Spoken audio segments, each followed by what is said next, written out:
The Princess and the Goblin by George MacDonald.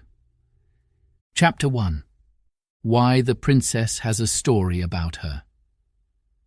There was once a little princess whose father was king over a great country full of mountains and valleys. His palace was built upon one of the mountains and was very grand and beautiful. The princess, whose name was Irene, was born there, but she was sent soon after her birth, because her mother was not very strong, to be brought up by country people in a large house, half castle, half farmhouse, on the side of another mountain, about halfway between its base and its peak. The princess was a sweet little creature, and at the time my story begins was about 8 years old, I think. But she got older very fast. Her face was fair and pretty, with eyes like 2 bits of night sky, each with a star dissolved in the blue. Those eyes you would have thought must have known they came from there, so often were they turned up in that direction. The ceiling of her nursery was blue, with stars in it, as like the sky as they could make it. But I doubt if ever she saw the real sky with the stars in it, for a reason which I had better mention at once. These mountains were full of hollow places underneath, huge caverns and winding ways, some with water running through them, and some shining with all colours of the rainbow when a light was taken in. There would not have been much known about them, had there not been mines there, great deep pits with long galleries and passages running off from them, which had been dug to get at the ore of which the mountains were full. In the course of digging, the miners came upon many of these natural caverns.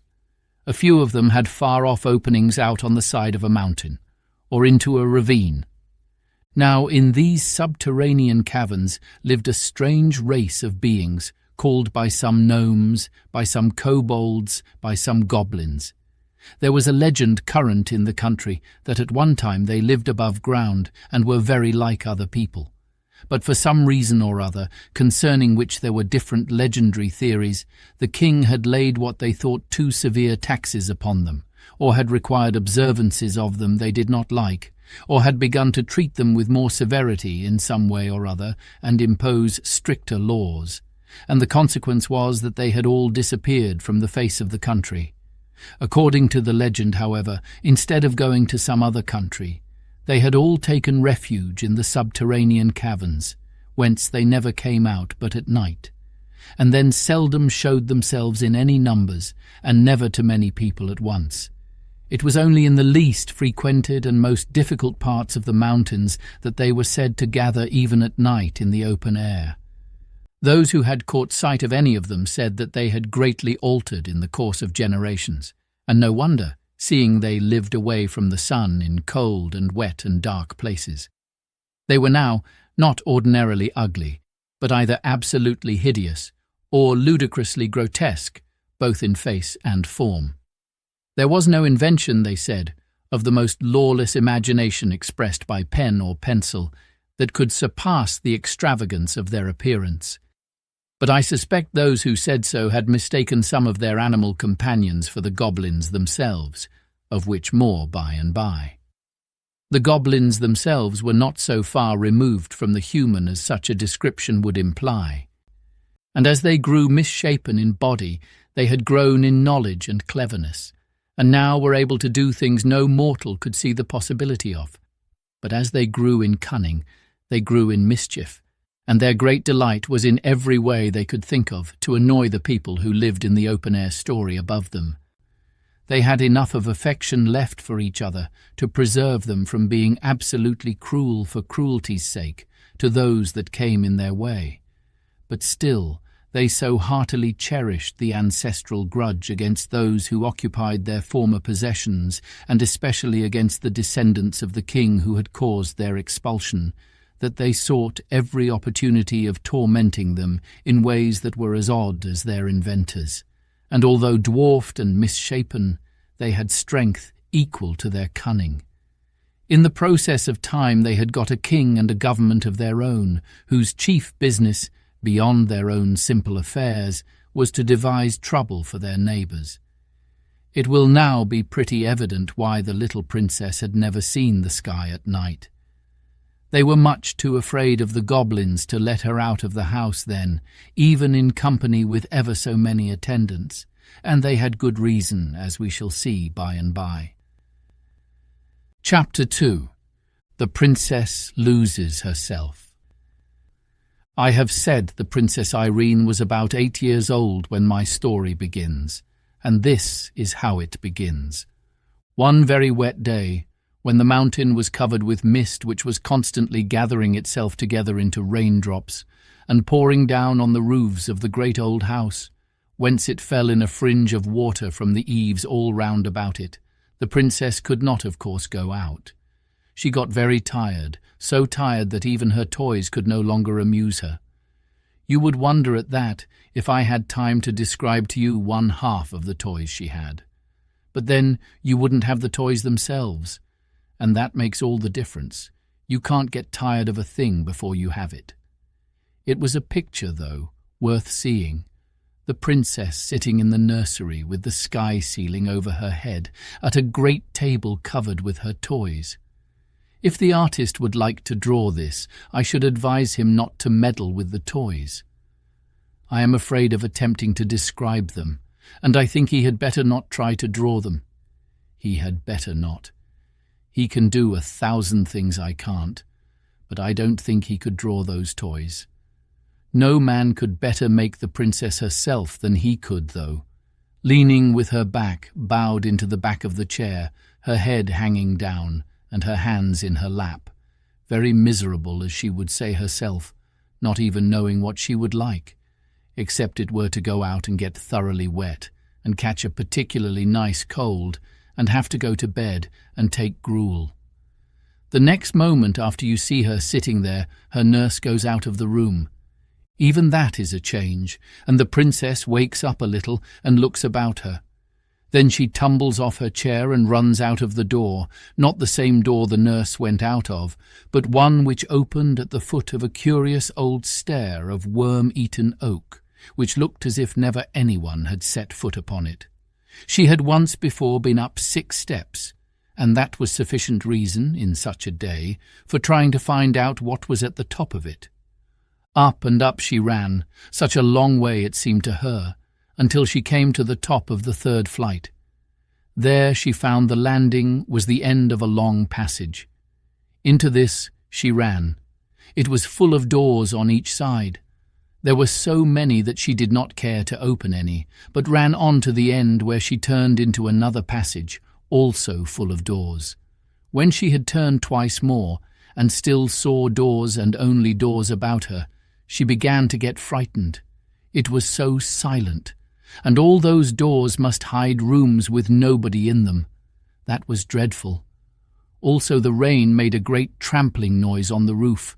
She turned and started at full speed, her little footsteps echoing through the sounds of the rain, back for the stairs and her safe nursery.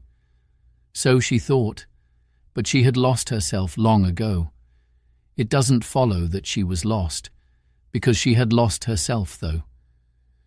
She ran for some distance, turned several times, and then began to be afraid. Very soon she was sure that she had lost the way back. Rooms everywhere, and no stair. Her little heart beat as fast as her little feet ran, and a lump of tears was growing in her throat.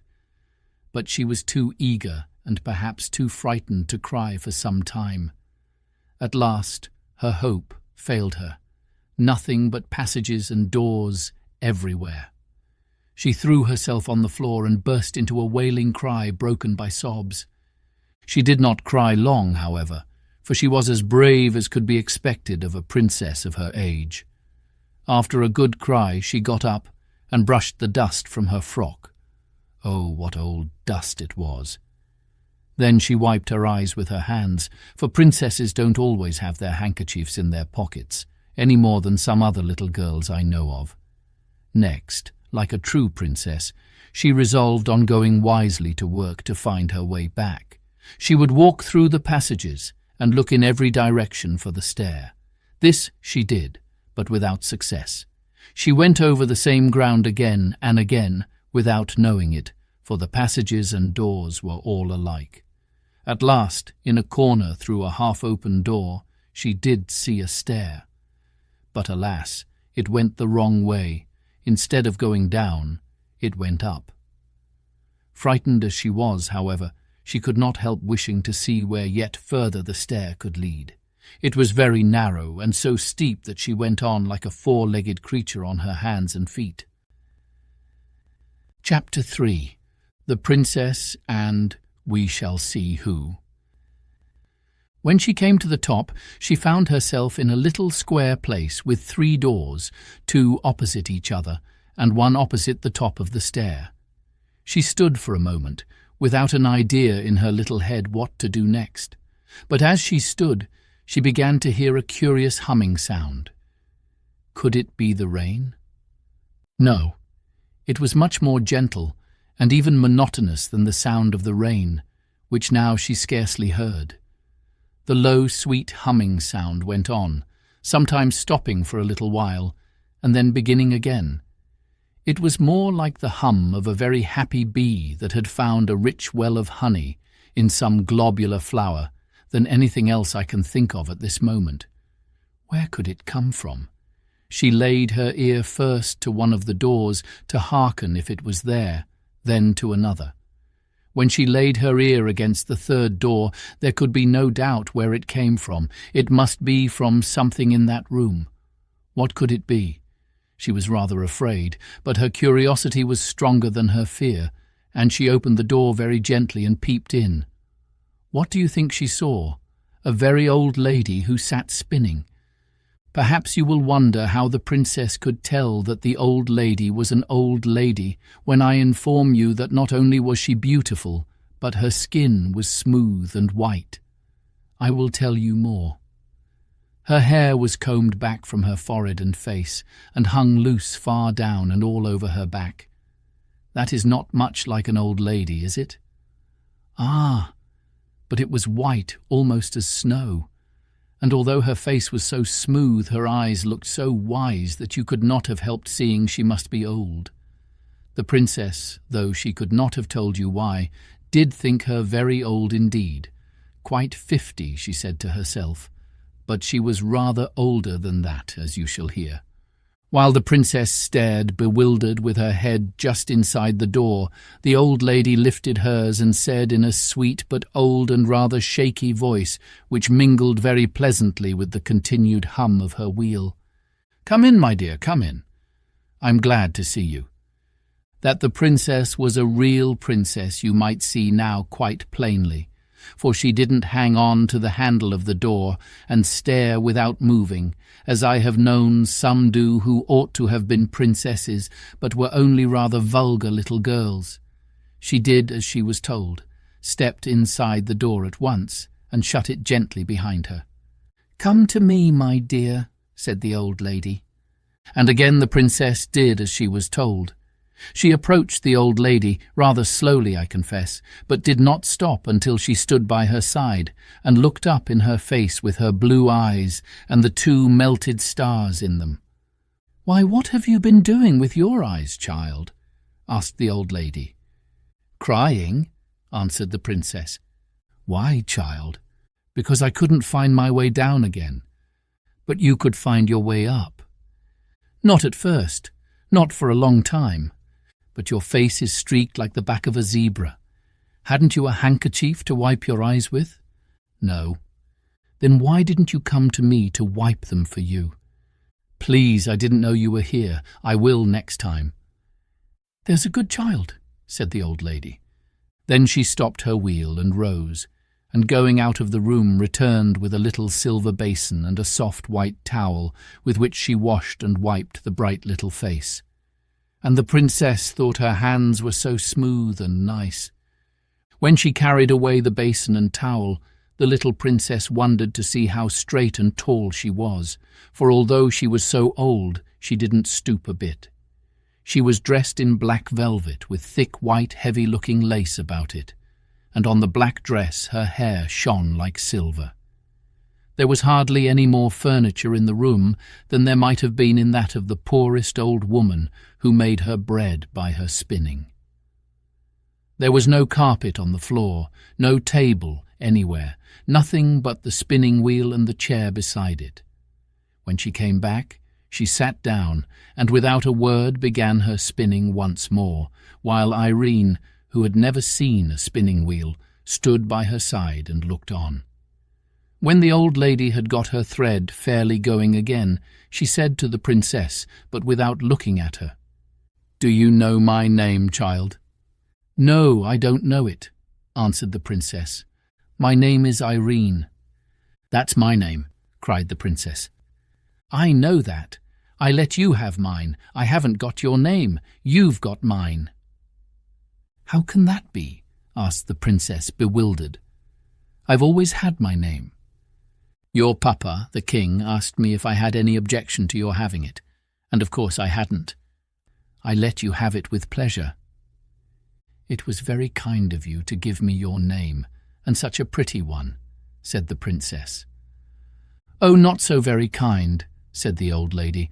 "A name is one of those things one can give away and keep all the same. I have a good many such things. Wouldn't you like to know who I am, child?" "Yes, that I should, very much." "I'm your great-great-grandmother," said the lady. "What's that?" asked the princess. "I'm your father's mother's mother." "Oh dear, I can't understand that," said the princess. "I dare say not. I didn't expect you would. But that's no reason why I shouldn't say it." "Oh no," answered the princess. "I will explain it all to you when you are older," the lady went on. "But you will be able to understand this much now. I came here to take care of you." "Is it long since you came? Was it yesterday? Or was it today because it was so wet that I couldn't get out?" "I've been here ever since you came yourself." "What a long time," said the princess. "I don't remember it at all." "No, I suppose not." "But I never saw you before." "No, but you shall see me again." "Do you live in this room always?" "I don't sleep in it. I sleep on the opposite side of the landing. I sit here most of the day." "I shouldn't like it. My nursery is much prettier. You must be a queen too, if you are my great big grandmother." "Yes, I am a queen." "Where is your crown, then?" "In my bedroom." "I should like to see it." "You shall some day, not today." "I wonder why Nursey never told me." "Nursey doesn't know. She never saw me." "But somebody knows that you are in the house." "No, nobody." "How do you get your dinner, then?" "I keep poultry, of a sort." "Where do you keep them?" "I will show you." "And who makes the chicken broth for you?" "I never kill any of my chickens." "Then I can't understand." "What did you have for breakfast this morning?" asked the lady. "Oh, I had bread and milk and an egg. I dare say you eat their eggs." "Yes, that's it. I eat their eggs." "Is that what makes your hair so white?" "No, my dear. It's old age. I am very old." "I thought so. Are you 50? "Yes, more than that." "Are you 100? "Yes, more than that. I am too old for you to guess. Come and see my chickens." Again she stopped her spinning. She rose, took the princess by the hand, led her out of the room, and opened the door opposite the stair. The princess expected to see a lot of hens and chickens, but instead of that, she saw the blue sky first, and then the roofs of the house, with a multitude of the loveliest pigeons, mostly white, but of all colours, walking about, making bows to each other, and talking a language she could not understand. She clapped her hands with delight, and up rose such a flapping of wings that she in her turn was startled. "You've frightened my poultry," said the old lady, smiling. "And they've frightened me," said the princess, smiling too. "But what very nice poultry! Are the eggs nice?" "Yes, very nice." "What a small egg spoon you must have. Wouldn't it be better to keep hens and get big eggs?" "How should I feed them, though?" "I see," said the princess. "The pigeons feed themselves. They've got wings." "Just so. If they couldn't fly, I couldn't eat their eggs." "But how do you get the eggs? Where are their nests?" The lady took hold of a little loop of string in the wall at the side of the door, and lifting a shutter, showed a great many pigeonholes with nests, some with young ones and some with eggs in them. The birds came in at the other side, and she took out the eggs on this side. She closed it again quickly, lest the young ones should be frightened. "Oh, what a nice way!" cried the princess. "Will you give me an egg to eat? I'm rather hungry." "I will some day, but now you must go back, or Nursie will be miserable about you. I dare say she's looking for you everywhere."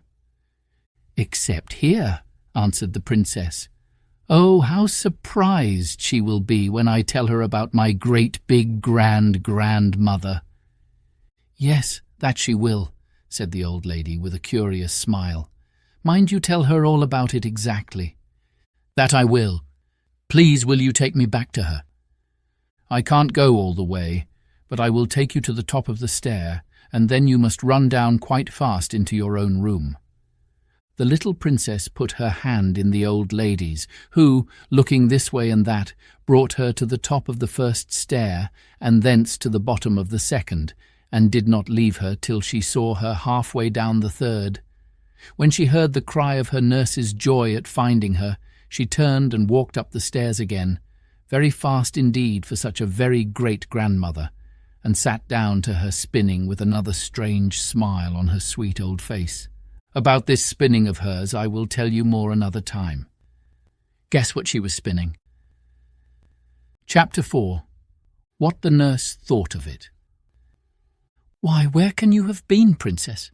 asked the nurse, taking her in her arms. "It's very unkind of you to hide away so long. I began to be afraid—" Here she checked herself. "What were you afraid of, Nursie?" asked the princess. "Never mind," she answered. "Perhaps I will tell you another day. Now tell me where you have been." "I've been up a long way to see my very great, huge old grandmother," said the princess. "What do you mean by that?" asked the nurse, who thought she was making fun. "I mean that I've been a long way up and up to see my great-grandmother." "Ah, Nursie, you don't know what a beautiful mother of grandmothers I've got upstairs. She is such an old lady with such lovely white hair, as white as my silver cup. Now when I think of it, I think her hair must be silver." "What nonsense you're talking, princess," said the nurse. "I'm not talking nonsense," returned Irene, rather offended. "I will tell you all about her. She's much taller than you, and much prettier." "Oh, I dare say," remarked the nurse, "and she lives upon pigeons' eggs." "Most likely," said the nurse, "and she sits in an empty room, spinning all day long." "Not a doubt of it," said the nurse, "and she keeps her crown in her bedroom." "Of course, quite the proper place to keep her crown in. She wears it in bed, I'll be bound." "She didn't say that, and I don't think she does. That wouldn't be comfortable, would it? I don't think my papa wears his crown for a nightcap. Does he, Nursie?" "I never asked him. I dare say he does." "And she's been there ever since I came here, ever so many years." "Anybody could have told you that," said the nurse, who did not believe a word Irene was saying. "Why didn't you tell me then? There was no necessity. You could make it all up for yourself." "You don't believe me, then?" exclaimed the princess, astonished and angry, as she well might be. "Did you expect me to believe you, princess?" asked the nurse coldly. "I know princesses are in the habit of telling make-believes, but you are the first I ever heard of who expected to have them believed," she added, seeing that the child was strangely in earnest. The princess burst into tears. "Well, I must say," remarked the nurse, now thoroughly vexed with her for crying, "it is not at all becoming in a princess to tell stories and expect to be believed just because she is a princess. But it's quite true, I tell you." "You've dreamt it then, child?" "No, I didn't dream it. I went upstairs, and I lost myself, and if I hadn't found the beautiful lady, I should never have found myself." "Oh, I dare say." "Well, you just come up with me, and see if I'm not telling the truth." "Indeed, I have other work to do. It's your dinner time, and I won't have any more such nonsense." The princess wiped her eyes, and her face grew so hot that they were soon quite dry. She sat down to her dinner, but ate next to nothing. Not to be believed does not at all agree with princesses, for a real princess cannot tell a lie. So all the afternoon she did not speak a word. Only when the nurse spoke to her, she answered her, for a real princess is never rude, even when she does well to be offended. Of course, the nurse was not comfortable in her mind, not that she suspected the least truth in Irene's story, but that she loved her dearly, and was vexed with herself for having been cross to her. She thought her crossness was the cause of the princess's unhappiness, and had no idea that she was really and deeply hurt at not being believed. But as it became more and more plain during the evening in her every motion and look, that although she tried to amuse herself with her toys, her heart was too vexed and troubled to enjoy them, her nurse's discomfort grew and grew. When bedtime came, she undressed and laid her down, but the child, instead of holding up her little mouth to be kissed, turned away from her and lay still. Then Nursie's heart gave way altogether, and she began to cry. At the sound of her first sob, the princess turned again and held her face to kiss her as usual, but the nurse had her handkerchief to her eyes and did not see the movement. "Nursie," said the princess, "why won't you believe me?" "Because I can't believe you," said the nurse, getting angry again. "Ah, then you can't help it," said Irene, "and I will not be vexed with you any more. I will give you a kiss and go to sleep." "You little angel," cried the nurse, and caught her out of bed, and walked about the room with her in her arms, kissing and hugging her.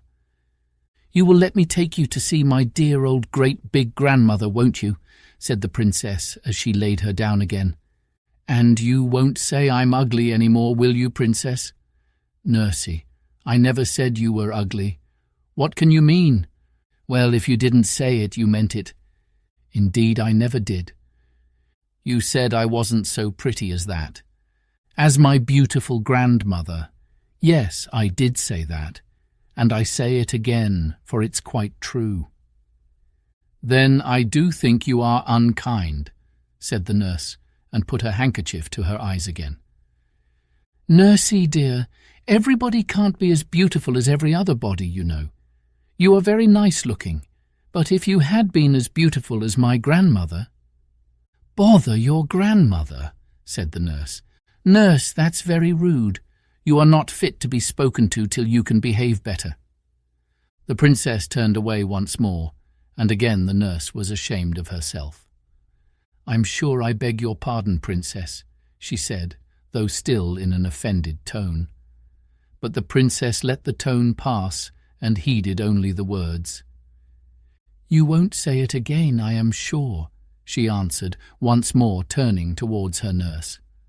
"I was only going to say that if you had been twice as nice-looking as you are, some king or other would have married you, and then what would have become of me?" "You are an angel," repeated the nurse, again embracing her.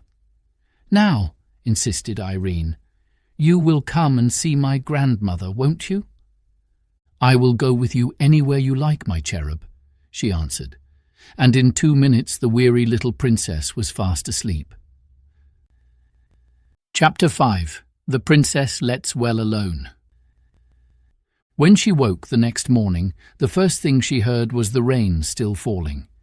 Indeed, this day was so like the last that it would have been difficult to tell where was the use of it.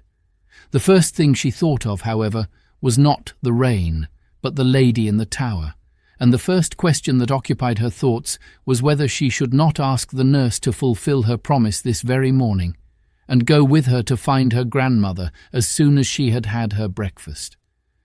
But she came to the conclusion that perhaps the lady would not be pleased if she took anyone to see her without first asking leave, especially as it was pretty evident, seeing she lived on pigeons' eggs and cooked them herself, that she did not want the household to know she was there.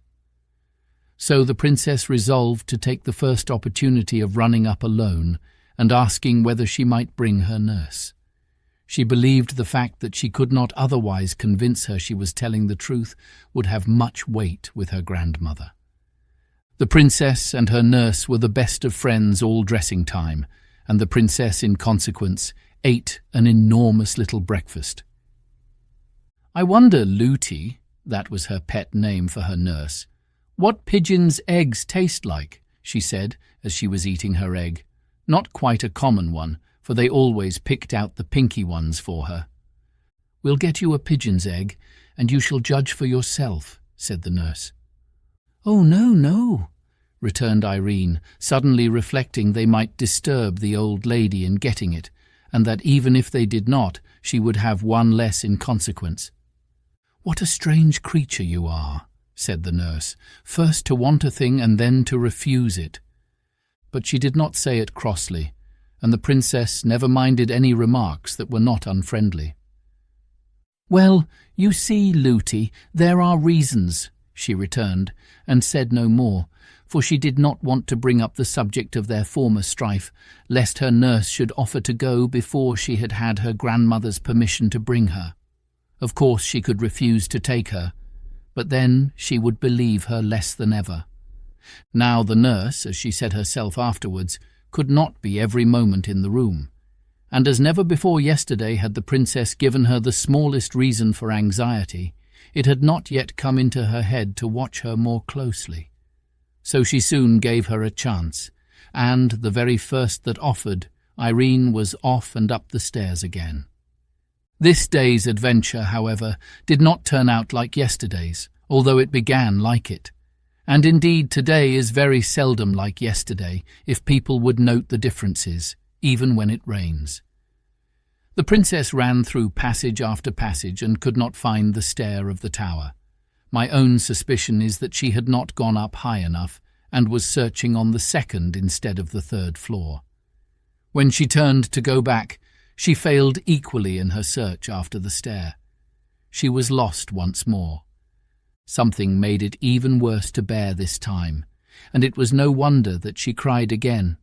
Suddenly it occurred to her that it was after having cried before that she had found her grandmother's stair. She got up at once, wiped her eyes, and started upon a fresh quest. This time, although she did not find what she hoped, she found what was next best. She did not come on a stair that went up, but she came upon one that went down. It was evidently not the stair she had come up, yet it was a good deal better than none. So down she went, and was singing merrily before she reached the bottom. There, to her surprise, she found herself in the kitchen. Although she was not allowed to go there alone, her nurse had often taken her, and she was a great favourite with the servants. So there was a general rush at her the moment she appeared, for everyone wanted to have her, and the report of where she was soon reached the nurse's ears. She came at once to fetch her, but she never suspected how she had got there, and the princess kept her own counsel. Her failure to find the old lady not only disappointed her, but made her very thoughtful. Sometimes she came almost to the nurse's opinion that she had dreamed all about her, but that fancy never lasted very long. She wondered much whether she should ever see her again, and thought it very sad not to have been able to find her when she particularly wanted her. She resolved to say nothing more to her nurse on the subject, seeing it was so little in her power to prove her words. Chapter 6. The Little Miner. The next day the great cloud still hung over the mountain, and the rain poured like water from a full sponge. The princess was very fond of being out of doors, and she nearly cried when she saw that the weather was no better. But the mist was not of such a dark, dingy grey. There was light in it, and as the hours went on it grew brighter and brighter, until it was almost too brilliant to look at. And late in the afternoon the sun broke out so gloriously that Irene clapped her hands, crying, "See, see, Looty, the sun has had his face washed. Look how bright he is. Do get my hat and let us go out for a walk. Oh dear, how happy I am." Looty was very glad to please the princess. She got her hat and cloak, and they set out together for a walk up the mountain, for the road was so hard and steep that the water could not rest upon it, and it was always dry enough for walking a few minutes after the rain ceased. The clouds were rolling away in broken pieces, like great over-woolly sheep, whose wool the sun had bleached till it was almost too white for the eyes to bear. Between them the sky shone with a deeper and purer blue because of the rain. The trees on the roadside were hung all over with drops, which sparkled in the sun like jewels. The only things that were no brighter for the rain were the brooks that ran down the mountain. They had changed from the clearness of crystal to a muddy brown, but what they lost in colour they gained in sound, or at least in noise, for a brook when it is swollen is not so musical as before. But Irene was in raptures with the great brown streams tumbling down everywhere, and Looty shared in her delight, for she too had been confined to the house for 3 days. At length she observed that the sun was getting low, and said it was time to be going back. She made the remark again and again, but every time the princess begged her to go on just a little farther and a little farther, reminding her that it was much easier to go downhill, and saying that when they did turn they would be at home in a moment. So on and on they did go, now to look at a group of ferns over whose tops a stream was pouring in a watery arch, now to pick a shining stone from a rock by the wayside, now to watch the flight of some bird. Suddenly the shadow of a great mountain peak came up from behind and shot in front of them. When the nurse saw it, she started and shook, and catching hold of the princess's hand, turned and began to run down the hill. "What's all the haste, nursey?" asked Irene, running alongside of her. "We must not be out a moment longer." "But we can't help being out a good many moments longer." It was too true. The nurse almost cried. They were much too far from home. It was against express orders to be out with the princess one moment after the sun was down, and they were nearly a mile up the mountain. If His Majesty, Irene's papa, were to hear of it, Looty would certainly be dismissed, and to leave the princess would break her heart. It was no wonder she ran, but Irene was not in the least frightened, not knowing anything to be frightened at. She kept on chattering as well as she could, but it was not easy. "Looty, Looty, why do you run so fast? It shakes my teeth when I talk." "Then don't talk," said Looty. But the princess went on talking. She was always saying, "Look, look, Looty." But Looty paid no more heed to anything she said, only ran on. "Look, look, Looty, don't you see that funny man peeping over the rock?" Looty only ran the faster. They had to pass the rock, and when they came nearer, the princess saw it was only a lump of the rock itself that she had taken for a man. "Look, look, Looty, there's such a curious creature at the foot of that old tree. Look at it, Looty. It's making faces at us, I do think." Looty gave a stifled cry and ran faster still, so fast that Irene's little legs could not keep up with her, and she fell with a crash. It was a hard downhill road, and she had been running very fast, so it was no wonder she began to cry. This put the nurse nearly beside herself, but all she could do was to run on the moment she got the princess on her feet again. "Who's that laughing at me?" said the princess, trying to keep in her sobs and running too fast for her grazed knees. "Nobody, child," said the nurse almost angrily. But that instant there came a burst of coarse tittering from somewhere near, and a hoarse, indistinct voice that seemed to say, "Lies, lies, lies." "Oh!" cried the nurse with a sigh that was almost a scream, and ran on faster than ever. "Nursey, Looty, I can't run any more. Do let us walk a bit." "What am I to do?" said the nurse. "Here, I will carry you." She caught her up, but found her much too heavy to run with, and had to set her down again. Then she looked wildly about her, gave a great cry, and said, "We've taken the wrong turning somewhere, and I don't know where we are. We are lost, lost." The terror she was in had quite bewildered her. It was true enough they had lost the way. They had been running down into a little valley in which there was no house to be seen. Now Irene did not know what good reason there was for her nurse's terror, for the servants had all strict orders never to mention the goblins to her, but it was very discomposing to see her nurse in such a fright. Before, however, she had time to grow thoroughly alarmed like her, she heard the sound of whistling, and that revived her. Presently she saw a boy coming up the road from the valley to meet them. He was the whistler, but before they met, his whistling changed to singing. And this is something like what he sang. Ring, dod, bang, go the hammers clang, hit and turn and bore, whiz and puff and roar. Thus we rive the rocks, force the goblin locks. See the shining ore, 1, 2, 3. Bright as gold can be, 4, 5, 6. Shovels, mattocks, picks, 7, 8, 9.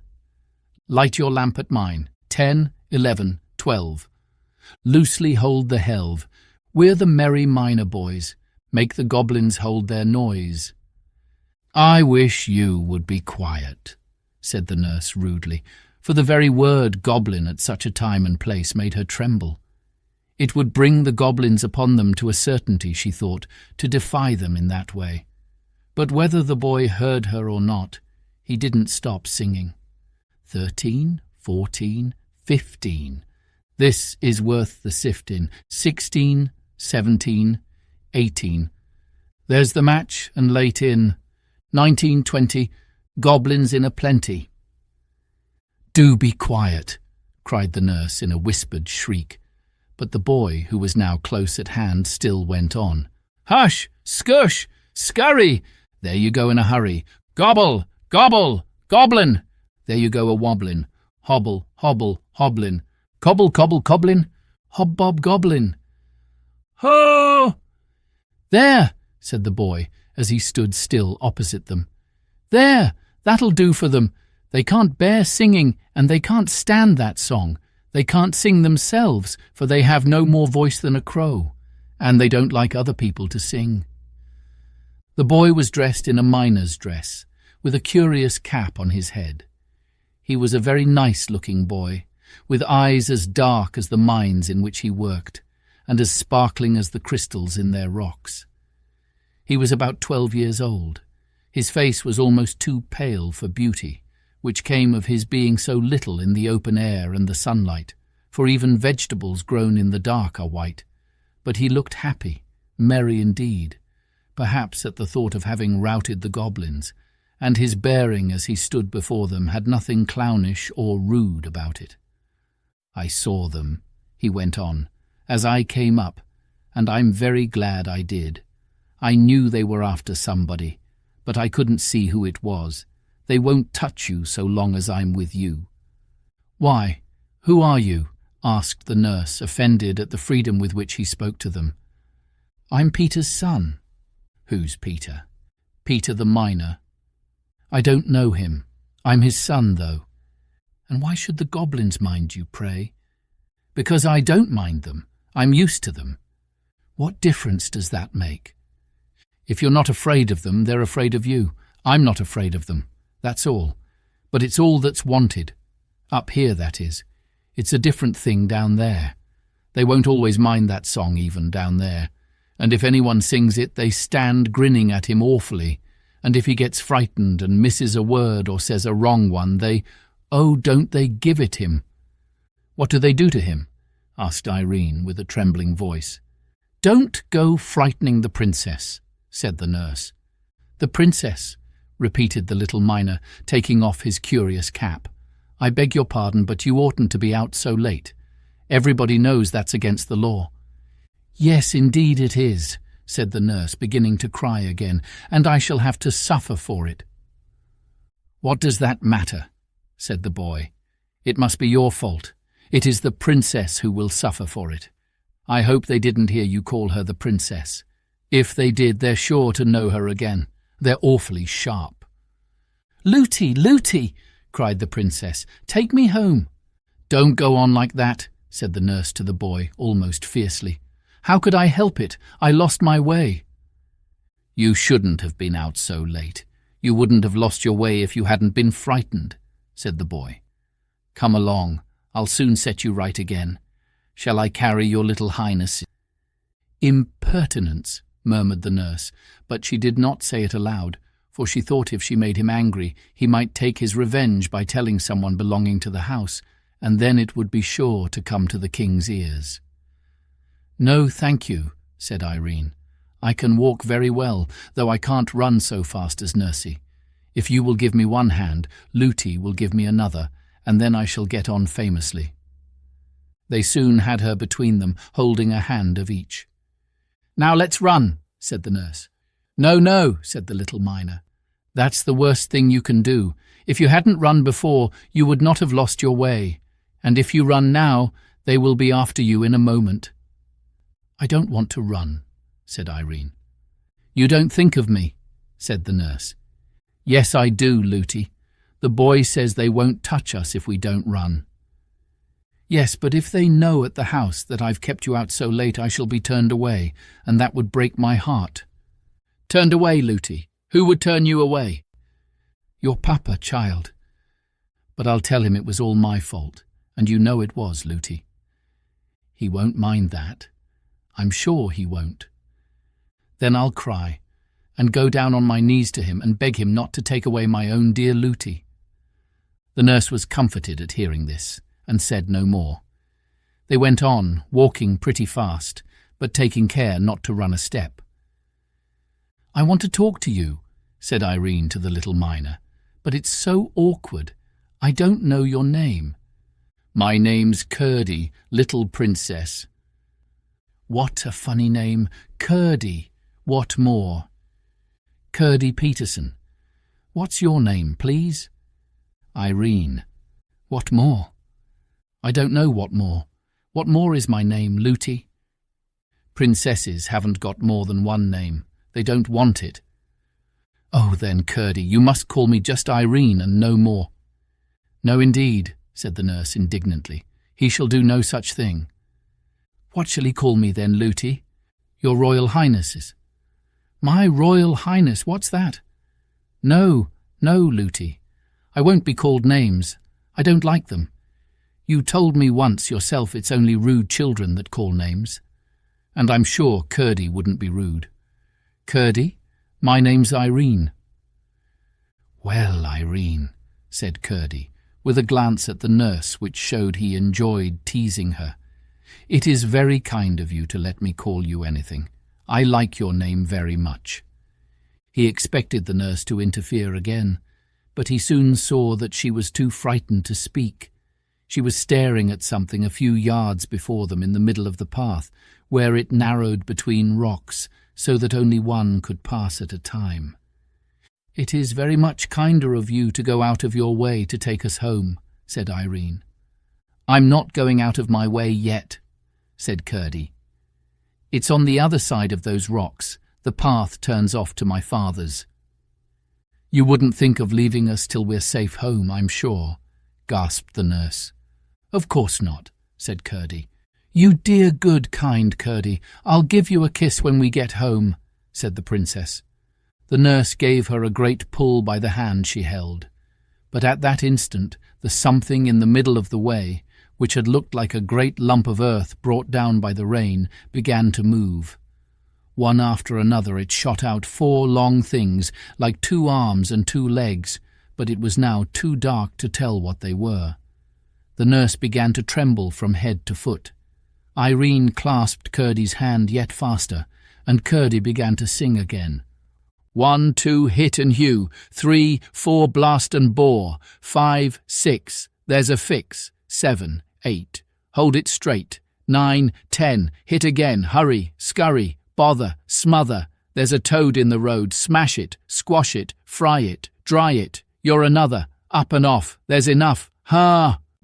As he uttered the last words, Curdie let go his hold of his companion and rushed at the thing in the road as if he would trample it under his feet. It gave a great spring, and ran straight up one of the rocks like a huge spider.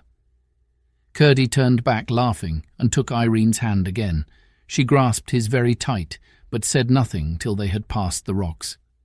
A few yards more and she found herself on a part of the road she knew, and was able to speak again. "Do you know, Curdie, I don't quite like your song. It sounds to me rather rude," she said. "Well, perhaps it is," answered Curdie. "I never thought of that. It's a way we have. We do it because they don't like it." "Who don't like it?" "The Cobs, as we call them." "Don't," said the nurse. "Why not?" said Curdie. "I beg you won't. Please don't." "Oh, if you ask me that way, of course I won't, though I don't a bit know why. Look, there are the lights of your great house down below. You'll be at home in 5 minutes now." Nothing more happened. They reached home in safety. Nobody had missed them, or even known they had gone out, and they arrived at the door belonging to their part of the house without anyone seeing them. The nurse was rushing in with a hurried and not over-gracious good night to Curdie, but the princess pulled her hand from hers and was just throwing her arms round Curdie's neck when she caught her again and dragged her away. "Lootie, Lootie, I promised a kiss," cried Irene. "A princess mustn't give kisses. It's not at all proper," said Lootie. "But I promised," said the princess. "There's no occasion. He's only a miner boy." "He's a good boy and a brave boy, and he has been very kind to us." "Lootie, Lootie, I promised." "Then you shouldn't have promised."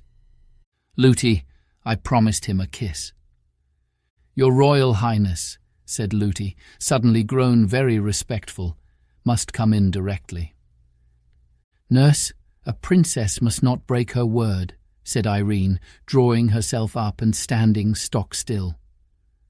Lootie did not know which the king might count the worst, to let the princess be out after sunset, or to let her kiss a miner boy. She did not know that, being a gentleman, as many kings have been, he would have counted neither of them the worse. However much he might have disliked his daughter to kiss the miner boy, he would not have had her break her word for all the goblins in creation.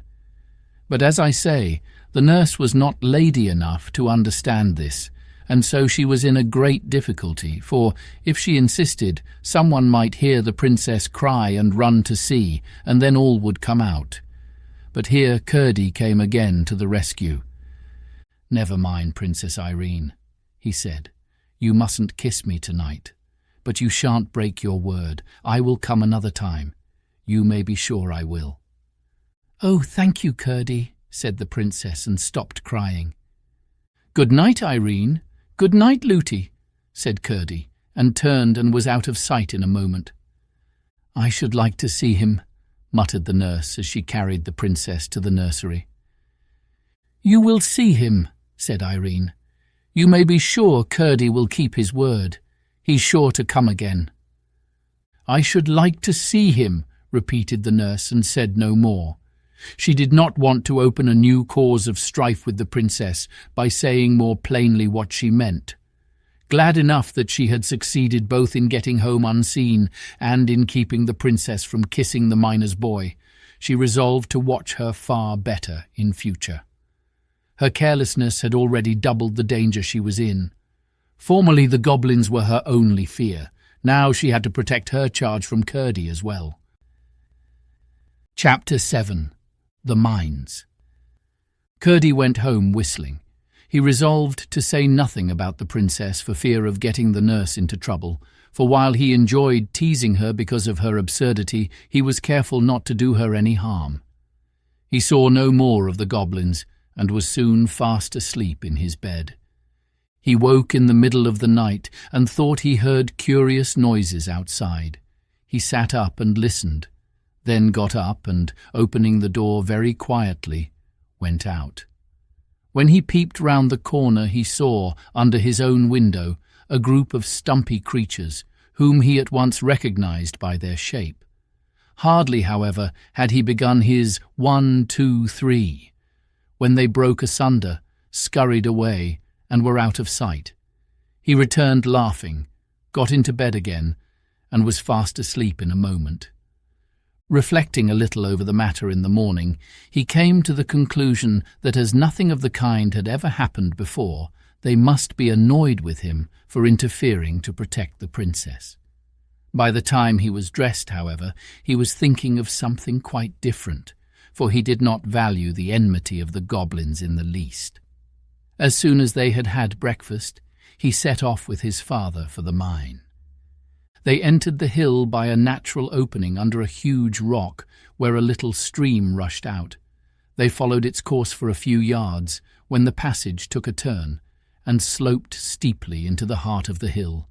With many angles and windings and branchings off, and sometimes with steps where it came upon a natural gulf, it led them deep into the hill before they arrived at the place where they were at present digging out the precious ore. This was of various kinds, for the mountain was very rich in the better sorts of metals. With flint and steel and tinderbox they lighted their lamps, then fixed them on their heads, and were soon hard at work with their pickaxes and shovels and hammers. Father and son were at work near each other, but not in the same gang. The passages out of which the ore was dug they called gangs, for when the lode or vein of ore was small, one miner would have to dig away alone in a passage no bigger than gave him just room to work, sometimes in uncomfortable, cramped positions. If they stopped for a moment, they could hear everywhere around them, some nearer, some farther off, the sounds of their companions burrowing away in all directions in the inside of the great mountain, some boring holes in the rock in order to blow it up with gunpowder, others shoveling the broken ore into baskets to be carried to the mouth of the mine, others hitting away with their pickaxes.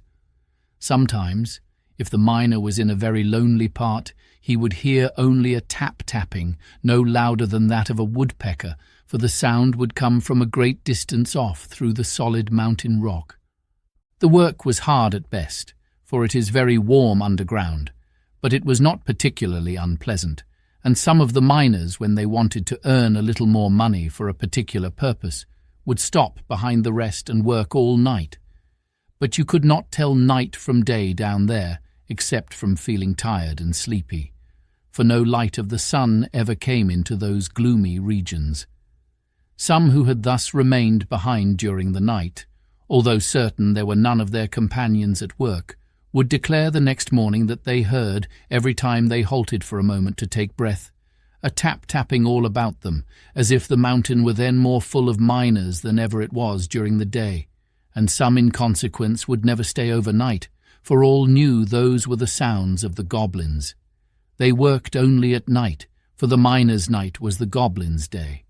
Indeed, the greater number of the miners were afraid of the goblins, for there were strange stories well known amongst them of the treatment some had received whom the goblins had surprised at their work during the night.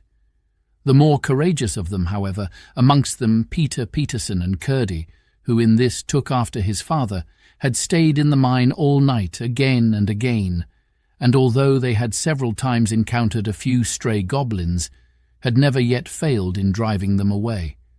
As I have indicated already, the chief defence against them was verse, for they hated verse of every kind, and some kinds they could not endure at all. I suspect they could not make any themselves, and that was why they disliked it so much. At all events, those who were most afraid of them were those who could neither make verses themselves nor remember the verses that other people made for them, while those who were never afraid were those who could make verses for themselves. For although there were certain old rhymes which were very effectual, yet it was well known that a new rhyme, if of the right sort, was even more distasteful to them, and therefore more effectual in putting them to flight.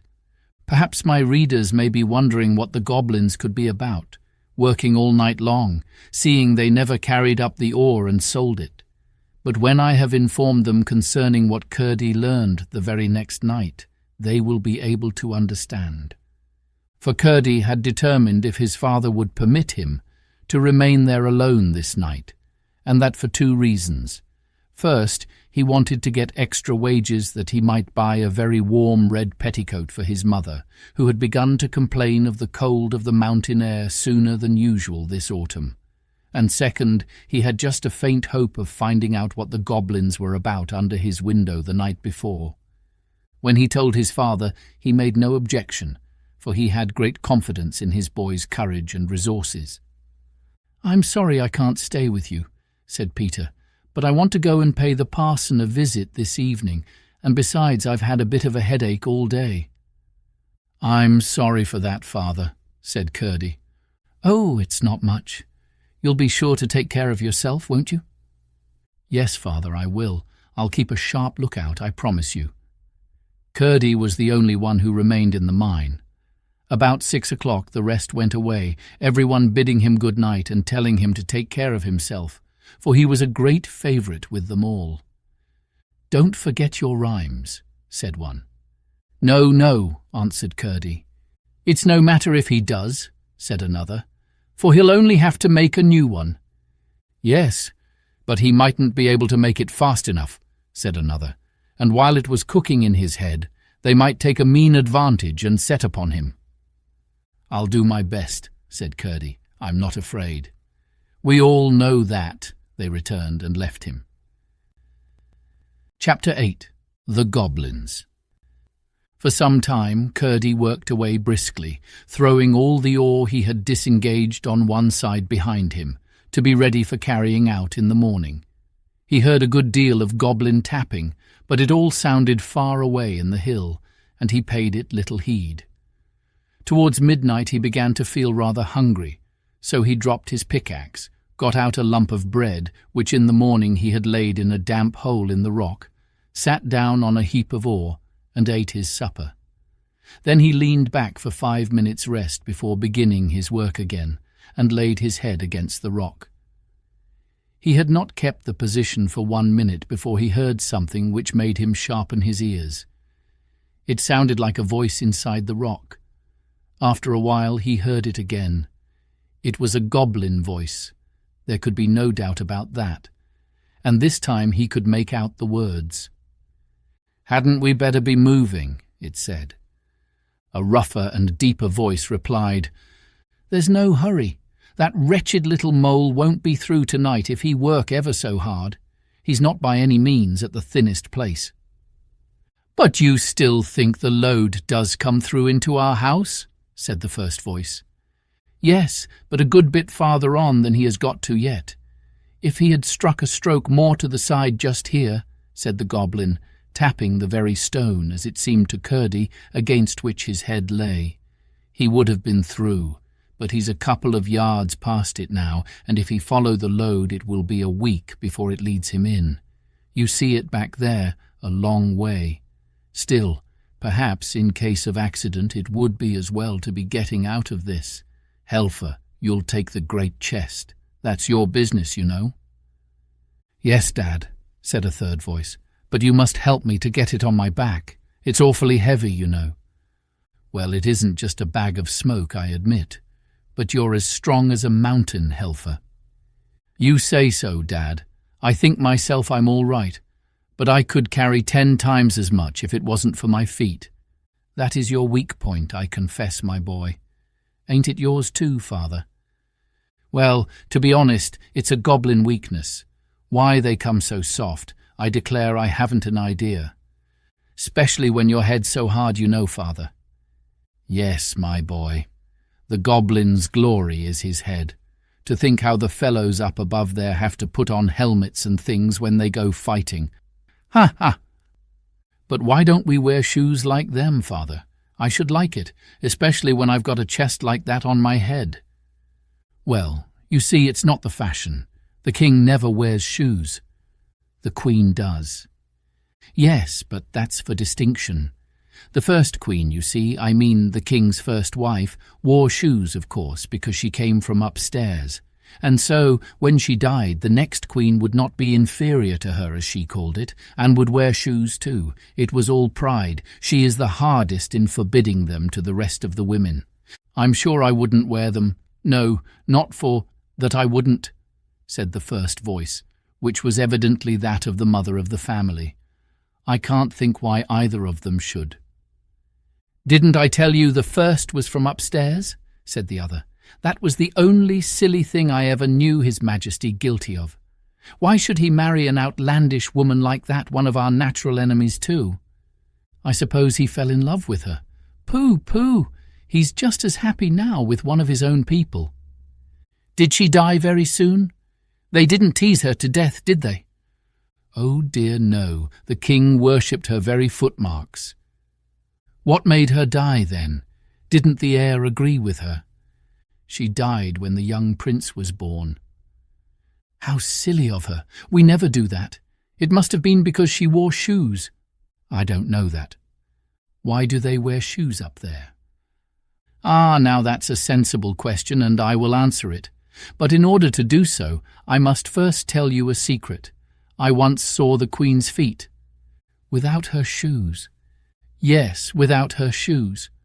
No. Did you? How was it? Never you mind how it was. She didn't know I saw them. And what do you think? They had toes. Toes! What's that? You may well ask. I should never have known if I had not seen the Queen's feet. Just imagine. The ends of her feet were split up into 5 or 6 thin pieces. Oh, horrid! How could the king have fallen in love with her? You forget that she wore shoes. That is just why she wore them. That is why all the men and women too upstairs wear shoes. They can't bear the sight of their own feet without them. Ah, now I understand.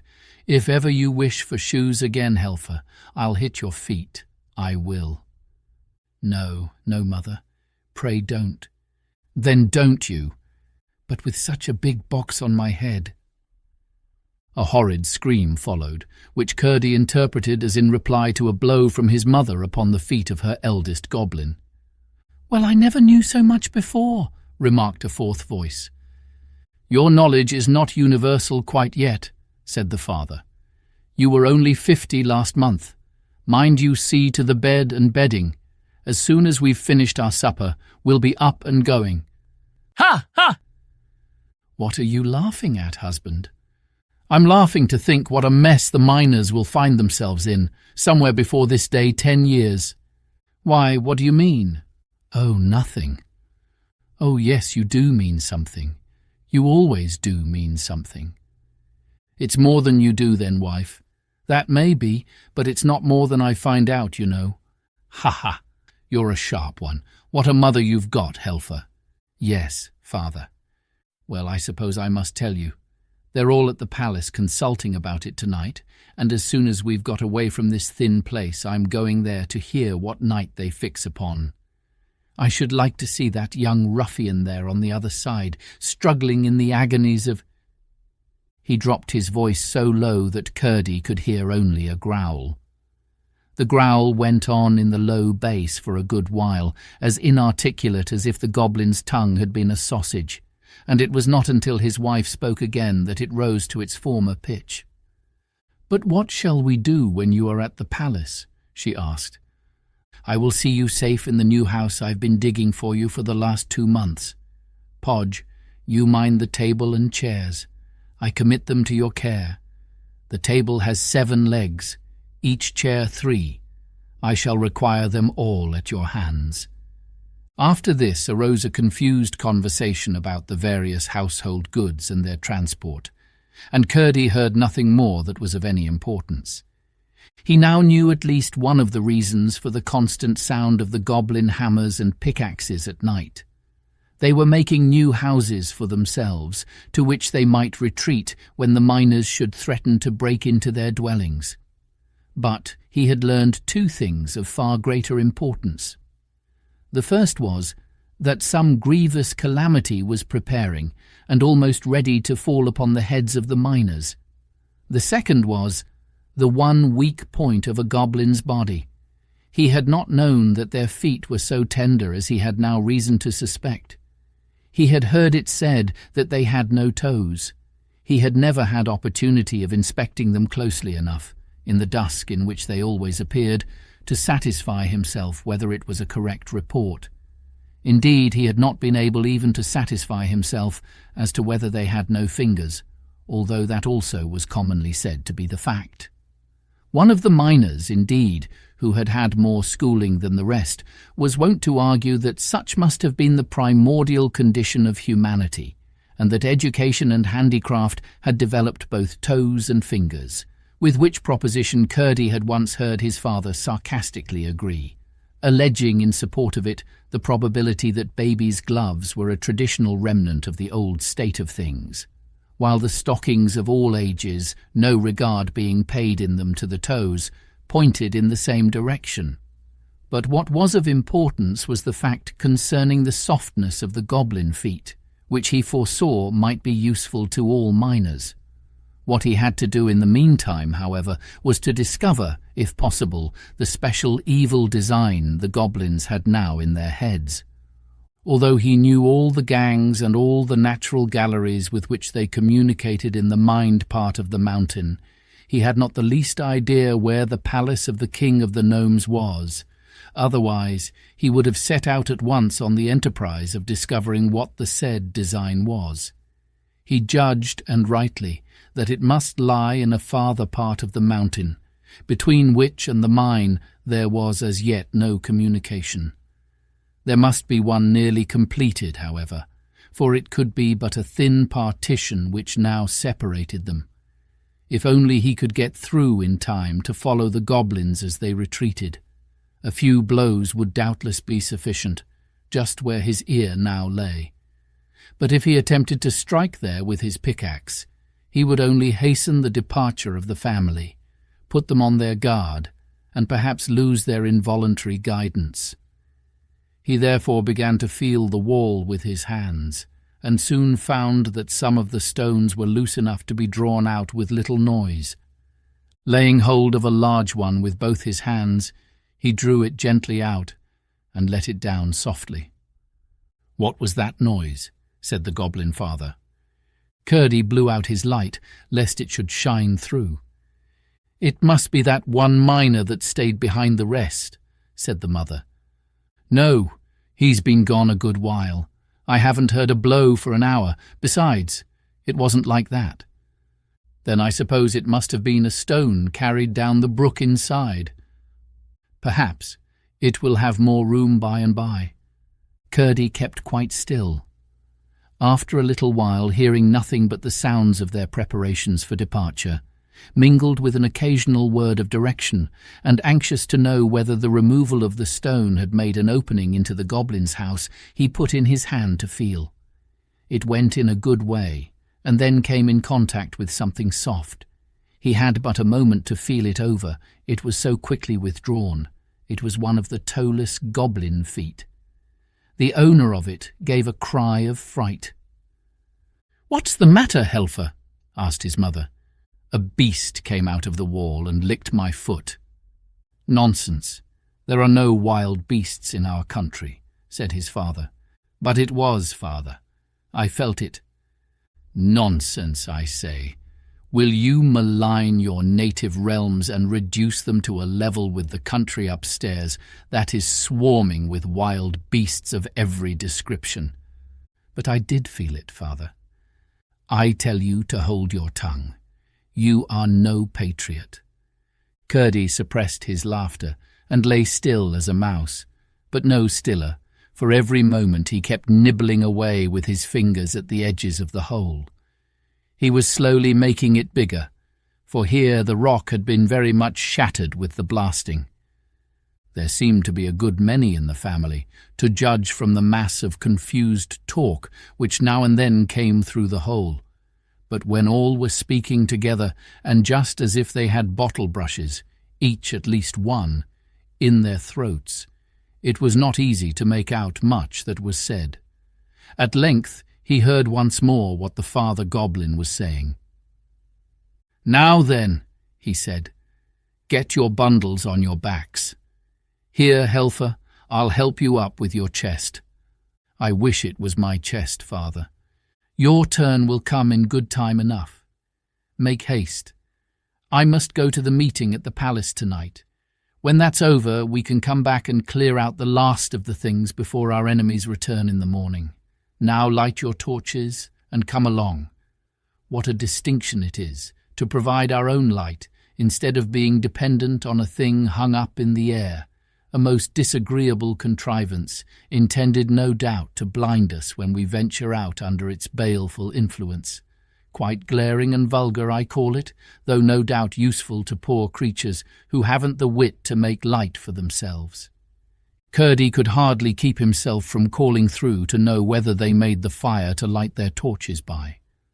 But a moment's reflection showed him that they would have said they did, inasmuch as they struck 2 stones together, and the fire came. Chapter 9. The Hall of the Goblin Palace. A sound of many soft feet followed, but soon ceased. Then Curdie flew at the hole like a tiger, and tore and pulled. The sides gave way, and it was soon large enough for him to crawl through.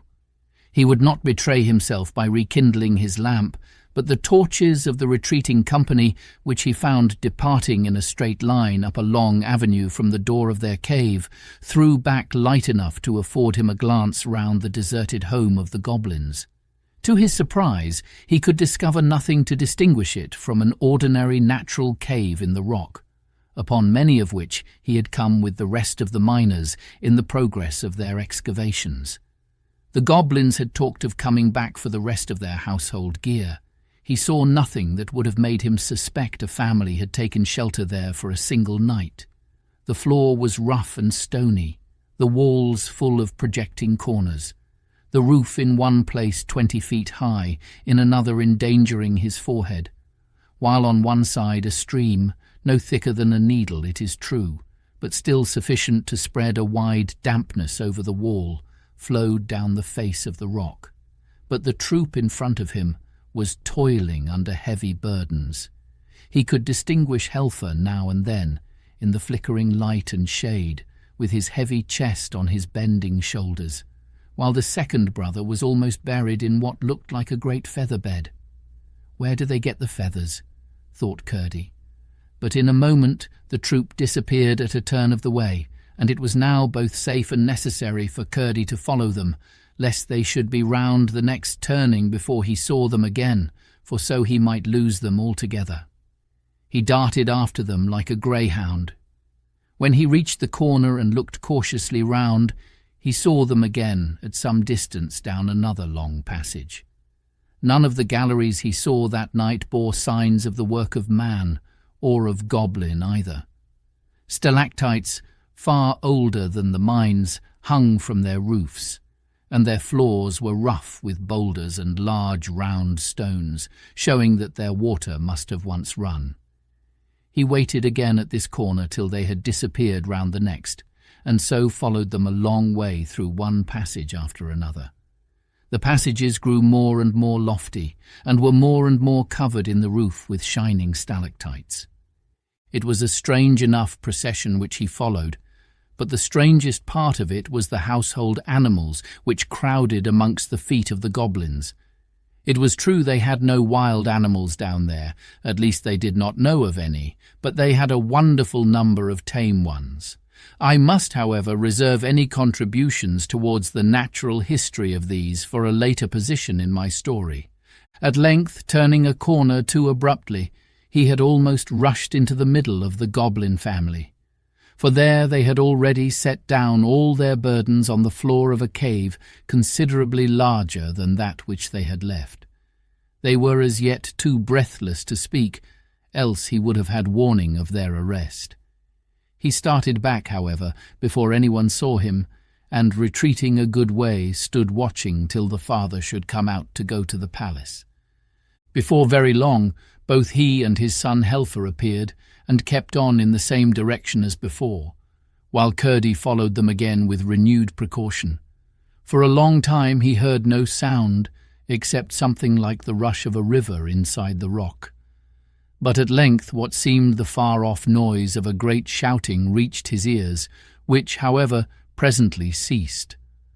After advancing a good way farther, he thought he heard a single voice. It sounded clearer and clearer as he went on, until at last he could almost distinguish the words. In a moment or two, keeping after the goblins round another corner, he once more started back, this time in amazement.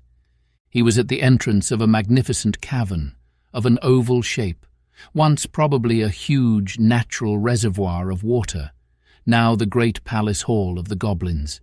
It rose to a tremendous height, but the roof was composed of such shining materials, and the multitude of torches carried by the goblins who crowded the floor lighted up the place so brilliantly that Curdie could see to the top quite well. But he had no idea how immense the place was until his eyes had got accustomed to it, which was not for a good many minutes. The rough projections on the walls and the shadows thrown upwards from them by the torches made the sides of the chamber look as if they were crowded with statues upon brackets and pedestals, reaching in irregular tiers from floor to roof. The walls themselves were, in many parts, of gloriously shining substances, some of them gorgeously coloured besides, which powerfully contrasted with the shadows. Curdie could not help wondering whether his rhymes would be of any use against such a multitude of goblins as filled the floor of the hall, and indeed felt considerably tempted to begin his shout of 1, 2, 3. But as there was no reason for routing them, and much for endeavouring to discover their designs, he kept himself perfectly quiet, and peering round the edge of the doorway, listened with both his sharp ears.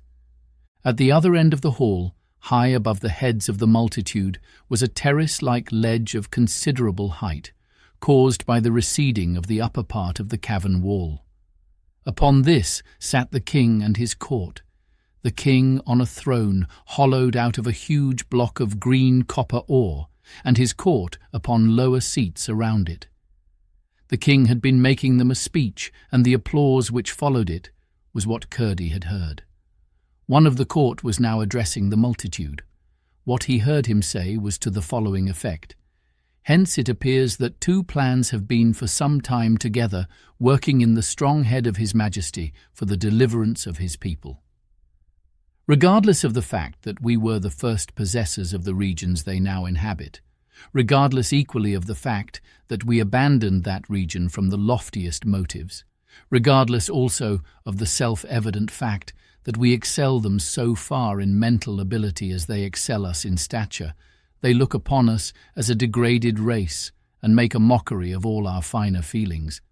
But the time has almost arrived when, thanks to His Majesty's inventive genius, it will be in our power to take a thorough revenge upon them once for all in respect of their unfriendly behaviour. "May it please your Majesty," cried a voice close by the door, which Curdie recognised as that of the goblin he had followed. "Who is he that interrupts the Chancellor?" cried another from near the throne. "Glump," answered several voices. "He is our trusty subject," said the king himself in a slow and stately voice. "Let him come forward and speak." A lane was parted through the crowd, and Glump, having ascended the platform and bowed to the king, spoke as follows. "Sire, I would have held my peace had I not known that I only knew how near was the moment to which the Chancellor had just referred. In all probability, before another day is past, the enemy will have broken through into my house, the partition between being even now not more than a foot in thickness." "Not quite so much," thought Curdie to himself. "This very evening I have had to remove my household effects. Therefore, the sooner we are ready to carry out the plan, for the execution of which His Majesty has been making such magnificent preparations, the better. I may just add that within the last few days I have perceived a small outbreak in my dining room, which, combined with observations upon the course of the river escaping where the evil men enter, has convinced me that close to the spot must be a deep gulf in its channel. This discovery will, I trust, add considerably to the otherwise immense forces at His Majesty's disposal." He ceased, and the king graciously acknowledged his speech with a bend of his head, whereupon Glump, after a bow to His Majesty, slid down amongst the rest of the undistinguished multitude. Then the Chancellor rose and resumed. "The information which the worthy Glump has given us," he said, "might have been of considerable import at the present moment, but for that other design already referred to, which naturally takes precedence. His Majesty, unwilling to proceed to extremities, and well aware that such measures sooner or later result in violent reactions, has excogitated a more fundamental and comprehensive measure, of which I need say no more. Should His Majesty be successful, as who dares to doubt, then a peace, all to the advantage of the Goblin Kingdom, will be established for a generation at least, rendered absolutely secure by the pledge which His Royal Highness the Prince will have, and hold for the good behaviour of her relatives. Should His Majesty fail, which who shall dare even to imagine in his most secret thoughts, then will be the time for carrying out with rigour the design to which Glump referred, and for which our preparations are even now all but completed. The failure of the former will render the latter imperative. Curdie, perceiving that the assembly was drawing to a close and that there was little chance of either plan being more fully discovered, now thought it prudent to make his escape before the goblins began to disperse, and slipped quietly away. There was not much danger of meeting any goblins, for all the men at least were left behind him in the palace. But there was considerable danger of his taking a wrong turning, for he had now no light, and had therefore to depend upon his memory and his hands. After he had left behind him the glow that issued from the door of Glump's new abode, he was utterly without guide, so far as his eyes were concerned. He was most anxious to get back through the hole before the goblins should return to fetch the remains of their furniture. It was not that he was in the least afraid of them, but as it was of the utmost importance that he should thoroughly discover what the plans they were cherishing were, he must not occasion the slightest suspicion that they were watched by a miner. He hurried on, feeling his way along the walls of rock. Had he not been very courageous, he must have been very anxious, for he could not but know that if he lost his way, it would be the most difficult thing in the world to find it again. Morning would bring no light into these regions, and towards him least of all, who was known as a special rhymester and persecutor, could goblins be expected to exercise courtesy. Well might he wish that he had brought his lamp and tinderbox with him, of which he had not thought when he crept so eagerly after the goblins. He wished it all the more when, after a while, he found his way blocked up and could get no farther. It was of no use to turn back, for he had not the least idea where he had begun to go wrong. Mechanically, however, he kept feeling about the walls that hemmed him in. His hand came upon a place where a tiny stream of water was running down the face of the rock.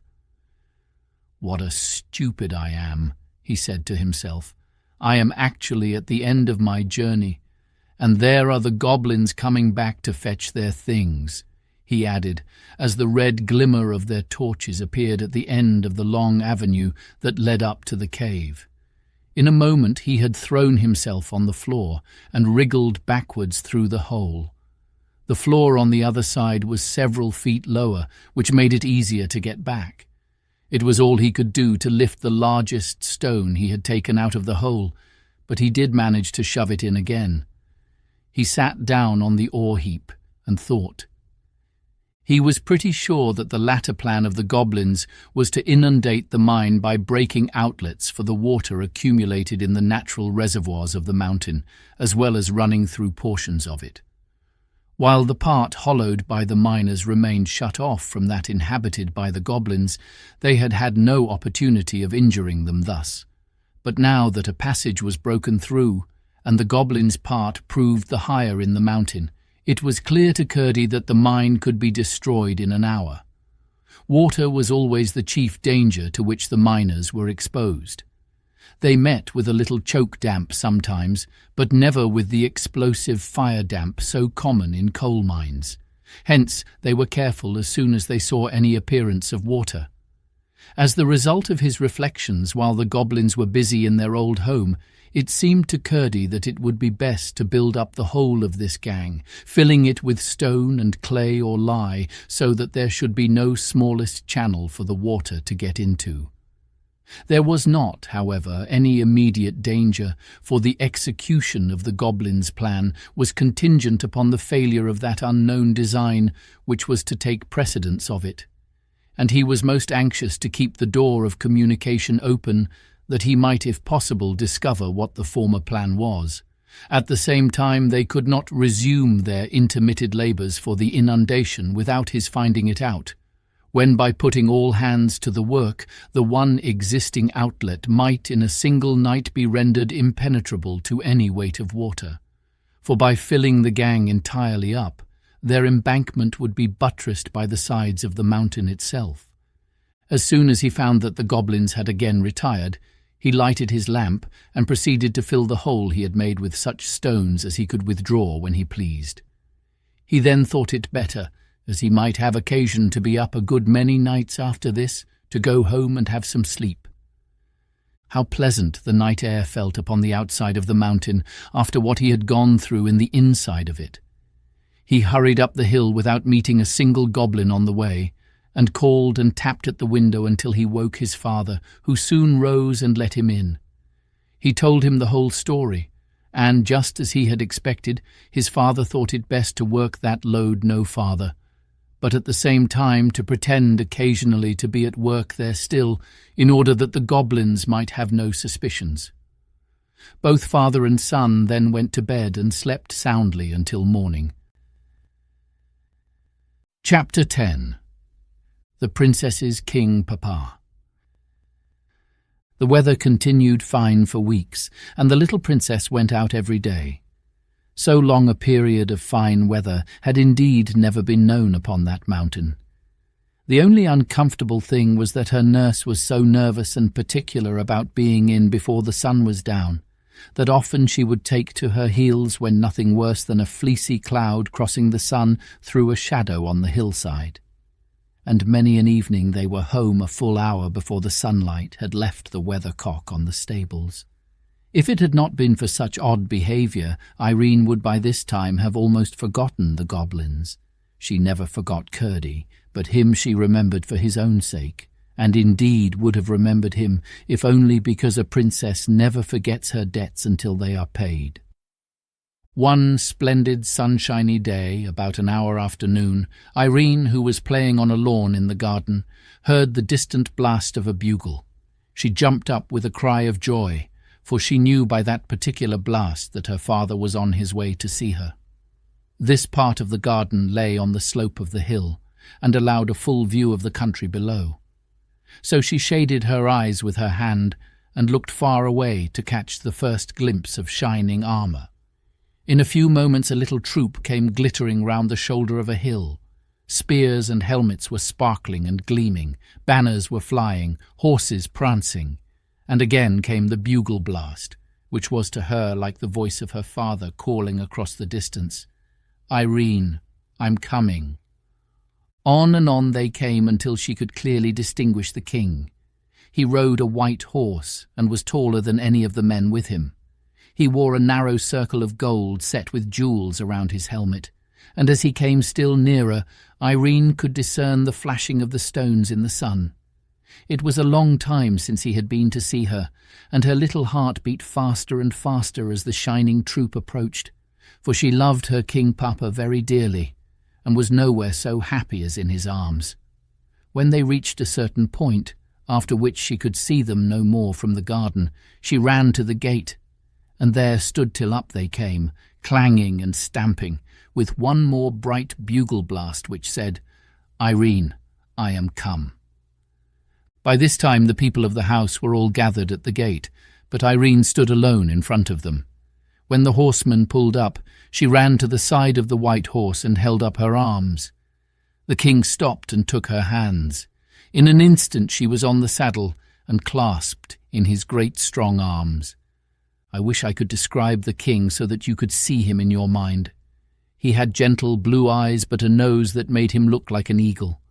A long dark beard, streaked with silvery lines, flowed from his mouth almost to his waist, and as Irene sat on the saddle and hid her glad face upon his bosom, it mingled with the golden hair which her mother had given her, and the two together were like a cloud with streaks of the sun woven through it. After he had held her to his heart for a minute, he spoke to his white horse, and the great beautiful creature, which had been prancing so proudly a little while before, walked as gently as a lady, for he knew he had a little lady on his back, through the gate and up to the door of the house. Then the king set her on the ground, and dismounting took her hand and walked with her into the great hall, which was hardly ever entered except when he came to see his little princess.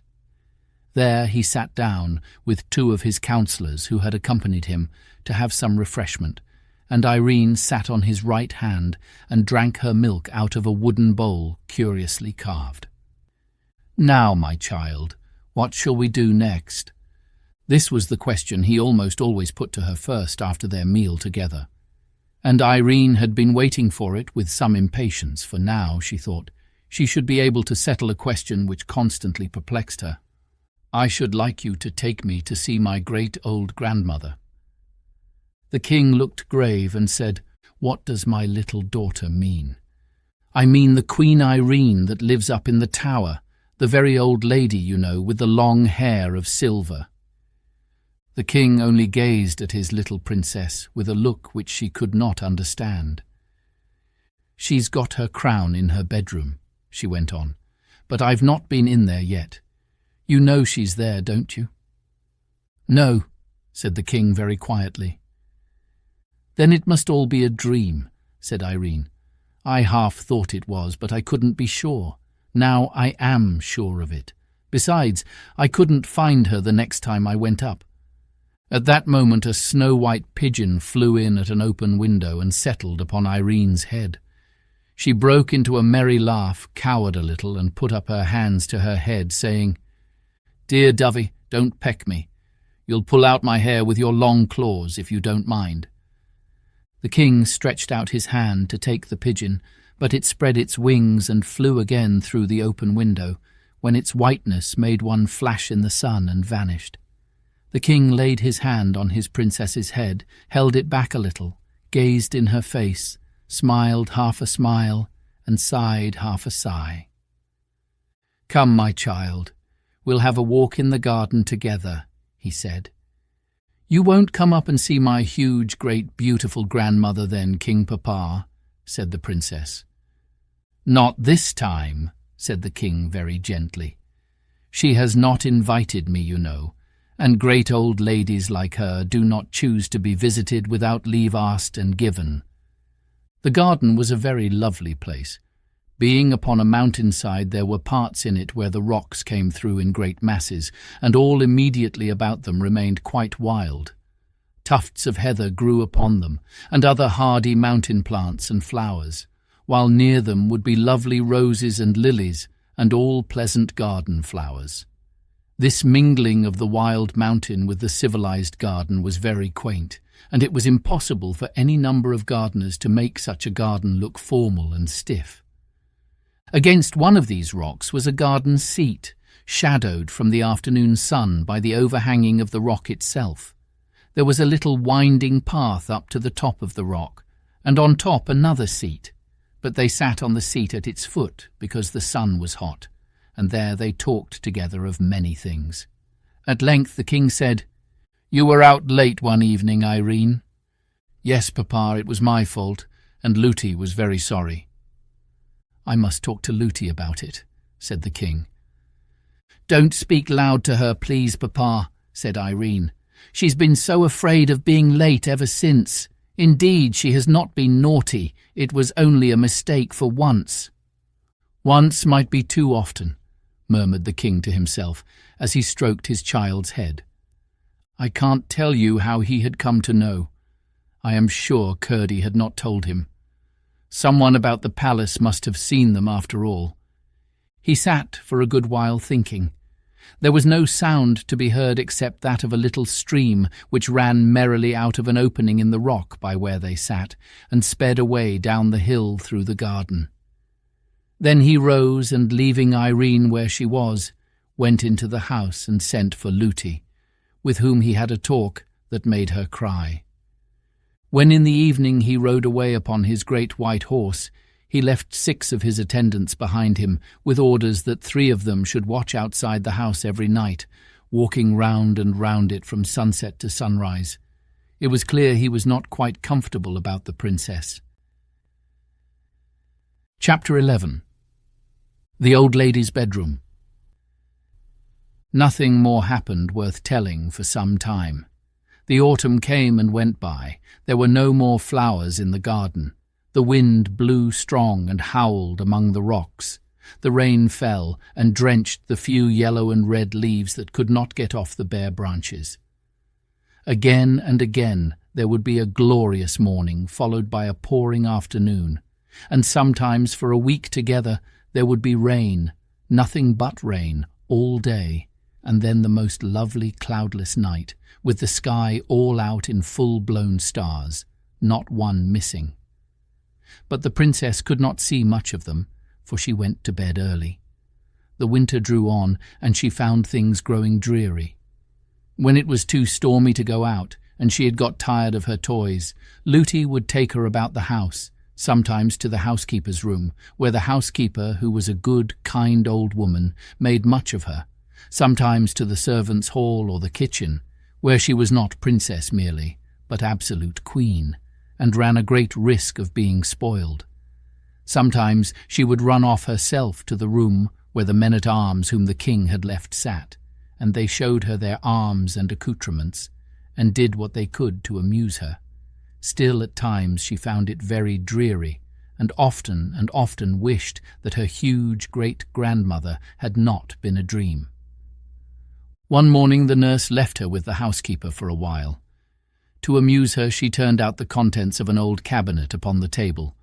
The little princess found her treasures, queer ancient ornaments, and many things the use of which she could not imagine, far more interesting than her own toys, and sat playing with them for 2 hours or more. But at length, in handling a curious old-fashioned brooch, she ran the pin of it into her thumb and gave a little scream with the sharpness of the pain, but would have thought little more of it had not the pain increased and her thumb begun to swell. This alarmed the housekeeper greatly. The nurse was fetched, the doctor was sent for, her hand was poulticed, and long before her usual time she was put to bed. The pain still continued, and although she fell asleep and dreamed a good many dreams, there was the pain always in every dream. At last it woke her up. The moon was shining brightly into the room. The poultice had fallen off her hand and it was burning hot. She fancied if she could hold it into the moonlight that would cool it. So she got out of bed, without waking the nurse who lay at the other end of the room, and went to the window. When she looked out, she saw one of the men-at-arms walking in the garden with the moonlight glancing on his armour. She was just going to tap on the window and call him, for she wanted to tell him all about it, when she bethought herself that that might wake Lootie, and she would put her into her bed again. So she resolved to go to the window of another room and call him from there. It was so much nicer to have somebody to talk to than to lie awake in bed with the burning pain in her hand. She opened the door very gently and went through the nursery, which did not look into the garden, to go to the other window. But when she came to the foot of the old staircase, there was the moon shining down from some window high up, and making the worm-eaten oak look very strange and delicate and lovely. In a moment she was putting her little feet one after the other in the silvery path up the stair, looking behind as she went to see the shadow they made in the middle of the silver. Some little girls would have been afraid to find themselves thus alone in the middle of the night, but Irene was a princess. As she went slowly up the stair, not quite sure that she was not dreaming, suddenly a great longing woke up in her heart to try once more whether she could not find the old lady with the silvery hair. "If she is a dream," she said to herself, "then I am the likelier to find her, if I am dreaming." So up and up she went, stair after stair, until she came to the many rooms, all just as she had seen them before. Through passage after passage she softly sped, comforting herself that if she should lose her way it would not matter much, because when she woke she would find herself in her own bed with Lootie not far off. But, as if she had known every step of the way, she walked straight to the door at the foot of the narrow stair that led to the tower. What if I should really find my beautiful old grandmother up there? She said to herself as she crept up the steep steps. When she reached the top, she stood a moment listening in the dark, for there was no moon there. Yes, it was. It was the hum of the spinning wheel. What a diligent grandmother to work both day and night. She tapped gently at the door. "Come in, Irene," said the sweet voice. The princess opened the door and entered. There was the moonlight streaming in at the window, and in the middle of the moonlight sat the old lady in her black dress with the white lace, and her silvery hair mingling with the moonlight, so that you could not have told which was which. "Come in, Irene," she said again. "Can you tell me what I am spinning?" She speaks, thought Irene, just as if she had seen me 5 minutes ago or yesterday at the farthest. "No," she answered. "I don't know what you are spinning. Please, I thought you were a dream. Why couldn't I find you before, great-great-grandmother? That you are hardly old enough to understand. But you would have found me sooner if you hadn't come to think I was a dream. I will give you one reason, though, why you couldn't find me. I didn't want you to find me." "Why, please?" "Because I did not want Looty to know I was here." "But you told me to tell Looty." "Yes, but I knew Looty would not believe you. If she were to see me sitting spinning here, she wouldn't believe me either." "Why?" "Because she couldn't. She would rub her eyes and go away and say she felt queer and forget half of it and more, and then say it had been all a dream." "Just like me," said Irene, feeling very much ashamed of herself. "Yes, a good deal like you, but not just like you, for you've come again, and Looty wouldn't have come again. She would have said, 'No, no,' she had had enough of such nonsense." "Is it naughty of Looty, then?" "It would be naughty of you. I've never done anything for Looty." "And you did wash my face and hands for me," said Irene, beginning to cry. The old lady smiled a sweet smile and said, "I'm not vexed with you, my child, nor with Looty either. But I don't want you to say anything more to Looty about me. If she should ask you, you must just be silent, but I do not think she will ask you." All the time they talked, the old lady kept on spinning. "You haven't told me yet what I am spinning," she said. "Because I don't know. It's very pretty stuff." It was indeed very pretty stuff.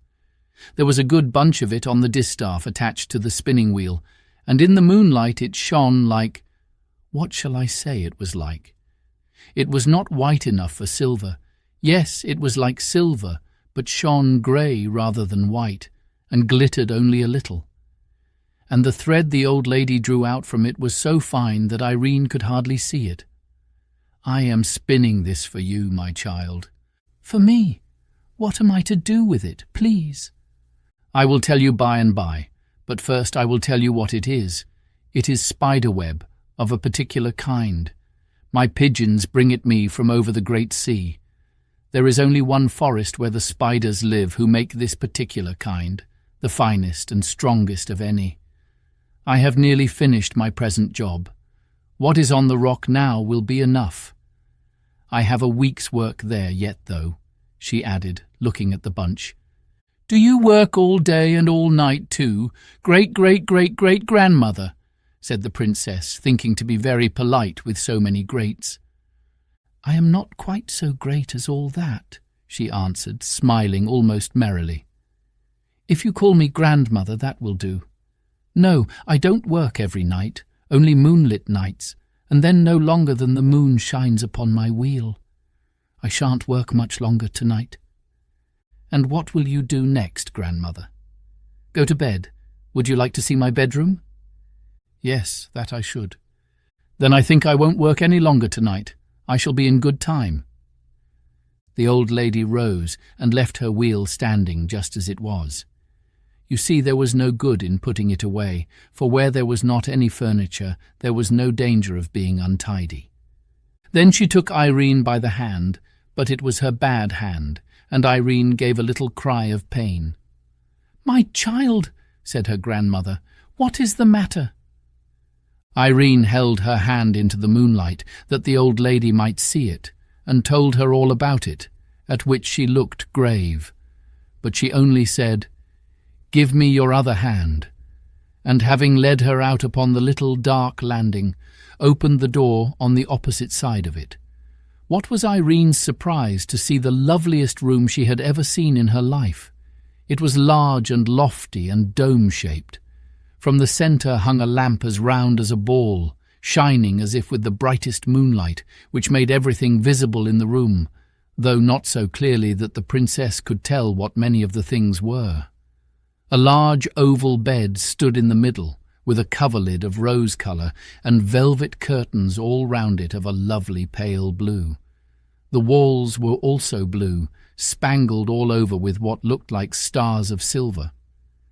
The old lady left her, and going to a strange-looking cabinet, opened it and took out a curious silver casket. Then she sat down on a low chair, and calling Irene, made her kneel before her while she looked at her hand. Having examined it, she opened the casket, and took from it a little ointment. The sweetest odour filled the room, like that of roses and lilies, as she rubbed the ointment gently all over the hot, swollen hand. Her touch was so pleasant and cool that it seemed to drive away the pain and heat wherever it came. "Oh, grandmother, it is so nice," said Irene. "Thank you, thank you." Then the old lady went to a chest of drawers and took out a large handkerchief of gossamer-like cambric, which she tied round her hand. "I don't think I can let you go away tonight," she said. "Would you like to sleep with me?" "Oh, yes, yes, dear grandmother," said Irene, and would have clapped her hands, forgetting that she could not. "You won't be afraid then to go to bed with such an old woman?" "No, you are so beautiful, grandmother, but I am very old." "And I suppose I am very young. You won't mind sleeping with such a very young woman, grandmother?" "You sweet little pertness," said the old lady, and drew her towards her, and kissed her on the forehead and the cheek and the mouth. Then she got a large silver basin, and having poured some water into it, made Irene sit on the chair and washed her feet. This done, she was ready for bed, and oh, what a delicious bed it was into which her grandmother laid her. She hardly could have told she was lying upon anything. She felt nothing but the softness. The old lady, having undressed herself, lay down beside her. "Why don't you put out your moon?" asked the princess. "That never goes out, night or day," she answered. "In the darkest night, if any of my pigeons are out on a message, they always see my moon and know where to fly to. But if somebody besides the pigeons were to see it, somebody about the house, I mean, they would come to look what it was and find you." "The better for them, then," said the old lady, "but it does not happen above 5 times in 100 years that anyone does see it. The greater part of those who do take it for a meteor wink their eyes and forget it again. Besides, nobody could find the room except I pleased. Besides, again, I will tell you a secret. If that light were to go out, you would fancy yourself lying in a bare garret on a heap of old straw, and would not see one of the pleasant things round about you all the time." "I hope it will never go out," said the princess. "I hope not, but it is time we both went to sleep. Shall I take you in my arms?" The little princess nestled close up to the old lady, who took her in both her arms and held her close to her bosom. "Oh dear, this is so nice," said the princess. "I didn't know anything in the world could be so comfortable. I should like to lie here forever." "You may, if you will," said the old lady, "but I must put you to one trial, not a very hard one, I hope. This night week you must come back to me. If you don't, I do not know when you may find me again, and you will soon want me very much." "Oh, please don't let me forget." "You shall not forget. The only question is whether you will believe I am anywhere, whether you will believe I am anything but a dream. You may be sure I will do all I can to help you to come, but it will rest with yourself after all. On the night of next Friday, you must come to me. Mind now." "I will try," said the princess. "Then good night," said the old lady, and kissed the forehead which lay in her bosom. In a moment more the little princess was dreaming in the midst of the loveliest dreams, of summer seas and moonlight and mossy springs and great murmuring trees and beds of wild flowers with such odours as she had never smelled before.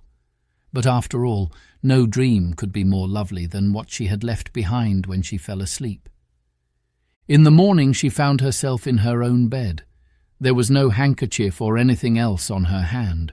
Only a sweet odour lingered about it. The swelling had all gone down. The prick of the brooch had vanished. In fact, her hand was perfectly well. Chapter 12. A short chapter about Curdie. Curdie spent many nights in the mine.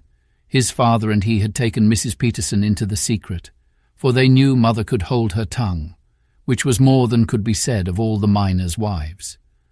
But Curdie did not tell her that every night he spent in the mine, part of it went in earning a new red petticoat for her. Mrs. Peterson was such a nice, good mother. All mothers are nice and good more or less, but Mrs. Peterson was nice and good all more and no less. She made and kept a little heaven in that poor cottage on the high hillside for her husband and son to go home to, out of the low and rather dreary earth in which they worked. I doubt if the princess was very much happier even in the arms of her huge great-grandmother than Peter and Curdie were in the arms of Mrs. Peterson. True, her hands were hard and chapped and large, but it was with work for them, and therefore in the sight of the angels her hands were so much the more beautiful. And if Curdie worked hard to get her a petticoat, she worked hard every day to get him comforts which he would have missed much more than she would a new petticoat even in winter. Not that she and Curdie ever thought of how much they worked for each other. That would have spoiled everything. When left alone in the mine, Curdie always worked on for an hour or two at first, following the lode which, according to Glump, would lead at last into the deserted habitation. After that, he would set out on a reconnoitring expedition. In order to manage this, or rather the return from it, better than the first time, he had bought a huge ball of fine string, having learned the trick from Hop-o'-my-Thumb, whose history his mother had often told him. Not that Hop-o'-my-Thumb had ever used a ball of string. I should be sorry to be supposed so far out in my classics. But the principle was the same as that of the pebbles. The end of this string he fastened to his pickaxe, which figured no bad anchor, and then, with the ball in his hand, unrolling it as he went, set out in the dark through the natural gangs of the Goblins' territory.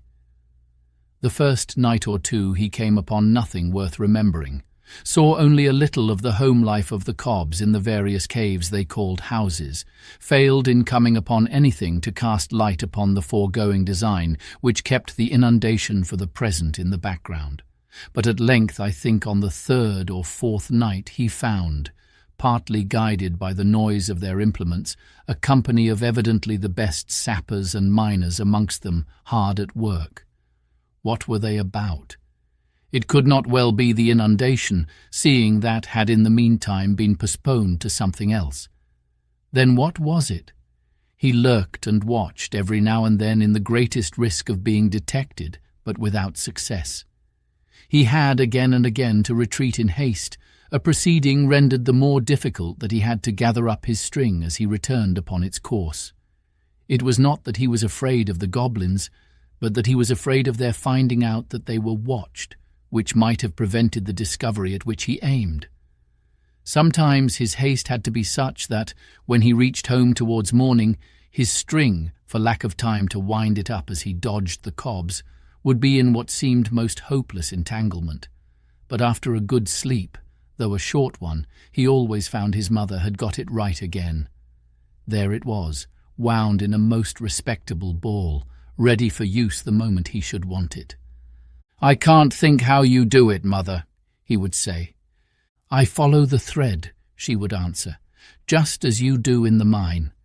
She never had more to say about it, but the less clever she was with her words, the more clever she was with her hands. And the less his mother said, the more Curdie believed she had to say.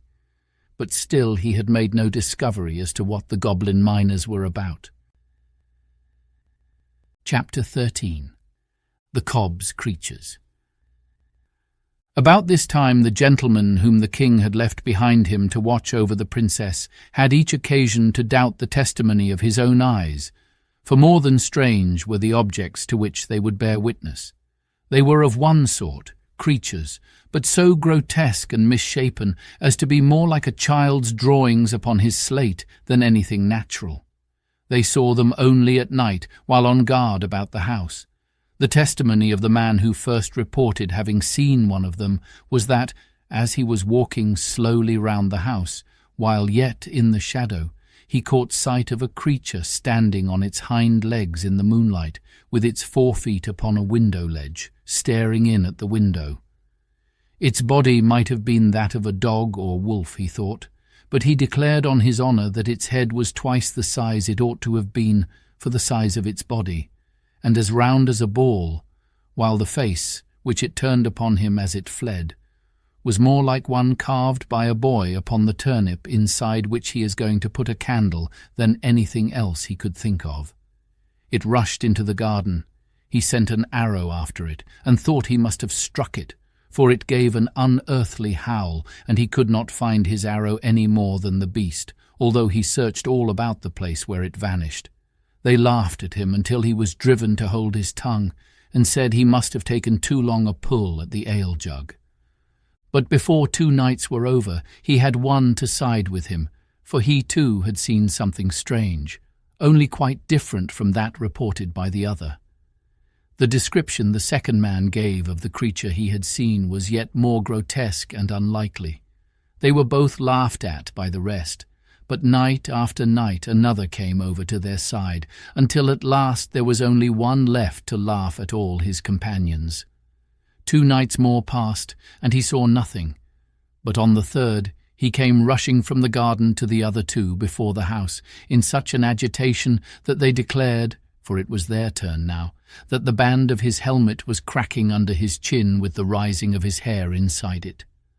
Running with him into that part of the garden which I have already described, they saw a score of creatures, to not one of which they could give a name, and not one of which was like another, hideous and ludicrous at once, gambolling on the lawn in the moonlight. The supernatural, or rather subnatural, ugliness of their faces, the length of legs and necks in some, the apparent absence of both or either in others, made the spectators, although in one consent as to what they saw, yet doubtful, as I have said, of the evidence of their own eyes, and ears as well.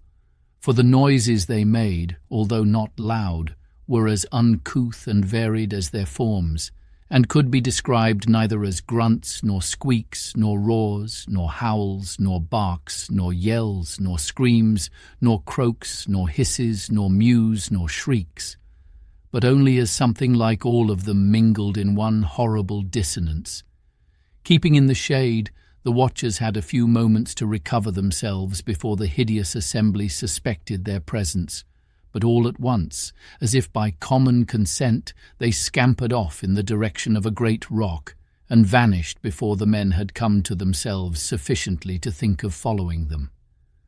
My readers will suspect what these were, but I will now give them full information concerning them. They were, of course, household animals belonging to the goblins, whose ancestors had taken their ancestors many centuries before from the upper regions of light into the lower regions of darkness. The original stocks of these horrible creatures were very much the same as the animals now seen about farms and homes in the country, with the exception of a few of them, which had been wild creatures, such as foxes, and indeed wolves and small bears, which the goblins, from their proclivity towards the animal creation, had caught when cubs and tamed. But in the course of time all had undergone even greater changes than had passed upon their owners.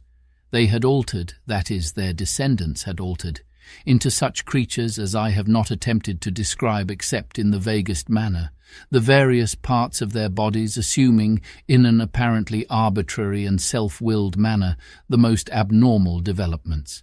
Indeed, so little did any distinct type predominate in some of the bewildering results, that you could only have guessed at any known animal as the original, and even then, what likeness remained would be more one of general expression than of definable conformation. But what increased the gruesomeness tenfold was that, from constant domestic, or indeed rather family association with the goblins, their countenances had grown in grotesque resemblance to the human. No one understands animals who does not see that every one of them, even amongst the fishes, it may be with a dimness and vagueness infinitely remote, yet shadows the human. In the case of these, the human resemblance had greatly increased. While their owners had sunk towards them, they had risen towards their owners. But the conditions of subterranean life being equally unnatural for both, while the goblins were worse, the creatures had not improved by the approximation, and its result would have appeared far more ludicrous than consoling to the warmest lover of animal nature. I shall now explain how it was that just then these animals began to show themselves about the king's country house. The goblins, as Curdie had discovered, were mining on, at work both day and night in divisions, urging the scheme after which he lay in wait. In the course of their tunnelling, they had broken into the channel of a small stream, but the break being in the top of it, no water had escaped to interfere with their work. Some of the creatures, hovering as they often did about their masters, had found the hole, and had, with the curiosity which had grown to a passion from the restraints of their unnatural circumstances, proceeded to explore the channel. The stream was the same which ran out by the seat on which Irene and her king papa had sat, as I have told, and the goblin creatures found it jolly fun to get out for a romp on a smooth lawn, such as they had never seen in all their poor miserable lives. But although they had partaken enough of the nature of their owners to delight in annoying and alarming any of the people whom they met on the mountain, they were, of course, incapable of designs of their own, or of intentionally furthering those of their masters. For several nights after the men-at-arms were at length of one mind as to the fact of the visits of some horrible creatures, whether bodily or spectral they could not yet say, they watched with special attention that part of the garden where they had last seen them. Perhaps indeed they gave in consequence too little attention to the house, but the creatures were too cunning to be easily caught. Nor were the watchers quick-eyed enough to descry the head or the keen eyes in it, which, from the opening whence the stream issued, would watch them in turn, ready, the moment they should leave the lawn, to report the place clear. Chapter 14. That Night Week. During the whole of the week, Irene had been thinking every other moment of her promise to the old lady, although even now she could not feel quite sure that she had not been dreaming. Could it really be that an old lady lived up in the top of the house with pigeons and a spinning wheel and a lamp that never went out? She was, however, none the less determined on the coming Friday to ascend the 3 stairs, walk through the passages with the many doors, and try to find the tower in which she had either seen or dreamed her grandmother. Her nurse could not help wondering what had come to the child. She would sit so thoughtfully silent, and even in the midst of a game with her would so suddenly fall into a dreamy mood. But Irene took care to betray nothing, whatever efforts Looty might make to get at her thoughts, and Looty had to say to herself, "What an odd child she is," and give it up. At length the longed-for Friday arrived, and lest Looty should be moved to watch her, Irene endeavoured to keep herself as quiet as possible. In the afternoon she asked for her doll's house, and went on arranging and rearranging the various rooms and their inhabitants for a whole hour. Then she gave a sigh and threw herself back in her chair. One of the dolls would not sit, and another would not stand, and they were all very tiresome. Indeed, there was one would not even lie down, which was too bad. But it was now getting dark, and the darker it got, the more excited Irene became, and the more she felt it necessary to be composed. "I see you want your tea, Princess," said the nurse. "I will go and get it. The room feels close. I will open the window a little. The evening is mild. It won't hurt you." "There's no fear of that, Looty," said Irene, wishing she had put off going for the tea till it was darker, when she might have made her attempt with every advantage. I fancy Looty was longer in returning than she had intended, for when Irene, who had been lost in thought, looked up, she saw it was nearly dark, and at the same moment caught sight of a pair of eyes, bright with a green light, glowering at her through the open window. The next instant something leaped into the room. It was like a cat, with legs as long as a horse's, Irene said, but its body no bigger and its legs no thicker than those of a cat. She was too frightened to cry out, but not too frightened to jump from her chair and run from the room. It is plain enough to every one of my readers what she ought to have done, and indeed Irene thought of it herself. But when she came to the foot of the old stair, just outside the nursery door, she imagined the creature running up those long ascents after her and pursuing her through the dark passages, which, after all, might lead to no tower. That thought was too much. Her heart failed her, and turning from the stair, she rushed along to the hall, whence, finding the front door open, she darted into the court, pursued, at least she thought so, by the creature. No one happening to see her, on she ran, unable to think for fear, and ready to run anywhere to elude the awful creature with the stilt legs. Not daring to look behind her, she rushed straight out of the gate and up the mountain. It was foolish indeed, thus to run farther and farther from all who could help her, as if she had been seeking a fit spot for the goblin creature to eat her in his leisure. But that is the way fear serves us. It always sides with the thing we are afraid of. The princess was soon out of breath with running uphill, but she ran on, for she fancied the horrible creature just behind her, forgetting that, had it been after her, such long legs as those must have overtaken her long ago. At last she could run no longer, and fell, unable even to scream, by the roadside, where she lay for some time half dead with terror. But finding nothing lay hold of her, and her breath beginning to come back, she ventured at length to get half up and peer anxiously about her. It was now so dark she could see nothing. Not a single star was out. She could not even tell in what direction the house lay, and between her and home she fancied the dreadful creature lying ready to pounce upon her. She saw now that she ought to have run up the stairs at once. It was well she did not scream, for although very few of the goblins had come out for weeks, a stray idler or two might have heard her. She sat down upon a stone, and nobody but one who had done something wrong could have been more miserable. She had quite forgotten her promise to visit her grandmother. A raindrop fell on her face. She looked up, and for a moment her terror was lost in astonishment. At first she thought the rising moon had left her place, and drawn nigh to see what could be the matter with the little girl, sitting alone without hat or cloak, on the dark bare mountain. But she soon saw she was mistaken, for there was no light on the ground at her feet, and no shadow anywhere. But a great silver globe was hanging in the air, and as she gazed at the lovely thing, her courage revived. If she were but indoors again, she would fear nothing, not even the terrible creature with the long legs. But how was she to find her way back? What could that light be? Could it be? No, it couldn't. But what if it should be? Yes, it must be, her great-great-grandmother's lamp, which guided her pigeons home through the darkest night. She jumped up. She had but to keep that light in view, and she must find the house. Her heart grew strong.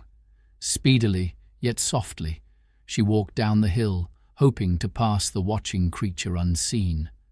Dark as it was, there was little danger now of choosing the wrong road, and, which was most strange, the light that filled her eyes from the lamp, instead of blinding them for a moment, to the object upon which they next fell, enabled her for a moment to see it, despite the darkness. By looking at the lamp and then dropping her eyes, she could see the road for a yard or two in front of her, and this saved her from several falls, for the road was very rough. But all at once, to her dismay, it vanished, and the terror of the beast, which had left her the moment she began to return, again laid hold of her heart. The same instant, however, she caught the light of the windows, and knew exactly where she was. It was too dark to run, but she made what haste she could, and reached the gate in safety. She found the house door still open, ran through the hall, and without even looking into the nursery, bounded straight up the stair, and the next, and the next. Then, turning to the right, ran through the long avenue of silent rooms, and found her way at once to the door at the foot of the tower stair. When first the nurse missed her, she fancied she was playing her a trick, and for some time took no trouble about her. But at last, getting frightened, she had begun to search. And when the princess entered, the whole household was hither and thither over the house, hunting for her. A few seconds after she reached the stair of the tower, they had even begun to search the neglected rooms, in which they would never have thought of looking had they not already searched every other place they could think of in vain. But by this time she was knocking at the old lady's door. Chapter 15. Woven and then Spun. "Come in, Irene," said the silvery voice of her grandmother. The princess opened the door and peeped in, but the room was quite dark, and there was no sound of the spinning wheel. She grew frightened once more, thinking that although the room was there, the old lady might be a dream after all. Every little girl knows how dreadful it is to find a room empty where she thought somebody was, but Irene had to fancy for a moment that the person she came to find was nowhere at all. She remembered, however, that at night she spun only in the moonlight, and concluded that must be why there was no sweet, bee-like humming. The old lady might be somewhere in the darkness. Before she had time to think another thought, she heard her voice again saying as before, "Come in, Irene." From the sound, she understood at once that she was not in the room beside her. Perhaps she was in her bedroom. She turned across the passage, feeling her way to the other door. When her hand fell on the lock, again the old lady spoke. "Shut the other door behind you, Irene. I always close the door of my workroom when I go to my chamber." Irene wondered to hear her voice so plainly through the door. Having shut the other, she opened it and went in. Oh, what a lovely haven to reach from the darkness and fear through which she had come.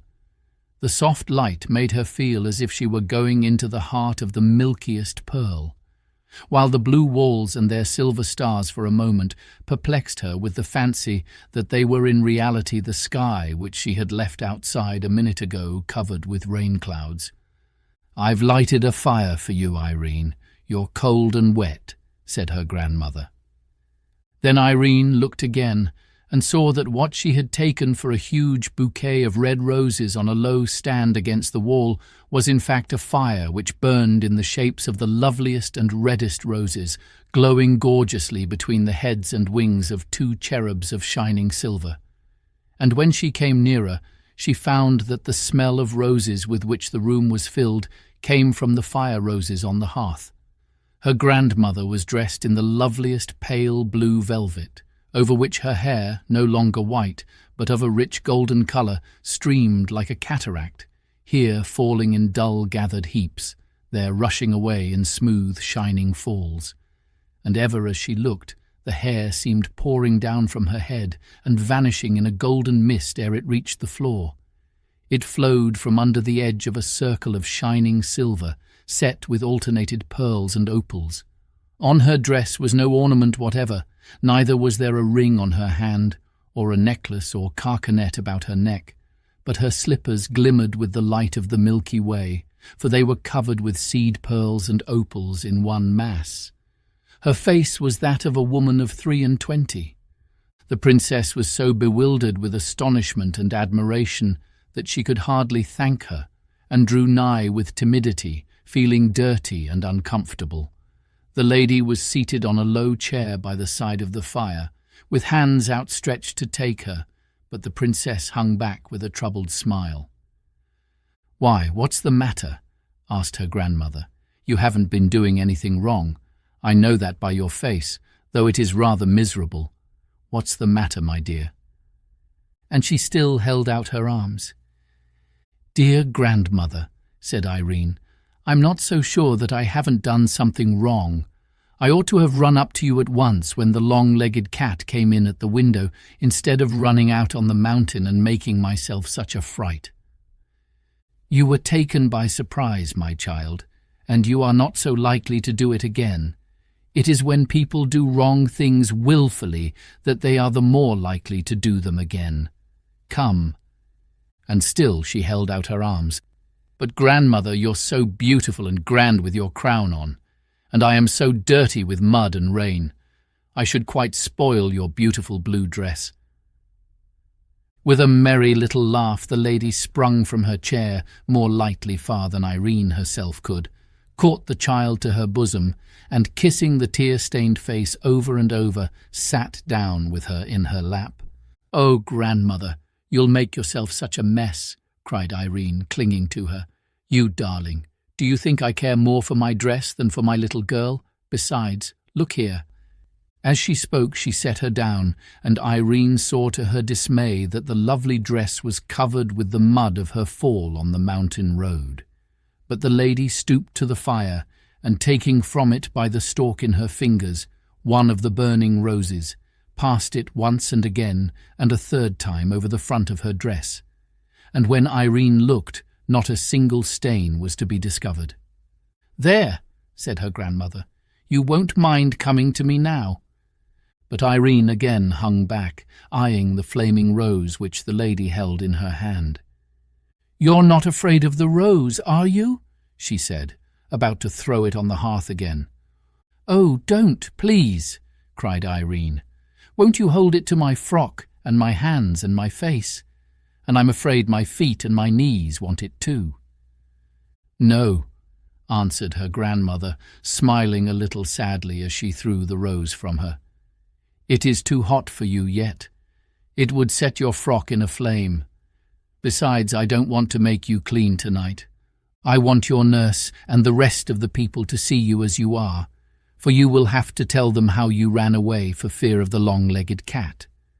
I should like to wash you, but they would not believe you then. Do you see that bath behind you?" The princess looked and saw a large oval tub of silver shining brilliantly in the light of the wonderful lamp. "Go and look into it," said the lady. Irene went and came back very silent with her eyes shining. "What did you see?" asked her grandmother. "The sky and the moon and the stars," she answered. "It looked as if there was no bottom to it." The lady smiled a pleased, satisfied smile, and was silent also for a few moments. Then she said, "Any time you want a bath, come to me. I know you have a bath every morning, but sometimes you want one at night too." "Thank you, grandmother. I will. I will indeed," answered Irene, and was again silent for some moments thinking. Then she said, "How was it, grandmother, that I saw your beautiful lamp, not the light of it only, but the great round silvery lamp itself, hanging alone in the great open air, high up? It was your lamp I saw, wasn't it?" "Yes, my child, it was my lamp." "Then how was it? I don't see a window all round." "When I please, I can make the lamp shine through the walls, shine so strong that it melts them away from before the sight and shows itself as you saw it. But, as I told you, it is not everybody can see it. How is it that I can then? I'm sure I don't know. It is a gift born with you, and one day I hope everybody will have it. But how do you make it shine through the walls?" "Ah, that you would not understand if I were to try ever so much to make you. Not yet, not yet. But," added the lady, rising, "You must sit in my chair while I get you the present I have been preparing for you. I told you my spinning was for you. It is finished now, and I am going to fetch it.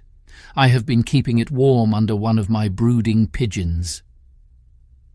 Irene sat down in the low chair, and her grandmother left her, shutting the door behind her.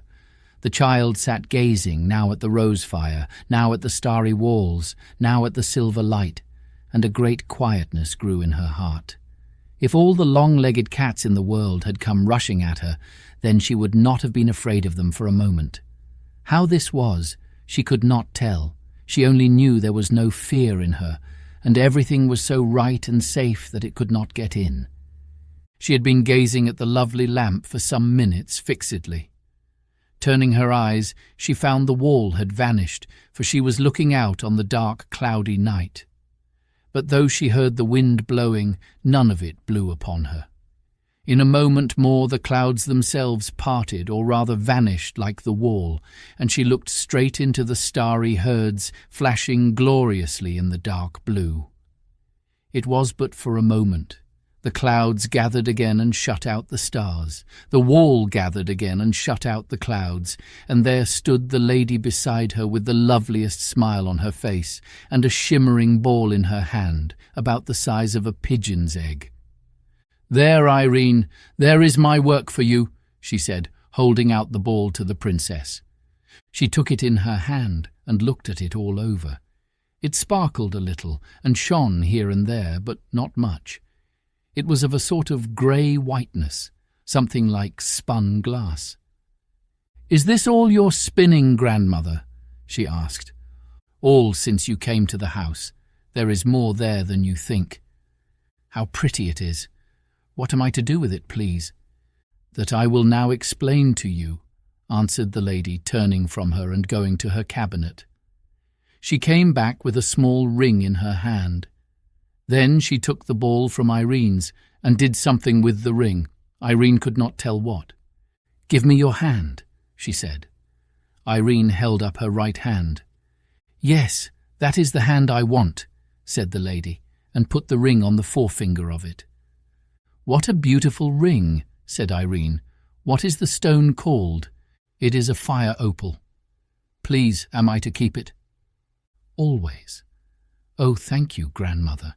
It's prettier than anything I ever saw, except those of all colours in your— Please, is that your crown?" "Yes, it is my crown. The stone in your ring is of the same sort, only not so good. It has only red, but mine have all colours, you see." "Yes, grandmother, I will take such care of it. But," she added, hesitating. "But what?" asked her grandmother. "What am I to say when Looty asks me where I got it?" "You will ask her where you got it," answered the lady, smiling. "I don't see how I can do that." "You will, though." "Of course I will, if you say so. But you know, I can't pretend not to know." "Of course not. But don't trouble yourself about it. You will see when the time comes." So saying, the lady turned and threw the little ball into the rose fire. "Oh, grandmother," exclaimed Irene, "I thought you had spun it for me." "So I did, my child, and you've got it." "No, it's burnt in the fire." The lady put her hand in the fire, brought out the ball glimmering as before, and held it towards her. Irene stretched out her hand to take it, but the lady turned and, going to her cabinet, opened a drawer and laid the ball in it. "Have I done anything to vex you, grandmother?" said Irene pitifully. "No, my darling, but you must understand that no one ever gives anything to another properly, and really without keeping it. That ball is yours." "Oh, I'm not to take it with me. You are going to keep it for me." "You are to take it with you. I've fastened the end of it to the ring on your finger." Irene looked at the ring. "I can't see it there, grandmother," she said. "Feel a little way from the ring, towards the cabinet," said the lady. "Oh, I do feel it," exclaimed the princess. "But I can't see it," she added, looking close to her outstretched hand. "No, the thread is too fine for you to see it. You can only feel it. Now you can fancy how much spinning that took. although it does seem such a little ball. But what use can I make of it if it lies in your cabinet? That is what I will explain to you. It would be of no use to you. It wouldn't be yours at all if it did not lie in my cabinet. Now listen. If ever you find yourself in any danger, such, for example, as you were in this same evening, you must take off your ring and put it under the pillow of your bed. Then you must lay your finger, the same that wore the ring, upon the thread, and follow the thread wherever it leads you. Oh, how delightful! It will lead me to you, grandmother, I know. Yes, but remember it may seem to you a very roundabout way indeed, and you must not doubt the thread. Of one thing you may be sure, that while you hold it, I hold it too. It is very wonderful, said Irene thoughtfully. Then suddenly becoming aware, she jumped up, crying, "Oh, grandmother, here have I been sitting all this time in your chair, and you standing. I beg your pardon." The lady laid her hand on her shoulder and said, "Sit down again, Irene. Nothing pleases me better than to see anyone sit in my chair. I am only too glad to stand so long as anyone will sit in it." "How kind of you," said the princess, and sat down again. "It makes me happy," said the lady. "But," said Irene, still puzzled, "won't the thread get in somebody's way and be broken if the one end is fast to my ring and the other laid in your cabinet?" "You will find all that arrange itself. I am afraid it is time for you to go." "Mightn't I stay and sleep with you tonight, grandmother?" "No, not tonight. If I had meant you to stay tonight, I should have given you a bath, but you know everybody in the house is miserable about you, and it would be cruel to keep them so all night. You must go downstairs." "I'm so glad, grandmother, you didn't say go home, for this is my home. Mayn't I call this my home?" "You may, my child, and I trust you will always think it your home. Now come, I must take you back without anyone seeing you." "Please, I want to ask you one question more," said Irene. "Is it because you have your crown on that you look so young?" "No, child," answered her grandmother. "It is because I felt so young this evening that I put my crown on, and I thought you would like to see your old grandmother in her best." "Why do you call yourself old? You're not old, grandmother." "I am very old indeed. It is so silly of people. I don't mean you, for you are such a tiny and couldn't know better. But it is so silly of people to fancy that old age means crookedness and witheredness and feebleness and sticks and spectacles and rheumatism and forgetfulness. It is so silly. Old age has nothing whatever to do with all that. The right old age means strength and beauty and mirth and courage and clear eyes and strong, painless limbs.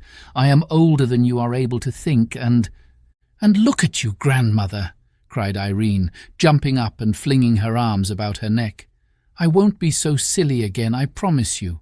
At least, I'm rather afraid to promise. But if I am, I promise to be sorry for it. I do. I wish I were as old as you, grandmother. I don't think you are ever afraid of anything." "Not for long, at least, my child. Perhaps by the time I am 2,000 years of age I shall indeed never be afraid of anything. But I confess I have sometimes been afraid about my children, sometimes about you, Irene." "Oh, I'm so sorry, grandmother. Tonight, I suppose, you mean?" "Yes, a little tonight, but a good deal when you had all but made up your mind that I was a dream, and no real great-great-grandmother. You must not suppose I am blaming you for that. I dare say you could not help it." "I don't know, grandmother," said the princess, beginning to cry. "I can't always do myself as I should like, and I don't always try. I'm very sorry, anyhow." The lady stooped, lifted her in her arms, and sat down with her in her chair, holding her close to her bosom. In a few minutes the princess had sobbed herself to sleep. How long she slept I do not know. When she came to herself she was sitting in her own high chair at the nursery table with her doll's house before her. Chapter 16. The Ring. The same moment her nurse came into the room, sobbing. When she saw her sitting there, she started back with a loud cry of amazement and joy. Then, running to her, she caught her in her arms and covered her with kisses. "My precious darling princess, where have you been? What has happened to you? We've all been crying our eyes out and searching the house from top to bottom for you." "Not quite from the top," thought Irene to herself, and she might have added, "not quite to the bottom, perhaps, if she had known all.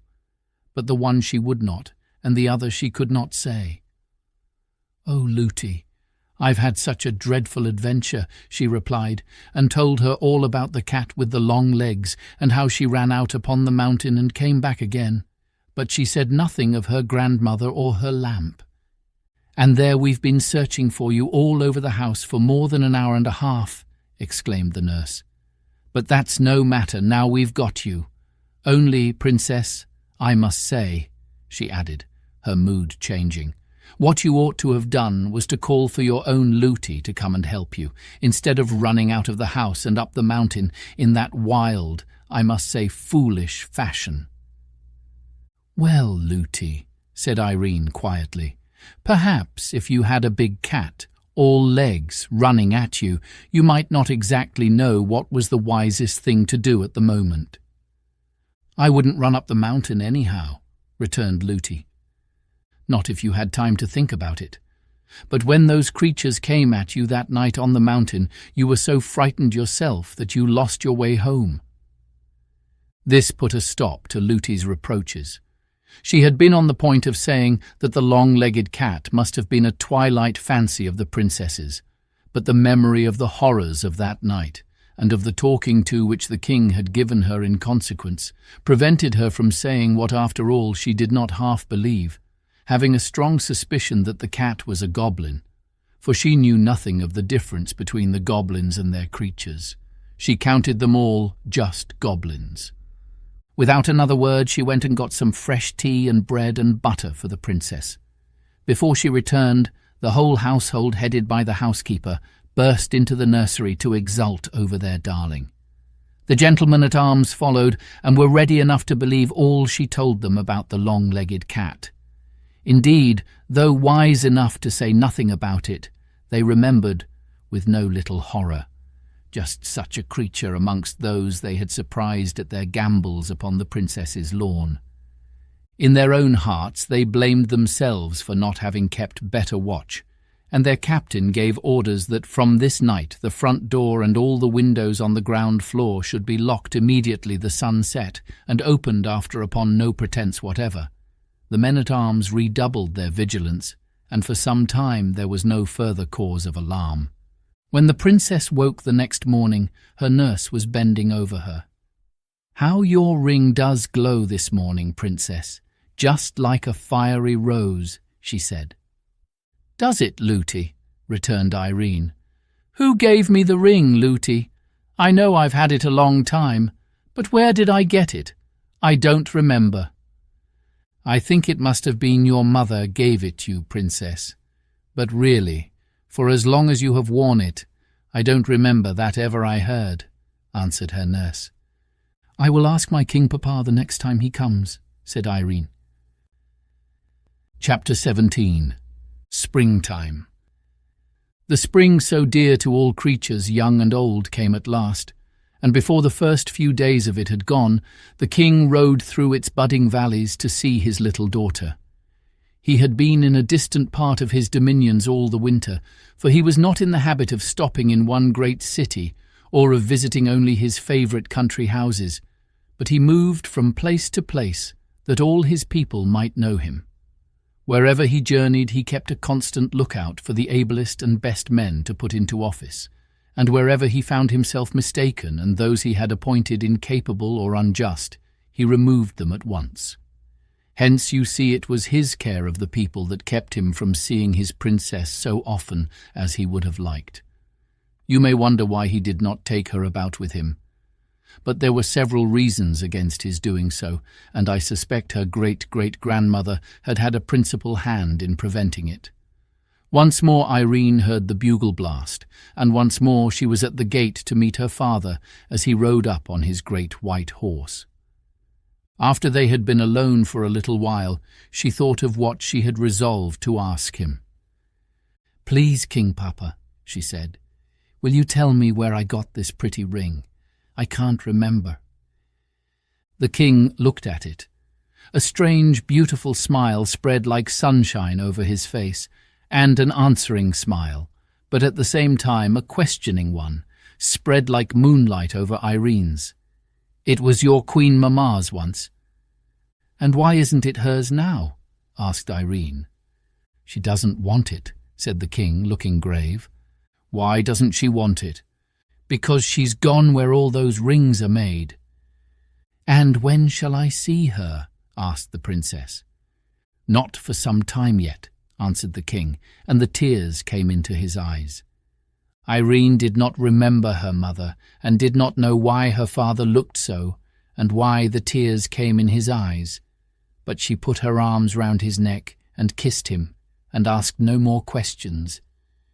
The king was much disturbed on hearing the report of the gentlemen-at-arms concerning the creatures they had seen, and I presume would have taken Irene with him that very day, but for what the presence of the ring on her finger assured him of. About an hour before he left, Irene saw him go up the old stair, and he did not come down again till they were just ready to start, and she thought with herself that he had been up to see the old lady. When he went away, he left other 6 gentlemen behind him, that there might be 6 of them always on guard. And now, in the lovely spring weather, Irene was out on the mountain the greater part of the day. In the warmer hollows there were lovely primroses, and not so many that she ever got tired of them. As often as she saw a new one opening an eye of light in the blind earth, she would clap her hands with gladness, and unlike some children I know, instead of pulling it, would touch it as tenderly as if it had been a new baby, and having made its acquaintance, would leave it as happy as she found it. She treated the plants on which they grew like birds' nests. Every fresh flower was like a new little bird to her. She would pay visits to all the flower nests she knew, remembering each by itself. She would go down on her hands and knees beside one and say, "Good morning. Are you all smelling very sweet this morning? Goodbye." And then she would go to another nest and say the same. It was a favourite amusement with her. There were many flowers up and down, and she loved them all, but the primroses were her favourites. "They're not too shy, and they're not a bit forward," she would say to Looty. There were goats too about, over the mountain, and when the little kids came, she was as pleased with them as with the flowers. The goats belonged to the miners mostly, a few of them to Curdie's mother, but there were a good many wild ones that seemed to belong to nobody. These the goblins counted theirs, and it was upon them partly that they lived. They set snares and dug pits for them, and did not scruple to take what tame ones happened to be caught. But they did not try to steal them in any other manner, because they were afraid of the dogs the hill people kept to watch them, for the knowing dogs always tried to bite their feet.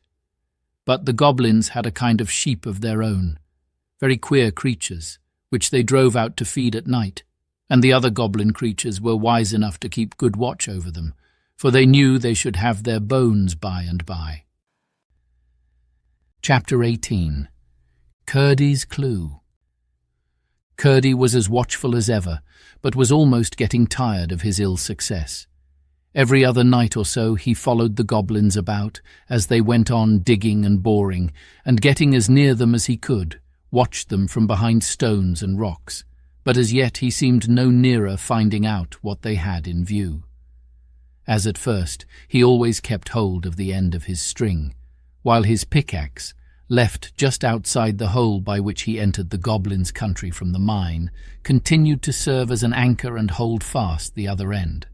The goblins, hearing no more noise in that quarter, had ceased to apprehend an immediate invasion, and kept no watch. One night, after dodging about and listening till he was nearly falling asleep with weariness, he began to roll up his ball, for he had resolved to go home to bed. It was not long, however, before he began to feel bewildered. One after another he passed goblin houses, caves, that is, occupied by goblin families, and at length was sure they were many more than he had passed as he came. He had to use great caution to pass unseen. They lay so close together. Could his string have led him wrong? He still followed, winding it, and still it led him into more thickly populated quarters, until he became quite uneasy and indeed apprehensive. For although he was not afraid of the Cobs, he was afraid of not finding his way out. But what could he do? It was of no use to sit down and wait for the morning. The morning made no difference here. It was dark and always dark, and if his string failed him, he was helpless. He might even arrive within a yard of the mine and never know it. Seeing he could do nothing better, he would at least find where the end of his string was, and, if possible, how it had come to play him such a trick. He knew by the size of the ball that he was getting pretty near the last of it, when he began to feel a tugging and pulling at it. What could it mean? Turning a sharp corner, he thought he heard strange sounds. These grew as he went on to a scuffling and growling and squeaking, and the noise increased until, turning a second sharp corner, he found himself in the midst of it, and the same moment tumbled over a wallowing mass, which he knew must be a knot of the Cobs creatures. Before he could recover his feet, he had caught some great scratches on his face and several severe bites on his legs and arms. But as he scrambled to get up, his hand fell upon his pickaxe, and before the horrid beasts could do him any serious harm, he was laying about with it right and left in the dark. The hideous cries which followed gave him the satisfaction of knowing that he had punished some of them pretty smartly for their rudeness, and by their scampering and their retreating howls, he perceived that he had routed them. He stood for a little, weighing his battle-axe in his hand, as if it had been the most precious lump of metal, but indeed no lump of gold itself could have been so precious at the time as that common tool, then untied the end of the string from it, put the ball in his pocket, and still stood thinking. It was clear that the Cobs creatures had found his axe, had between them carried it off, and had so led him he knew not where. But for all his thinking he could not tell what he ought to do, until suddenly he became aware of a glimmer of light in the distance. Without a moment's hesitation he set out for it, as fast as the unknown and rugged way would permit. Yet again, turning a corner, led by the dim light, he spied something quite new in his experience of the underground regions, a small, irregular shape of something shining. Going up to it, he found it was a piece of mica or Muscovy glass, called sheep silver in Scotland, and the light flickered as if from a fire behind it. After trying in vain for some time to discover an entrance to the place where it was burning, he came at length to a small chamber, in which an opening high in the wall revealed a glow beyond. To this opening he managed to scramble up, and then he saw a strange sight. Below sat a little group of goblins around a fire, the smoke of which vanished in the darkness far aloft. The sides of the cave were full of shining minerals like those of the palace hall, and the company was evidently of a superior order, for everyone wore stones about head or arms or waist, shining dull, gorgeous colours in the light of the fire. Nor had Curdie looked long before he recognized the king himself, and found that he had made his way into the inner apartment of the royal family. He had never had such a good chance of hearing something. He crept through the hole as softly as he could, scrambled a good way down the wall towards them without attracting attention, and then sat down and listened. The king, evidently the queen, and probably the crown prince and the prime minister were talking together. He was sure of the queen by her shoes, for as she warmed her feet at the fire, he saw them quite plainly. "That will be fun," said the one he took for the crown prince. It was the first whole sentence he heard. "I don't see why you should think it such a grand affair," said his stepmother, tossing her head backward. "You must remember, my spouse," interposed his majesty, as if making excuse for his son. "He has got the same blood in him. His mother—" "Don't talk to me of his mother. You positively encourage his unnatural fancies. Whatever belongs to that mother ought to be cut out of him." "You forget yourself, my dear," said the king. "I don't," said the queen, "nor you either. If you expect me to approve of such coarse tastes, you will find yourself mistaken. I don't wear shoes for nothing." "You must acknowledge, however," the king said with a little groan, "that this at least is no whim of Harelip's, but a matter of state policy. You are well aware that his gratification comes purely from the pleasure of sacrificing himself to the public good. Does it not, Harelip?" "Yes, father, of course it does. Only it will be nice to make her cry. I'll have the skin taken off between her toes and tie them up till they grow together. Then her feet will be like other people's, and there will be no occasion for her to wear shoes." "Do you mean to insinuate I've got toes, you unnatural wretch?" cried the queen, and she moved angrily towards Harelip. The counsellor, however, who was betwixt them, leaned forward so as to prevent her touching him, but only as if to address the prince. "Your Royal Highness," he said, "possibly requires to be reminded that you have got 3 toes yourself, 1 on one foot, 2 on the other." "Ha, ha, ha!" shouted the queen triumphantly. The counsellor, encouraged by this mark of favour, went on. "It seems to me, Your Royal Highness, it would greatly endear you to your future people, proving to them that you are not the less one of themselves, that you had the misfortune to be born of a sun-mother, if you were to command upon yourself the comparatively slight operation which, in a more extended form, you so wisely meditate with regard to your future princess." "Ha, ha, ha!" laughed the queen, louder than before, and the king and the minister joined in the laugh. Harelip growled, and for a few moments the others continued to express their enjoyment of his discomfiture. The queen was the only one Curdie could see with any distinctness. She sat sideways to him, and the light of the fire shone full upon her face. He could not consider her handsome. Her nose was certainly broader at the end than its extreme length, and her eyes, instead of being horizontal, were set up like 2 perpendicular eggs, one on the broad, the other on the small end.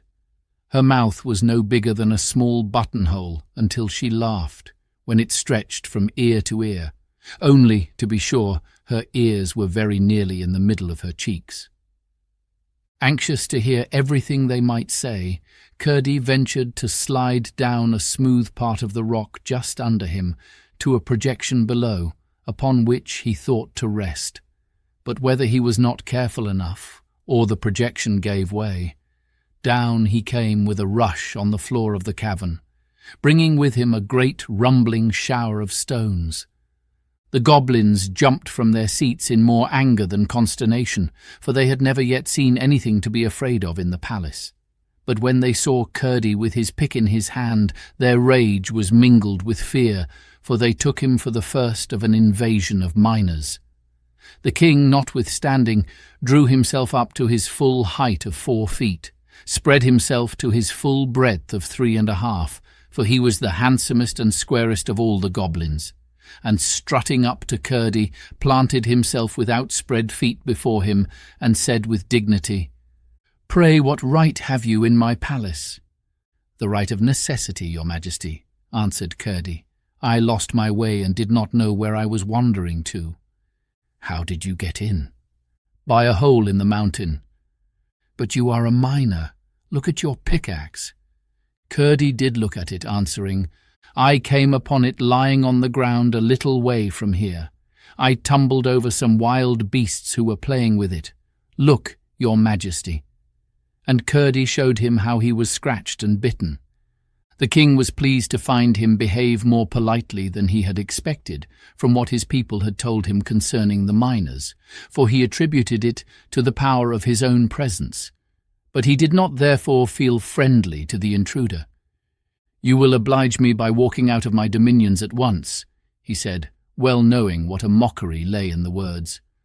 "With pleasure, if your majesty will give me a guide," said Curdie. "I will give you 1,000. said the king with a scoffing air of magnificent liberality.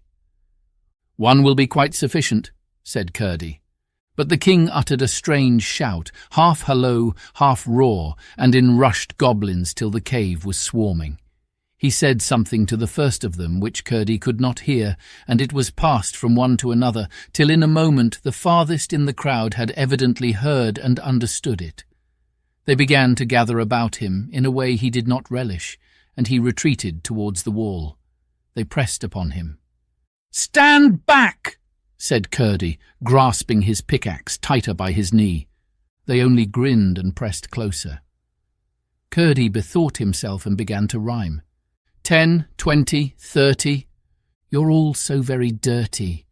20, 30, 40. You're all so thick and snorty. 30, 40, 50. You're all so puff and snifty. 40, 50, 60. Beast and man so mixty. 50, 60, 70. Mixty, maxty, leventy. 60, 70, 80. All your cheeks so slaty. 70, 80, 90, all your hands so flinty. 80, 90, 100, altogether dundred. The goblins fell back a little when he began and made horrible grimaces all through the rhyme, as if eating something so disagreeable that it set their teeth on edge and gave them the creeps. But whether it was that the rhyming words were most of them no words at all, for a new rhyme being considered the more efficacious, Curdie had made it on the spur of the moment, or whether it was that the presence of the king and queen gave them courage, I cannot tell. But the moment the rhyme was over, they crowded on him again, and outshot 100 long arms, with a multitude of thick nailless fingers at the ends of them, to lay hold upon him. Then Curdie heaved up his axe. But being as gentle as courageous, and not wishing to kill any of them, he turned the end, which was square and blunt like a hammer, and with that came down a great blow on the head of the goblin nearest him. Hard as the heads of all goblins are, he thought he must feel that. And so he did, no doubt, but he only gave a horrible cry and sprung at Curdie's throat. Curdie, however, drew back in time, and just at that critical moment remembered the vulnerable part of the goblin body. He made a sudden rush at the king and stamped with all his might on his majesty's feet. The king gave a most unkingly howl and almost fell into the fire. Curdie then rushed into the crowd, stamping right and left. The goblins drew back, howling on every side as he approached, but they were so crowded that few of those he attacked could escape his tread, and the shrieking and roaring that filled the cave would have appalled Curdie but for the good hope it gave him. They were tumbling over each other in heaps in their eagerness to rush from the cave, when a new assailant suddenly faced him. The queen, with flaming eyes and expanded nostrils, her hair standing half up from her head, rushed at him. She trusted in her shoes. They were of granite, hollowed like French sabots. Curdie would have endured much rather than hurt a woman, even if she was a goblin. But here was an affair of life and death. Forgetting her shoes, he made a great stamp on one of her feet. But she instantly returned it with very different effect, causing him frightful pain and almost disabling him. His only chance with her would have been to attack the granite shoes with his pickaxe, but before he could think of that, she had caught him up in her arms and was rushing with him across the cave. She dashed him into a hole in the wall with a force that almost stunned him. But although he could not move, he was not too far gone to hear her great cry, and the rush of multitudes of soft feet, followed by the sounds of something heaved up against the rock, after which came a multitudinous patter of stones falling near him. The last had not ceased when he grew very faint, for his head had been badly cut, and at last insensible. When he came to himself, there was perfect silence about him, and utter darkness, but for the merest glimmer in one tiny spot. He crawled to it, and found that they had heaved a slab against the mouth of the hole, past the edge of which a poor little gleam found its way from the fire. He could not move it a hairbreadth, for they had piled a great heap of stones against it. He crawled back to where he had been lying, in the faint hope of finding his pickaxe. But after a vain search, he was at last compelled to acknowledge himself in an evil plight. He sat down and tried to think, but soon fell fast asleep. Chapter 19. Goblin Counsels. He must have slept a long time, for when he awoke he felt wonderfully restored, indeed almost well and very hungry. There were voices in the outer cave. Once more, then, it was night, for the goblins slept during the day and went about their affairs during the night. In the universal and constant darkness of their dwelling, they had no reason to prefer the one arrangement to the other. But from aversion to the Sun People, they chose to be busy when there was least chance of their being met either by the miners below when they were burrowing, or by the people of the mountain above when they were feeding their sheep or catching their goats. And indeed it was only when the sun was away that the outside of the mountain was sufficiently like their own dismal regions to be endurable to their mole eyes, so thoroughly had they become unaccustomed to any light beyond that of their own fires and torches. Curdie listened, and soon found that they were talking of himself. "How long will it take?" asked Harelip.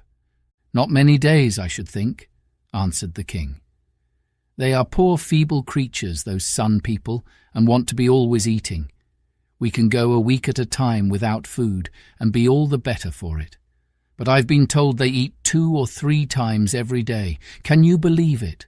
They must be quite hollow inside, not at all like us, 9/10 of whose bulk is solid flesh and bone. Yes, I judge a week of starvation will do for him." "If I may be allowed a word," interposed the Queen, "and I think I ought to have some voice in the matter." "The wretch is entirely at your disposal, my spouse," interrupted the King. "He is your property. You caught him yourself. We should never have done it." The Queen laughed. She seemed in far better humour than the night before. "I was about to say," she resumed, "that it does seem a pity to waste so much fresh meat." "What are you thinking of, my love?" said the King. "The very notion of starving him implies that we are not going to give him any meat, either salt or fresh." "I'm not such a stupid as that comes to," returned Her Majesty. "What I mean is that by the time he is starved, there will hardly be a picking upon his bones." The King gave a great laugh. "Well, my spouse, you may have him when you like," he said. "I don't fancy him for my part. I am pretty sure he is tough eating." "That would be to honour instead of punish his insolence," returned the Queen. "But why should our poor creatures be deprived of so much nourishment? Our little dogs and cats and pigs and small bears would enjoy him very much." "You are the best of housekeepers, my lovely Queen," said her husband. "Let it be so by all means. Let us have our people in, and get him out and kill him at once. He deserves it. The mischief he might have brought upon us, now that he had penetrated so far as our most retired citadel, is incalculable. Or rather, let us tie him hand and foot, and have the pleasure of seeing him torn to pieces by full torchlight in the great hall." "Better and better!" cried the Queen and the Prince together, both of them clapping their hands, and the Prince made an ugly noise with his harelip, just as if he had intended to be one at the feast. "But," added the Queen, bethinking herself, "he is so troublesome. For poor creatures as they are, there is something about those Sun People that is very troublesome. I cannot imagine how it is that with such superior strength and skill and understanding as ours, we permit them to exist at all. Why do we not destroy them entirely and use their cattle and grazing lands at our pleasure? Of course we don't want to live in their horrid country. It is far too glaring for our quieter and more refined tastes. But we might use it as a sort of outhouse, you know. Even our creatures' eyes might get used to it. And if they did grow blind, that would be of no consequence, provided they grew fat. But we might even keep their great cows and other creatures, and then we should have a few more luxuries, such as cream and cheese, which at present we only taste occasionally, when our brave men have succeeded in carrying some off from their farms." "It is worth thinking of," said the king, "and I don't know why you should be the first to suggest it, except that you have a positive genius for conquest. But still, as you say, there is something very troublesome about them, and it would be better, as I understand you to suggest, that we should starve him for a day or two first, so that he may be a little less frisky when we take him out. Once there was a goblin, living in a hole. Busy he was cobblin', a shoe without a sole. By came a birdie. 'Goblin, what do you do?' 'Cobble at a sturdy, up a leather shoe.' 'What's the good of that, sir?' said the little bird. 'Why, it's very pat, sir, plain without a word. Where 'tis all a hole, sir, and never can be holes. Why should their shoes have soles, sir, when they've got no soles?' 'What's that horrible noise?' cried the Queen, shuddering from pot metal head to granite shoes. 'I declare,' said the King with solemn indignation, 'it's the sun creature in the hole.' 'Stop that disgusting noise!' cried the Crown Prince valiantly, getting up and standing in front of the heap of stones with his face towards Curdie's prison. 'Do now, or I'll break your head.' 'Break away!' shouted Curdie, and began singing again. Once there was a goblin living in a hole. 'I really cannot bear it,' said the Queen. 'If I could only get at his horrid toes with my slippers again.' 'I think we had better go to bed,' said the King. 'It's not time to go to bed,' said the Queen. 'I would if I was you,' said Curdie. 'Impertinent wretch,' said the Queen with the utmost scorn in her voice. 'An impossible if,' said His Majesty with dignity.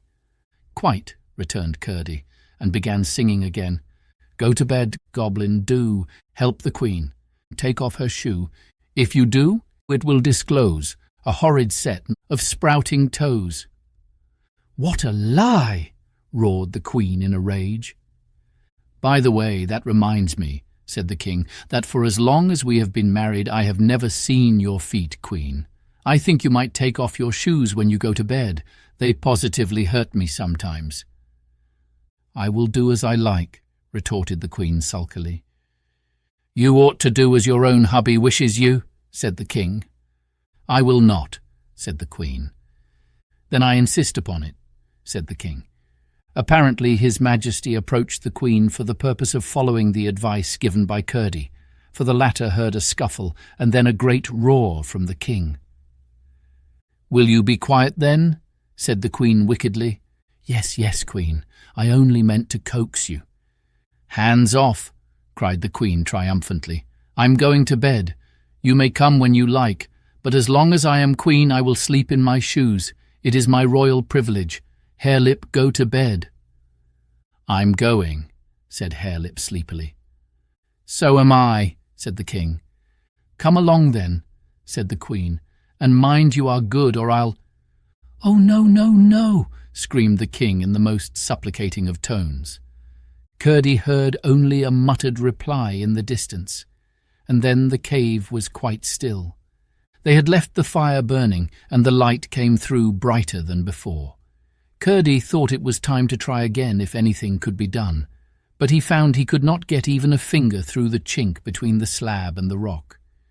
He gave a great rush with his shoulder against the slab, but it yielded no more than if it had been part of the rock. All he could do was to sit down and think again.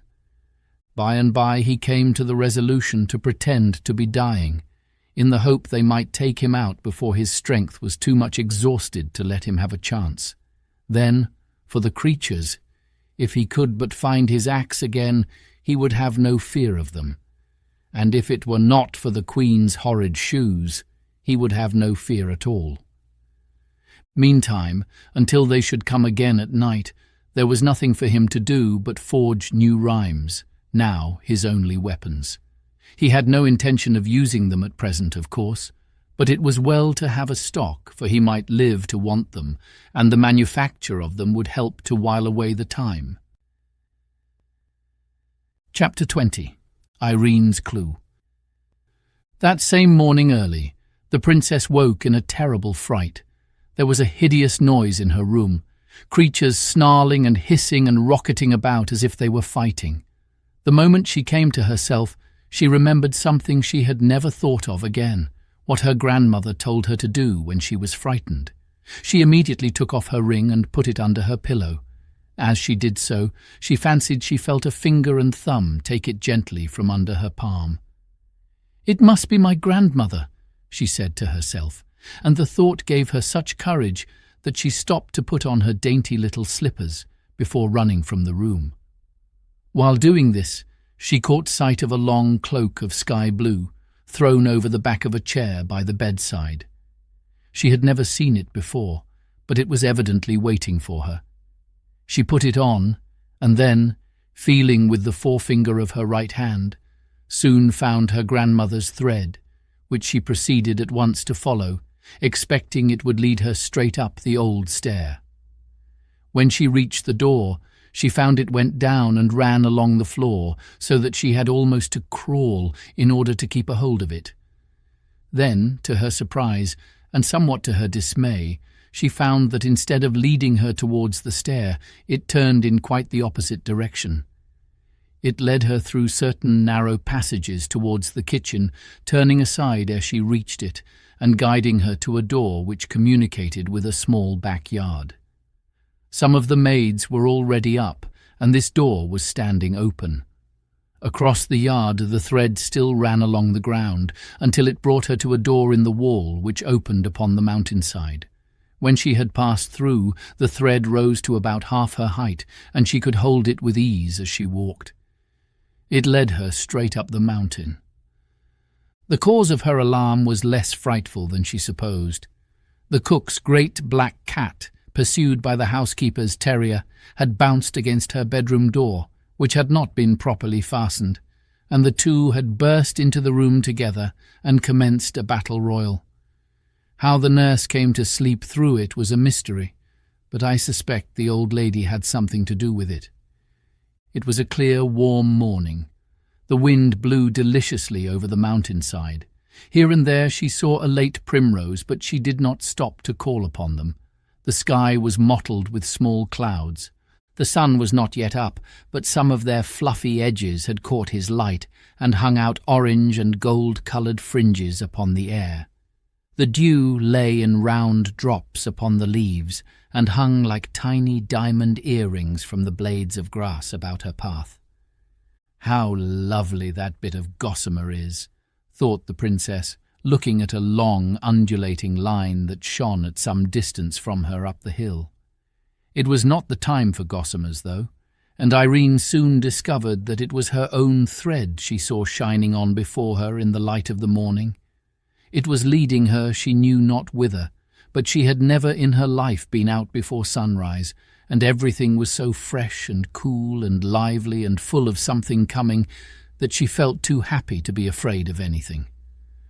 After leading her up a good distance, the thread turned to the left and down the path upon which she and Looty had met Curdie. But she never thought of that, for now in the morning light, with its far outlook over the country, no path could have been more open and airy and cheerful. She could see the road almost to the horizon, along which she had so often watched her King Papa and his troop come shining, with the bugle blast cleaving the air before them, and it was like a companion to her. Down and down the path went, then up, and then down and then up again, getting rugged and more rugged as it went. And still along the path went the silvery thread, and still along the thread went Irene's little rosy-tipped forefinger. By and by she came to a little stream that jabbered and prattled down the hill, and up the side of the stream went both path and thread. And still the path grew rougher and steeper, and the mountain grew wilder, till Irene began to think she was going a very long way from home. And when she turned to look back, she saw that the level country had vanished, and the rough, bare mountain had closed in about her. But still on went the thread, and on went the princess. Everything around her was getting brighter and brighter as the sun came nearer, till at length his first rays all at once alighted on the top of a rock before her, like some golden creature fresh from the sky.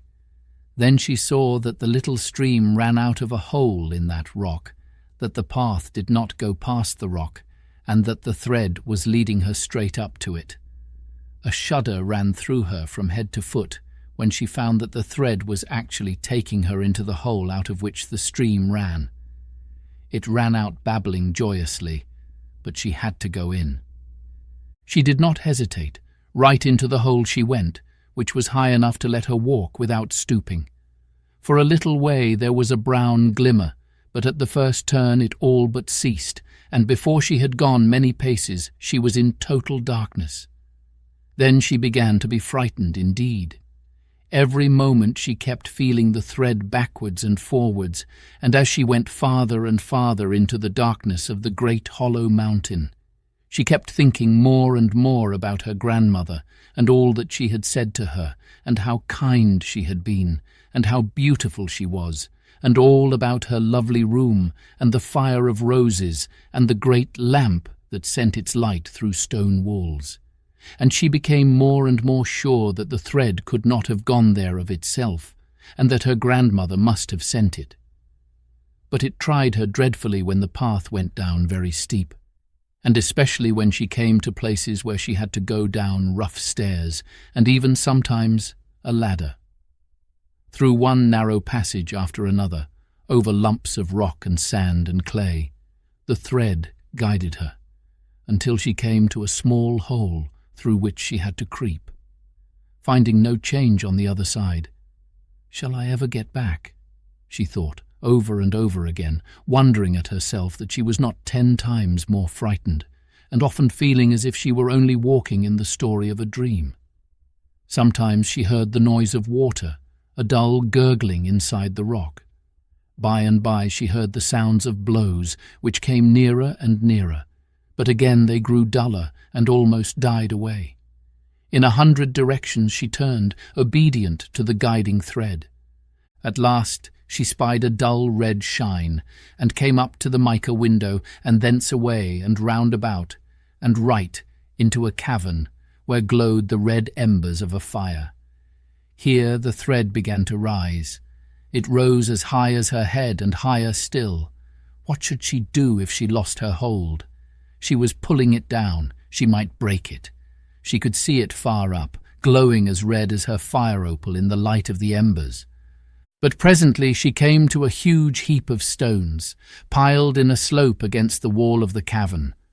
On these she climbed, and soon recovered the level of the thread, only, however, to find, the next moment, that it vanished through the heap of stones, and left her standing on it, with her face to the solid rock. For one terrible moment she felt as if her grandmother had forsaken her. The thread which the spiders had spun far over the seas, which her grandmother had sat in the moonlight and spun again for her, which she had tempered in the rose fire and tied to her opal ring, had left her, had gone where she could no longer follow it, had brought her into a horrible cavern, and there left her. She was forsaken indeed. "When shall I wake?" she said to herself in an agony, but the same moment knew that it was no dream. She threw herself upon the heap and began to cry.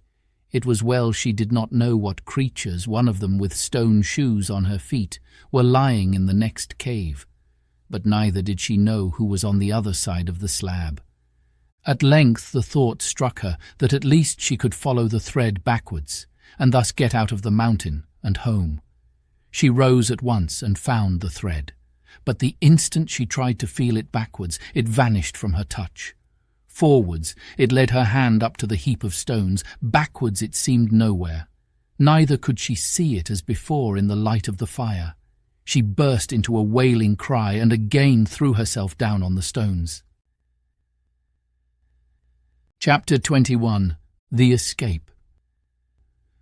As the princess lay and sobbed, she kept feeling the thread mechanically, following it with her finger many times up to the stones in which it disappeared. By and by she began, still mechanically, to poke her finger in after it between the stones as far as she could. All at once it came into her head that she might remove some of the stones and see where the thread went next. Almost laughing at herself for never having thought of this before, she jumped to her feet. Her fear vanished. Once more she was certain her grandmother's thread could not have brought her there just to leave her there, and she began to throw away the stones from the top as fast as she could, sometimes 2 or 3 at a handful, sometimes taking both hands to lift one. After clearing them away a little, she found that the thread turned and went straight downwards. Hence, as the heap sloped a good deal, growing of course wider towards its base, she had to throw away a multitude of stones to follow the thread. But this was not all, for she soon found that the thread, after going straight down for a little way, turned first sideways in one direction, then sideways in another, and then shot at various angles hither and thither inside the heap, so that she began to be afraid that to clear the thread she must remove the whole huge gathering. She was dismayed at the very idea, but, losing no time, set to work with a will, and with aching back and bleeding fingers and hands, she worked on, sustained by the pleasure of seeing the heap slowly diminish and begin to show itself on the opposite side of the fire. Another thing which helped to keep up her courage was that, as often as she uncovered a turn of the thread, instead of lying loose upon the stone, it tightened up. This made her sure that her grandmother was at the end of it somewhere. She had got about halfway down when she started, and nearly fell with fright. Close to her ears, as it seemed, a voice broke out singing, "Jabber, bother, smash! You'll have it all in a crash. Jabber, smash, bother! You'll have the worst of the pother. Smash, bother, jabber, Here Curdie stopped, either because he could not find a rhyme to jabber, or because he remembered what he had forgotten when he woke up at the sound of Irene's labours, that his plan was to make the goblins think he was getting weak. But he had uttered enough to let Irene know who he was. "It's Curdie!" she cried joyfully. "Hush, hush!" came Curdie's voice again from somewhere. "Speak softly." "Why, you were singing loud," said Irene. "Yes, but they know I am here, and they don't know you are. Who are you?" "I'm Irene," answered the princess. "I know who you are quite well. You're Curdie." "Why, however did you come here, Irene?" "My great-great-grandmother sent me, and I think I've found out why. You can't get out, I suppose." "No, I can't. What are you doing?" "Clearing away a huge heap of stones." "There's a princess!" exclaimed Curdie in a tone of delight, but still speaking in little more than a whisper. "I can't think how you got here, though." "My grandmother sent me after her thread." "I don't know what you mean," said Curdie. "But so you're there. It doesn't much matter." "Oh, yes, it does," returned Irene. "I should never have been here but for her." "You can tell me all about it when we get out, then. There's no time to lose now," said Curdie. And Irene went to work as fresh as when she began. "There's such a lot of stones," she said. "It will take me a long time to get them all away." "How far on have you got?" asked Curdie. "I've got about the half away, but the other half is ever so much bigger." "I don't think you will have to move the lower half. Do you see a slab laid up against the wall?" Irene looked and felt about with her hands, and soon perceived the outlines of the slab. "Yes," she answered, "I do." "Then I think," rejoined Curdie, "when you have cleared the slab about halfway down or a bit more, I shall be able to push it over." "I must follow my thread," returned Irene, "whatever I do." "What do you mean?" exclaimed Curdie. "You will see when you get out," answered the princess, and went on harder than ever. But she was soon satisfied that what Curdie wanted done and what the thread wanted done were one and the same thing. For she not only saw that by following the turns of the thread she had been clearing the face of the slab, but that, a little more than halfway down, the thread went through the chink between the slab and the wall into the place where Curdie was confined, so that she could not follow it any farther until the slab was out of her way. As soon as she found this, she said in a right joyous whisper, "Now, Curdie, I think if you were to give a great push, the slab would tumble over. "Stand quite clear of it then," said Curdie, "and let me know when you are ready." Irene got off the heap and stood on one side of it. "Now, Curdie!" she cried. Curdie gave a great rush with his shoulder against it. Out tumbled the slab on the heap, and out crept Curdie over the top of it. "You've saved my life, Irene," he whispered. "Oh, Curdie, I'm so glad. Let's get out of this horrid place as fast as we can." "That's easier said than done," returned he. "Oh, no, it's quite easy," said Irene. "We have only to follow my thread. I'm sure that it's going to take us out now." She had already begun to follow it over the fallen slab into the hole, while Curdie was searching the floor of the cavern for his pickaxe. "Here it is," he cried. "No, it is not," he added in a disappointed tone. "What can it be then? I declare it's a torch. That is jolly. It's better almost than my pickaxe, much better if it weren't for those stone shoes," he went on, as he lighted the torch by blowing the last embers of the expiring fire. When he looked up, with the lighted torch casting a glare into the great darkness of the huge cavern, he caught sight of Irene disappearing in the hole out of which he had himself just come. "Where are you going there?" he cried. "That's not the way out. That's where I couldn't get out." "I know that," whispered Irene. "But this is the way my thread goes, and I must follow it." "What nonsense the child talks," said Curdie to himself.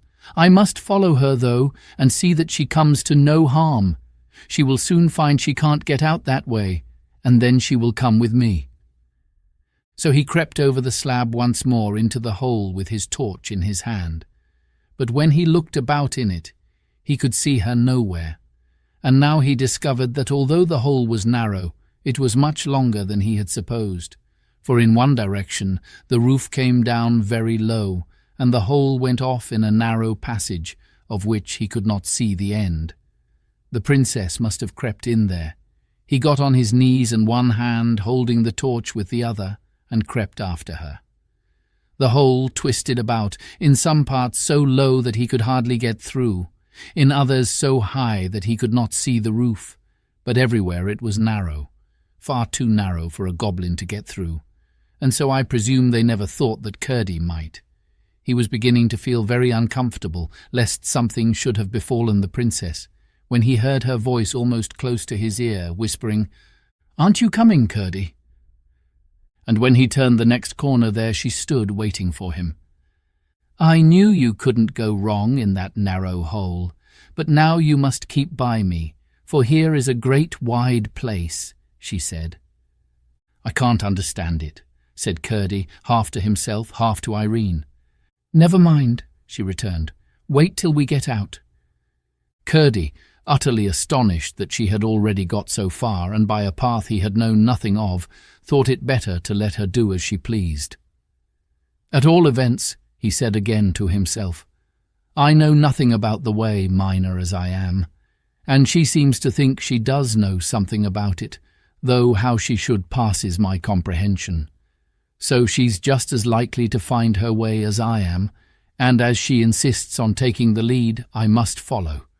We can't be much worse off than we are anyhow."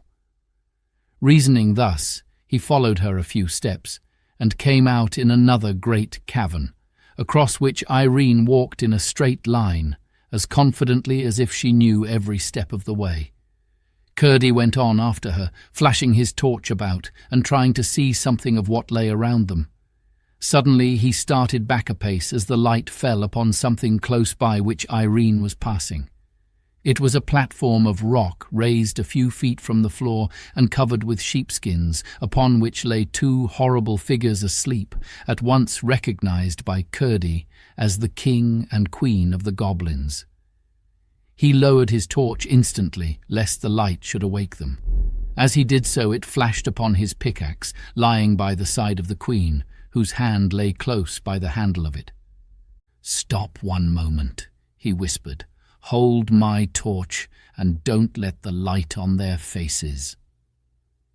Irene shuddered when she saw the frightful creatures whom she had passed without observing them, but she did as he requested, and turning her back, held the torch low in front of her.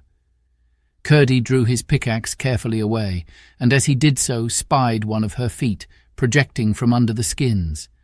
The great clumsy granite shoe, exposed thus to his hand, was a temptation not to be resisted.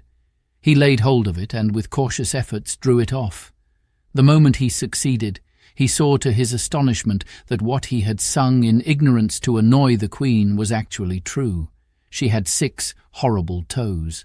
Overjoyed at his success, and seeing by the huge bump in the sheepskins where the other foot was, he proceeded to lift them gently, for if he could only succeed in carrying away the other shoe as well, he would be no more afraid of the goblins than of so many flies. But as he pulled at the second shoe, the queen gave a growl and sat up in bed. The same instant the king awoke also, and sat up beside her. "Run, Irene!" cried Curdie, for though he was not now in the least afraid for himself, he was for the princess. Irene looked once round, saw the fearful creatures awake, and like the wise princess she was, dashed the torch on the ground and extinguished it, crying out, "Here, Curdie, take my hand." He darted to her side, forgetting neither the queen's shoe nor his pickaxe, and caught hold of her hand as she sped fearlessly where her thread guided her. They heard the queen give a great bellow, but they had a good start, for it would be some time before they could get torches lighted to pursue them. Just as they thought they saw a gleam behind them, the thread brought them to a very narrow opening, through which Irene crept easily, and Curdie with difficulty. "Now," said Curdie, "I think we shall be safe." "Of course we shall," returned Irene. "Why do you think so?" asked Curdie. "Because my grandmother is taking care of us." "That's all nonsense," said Curdie. "I don't know what you mean." "Then if you don't know what I mean, what right have you to call it nonsense?" asked the princess, a little offended. "I beg your pardon, Irene," said Curdie. "I did not mean to vex you." "Of course not," returned the princess. "But why do you think we shall be safe?" "Because the king and queen are far too stout to get through that hole." "There might be ways round," said the princess. "To be sure there might. We are not out of it yet," acknowledged Curdie. "But what do you mean by the king and queen?" asked the princess. "I should never call such creatures as those a king and a queen." "Their own people do, though," answered Curdie.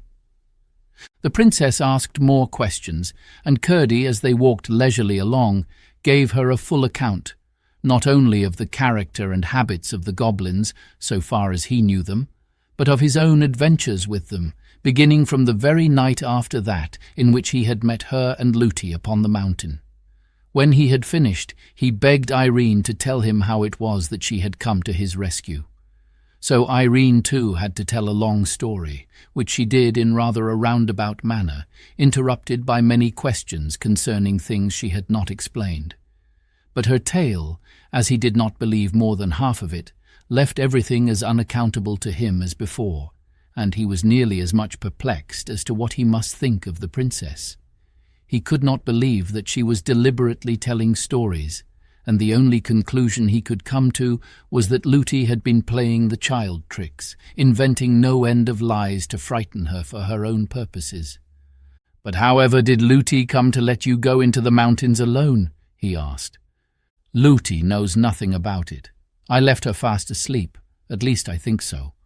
I hope my grandmother won't let her get into trouble, for it wasn't her fault at all, as my grandmother very well knows." "But how did you find your way to me?" persisted Curdie. "I told you already," answered Irene, "by keeping my finger upon my grandmother's thread, as I am doing now." "You don't mean you've got the thread there?" "Of course I do. I've told you so 10 times already. I have hardly, except when I was removing the stones, taken my finger off it. There," she added, guiding Curdie's hand to the thread. "You feel it yourself, don't you?"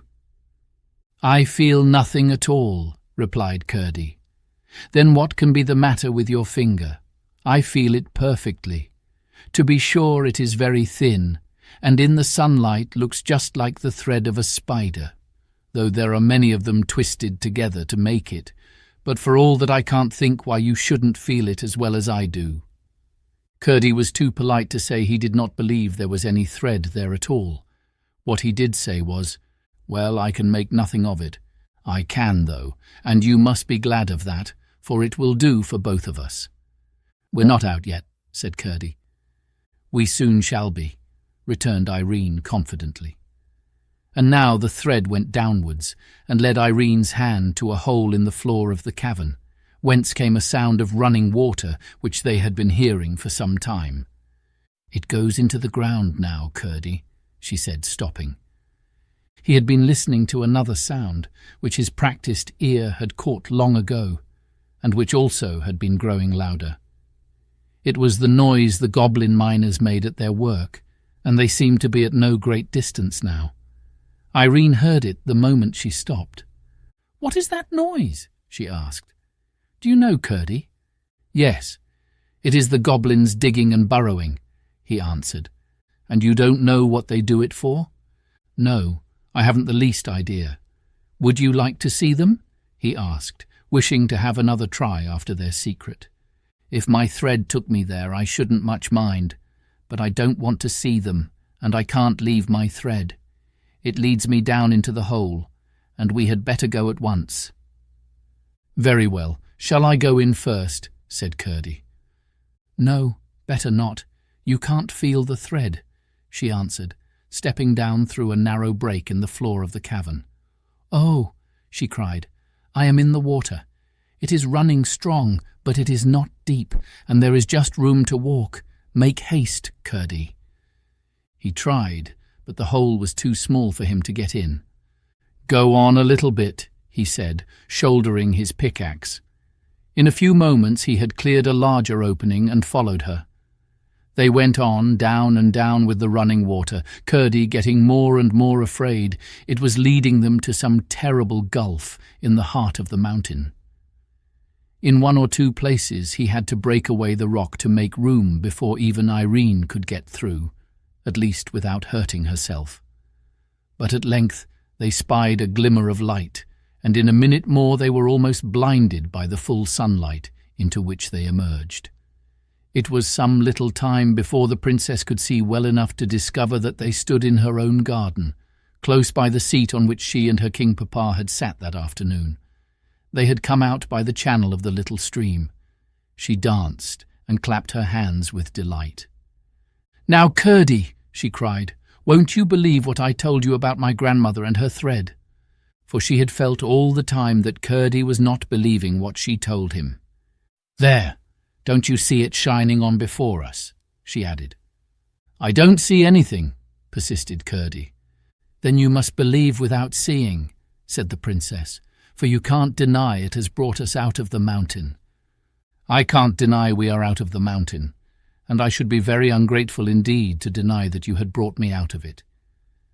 "I couldn't have done it but for the thread," persisted Irene. "That's the part I don't understand." "Well, come along, and Looty will get you something to eat. I am sure you must want it very much." "Indeed I do. But my father and mother will be so anxious about me. I must make haste, first up the mountain to tell my mother, and then down into the mine again to let my father know." "Very well, Curdie. But you can't get out without coming this way, and I will take you through the house, for that is nearest." They met no one by the way, for indeed, as before, the people were here and there and everywhere searching for the princess. When they got in, Irene found that the thread, as she had half expected, went up the old staircase, and a new thought struck her. She turned to Curdie and said, "My grandmother wants me. Do come up with me and see her. Then you will know that I have been telling you the truth. Do come, to please me, Curdie. I can't bear you should think what I say is not true." "I never doubted you believed what you said," returned Curdie. "I only thought you had some fancy in your head that was not correct. But do come, dear Curdie."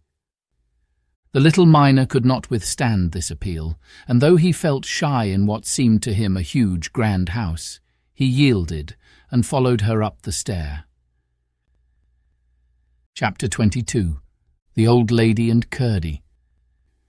Up the stair then they went, and the next, and through the long rows of empty rooms, and up the little tower stair, Irene growing happier and happier as she ascended.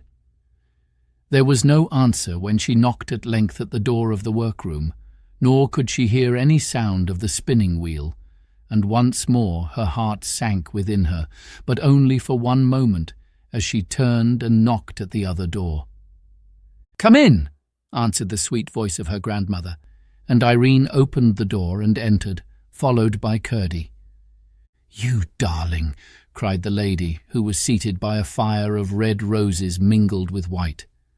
"I've been waiting for you, and indeed getting a little anxious about you, and beginning to think whether I had not better go and fetch you myself."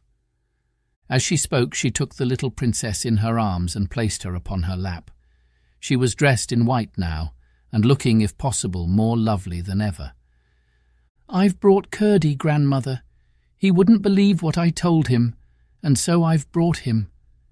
"Yes, I see him. He is a good boy, Curdie, and a brave boy. Aren't you glad you've got him out?" "Yes, grandmother, but it wasn't very good of him not to believe me when I was telling him the truth."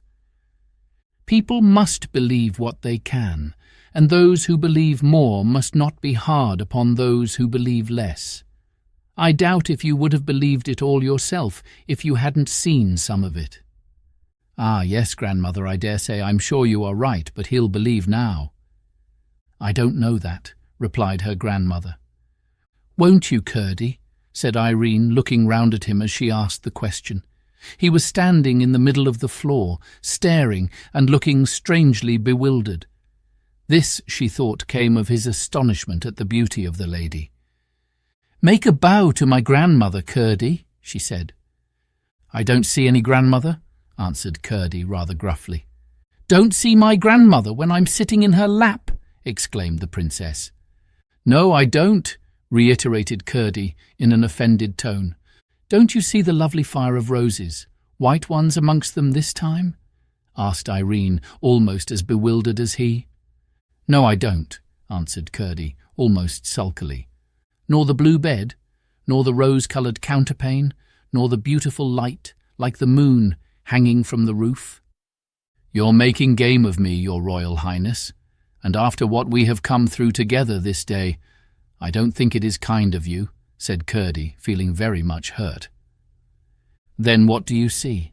asked Irene, who perceived at once that for her not to believe him was at least as bad as for him not to believe her. "I see a big, bare garret room, like the one in Mother's cottage, only big enough to take the cottage itself in and leave a good margin all round," answered Curdie. "And what more do you see?" "I see a tub and a heap of musty straw, and a withered apple, and a ray of sunlight coming through a hole in the middle of the roof and shining on your head, and making all the place look a curious dusky brown. I think you had better drop it, Princess, and go down to the nursery like a good girl." "But don't you hear my grandmother talking to me?" asked Irene, almost crying. "No, I hear the cooing of a lot of pigeons. If you won't come down, I will go without you. I think that will be better anyhow, for I'm sure nobody who met us would believe a word we said to them. They would think we made it all up. I don't expect anybody but my own father and mother to believe me. They know I wouldn't tell a story." "And yet you won't believe me, Curdie?" expostulated the princess, now fairly crying with vexation and sorrow at the gulf between her and Curdie. "No, I can't, and I can't help it," said Curdie, turning to leave the room. "What shall I do, grandmother?" sobbed the princess, turning her face round upon the lady's bosom and shaking with suppressed sobs. "You must give him time," said her grandmother, "and you must be content not to be believed for a while. It is very hard to bear, but I have had to bear it, and shall have to bear it many a time yet. I will take care of what Curdie thinks of you in the end. You must let him go now." "You're not coming, are you?" asked Curdie. "No, Curdie. My grandmother says I must let you go.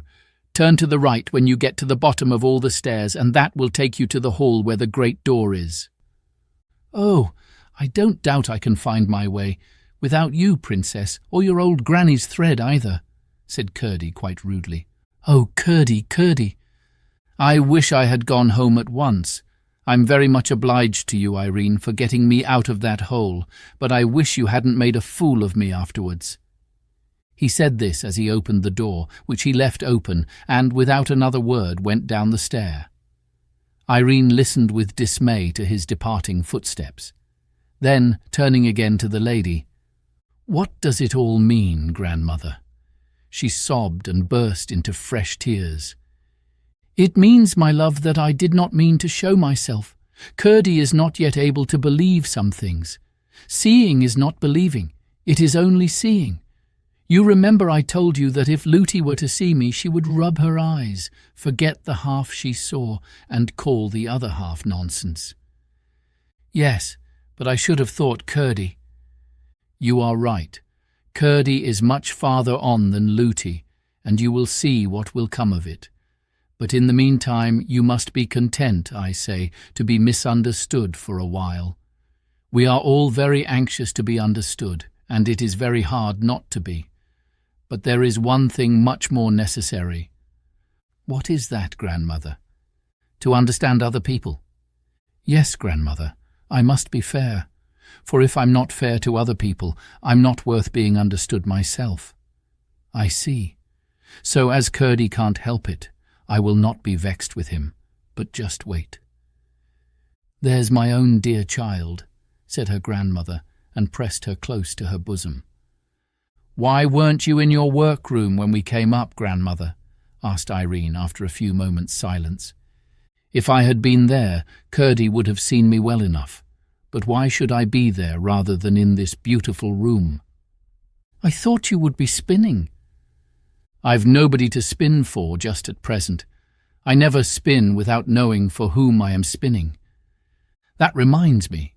There is one thing that puzzles me," said the princess. "How are you to get the thread out of the mountain again? Surely you won't have to make another for me? That would be such a trouble." The lady set her down and rose and went to the fire. Putting in her hand, she drew it out again and held up the shining ball between her finger and thumb. "I've got it now, you see," she said, coming back to the princess. "All ready for you when you want it." Going to her cabinet, she laid it in the same drawer as before. "And here is your ring," she added, taking it from the little finger of her left hand and putting it on the forefinger of Irene's right hand. "Oh, thank you, grandmother. I feel so safe now." "You are very tired, my child," the lady went on.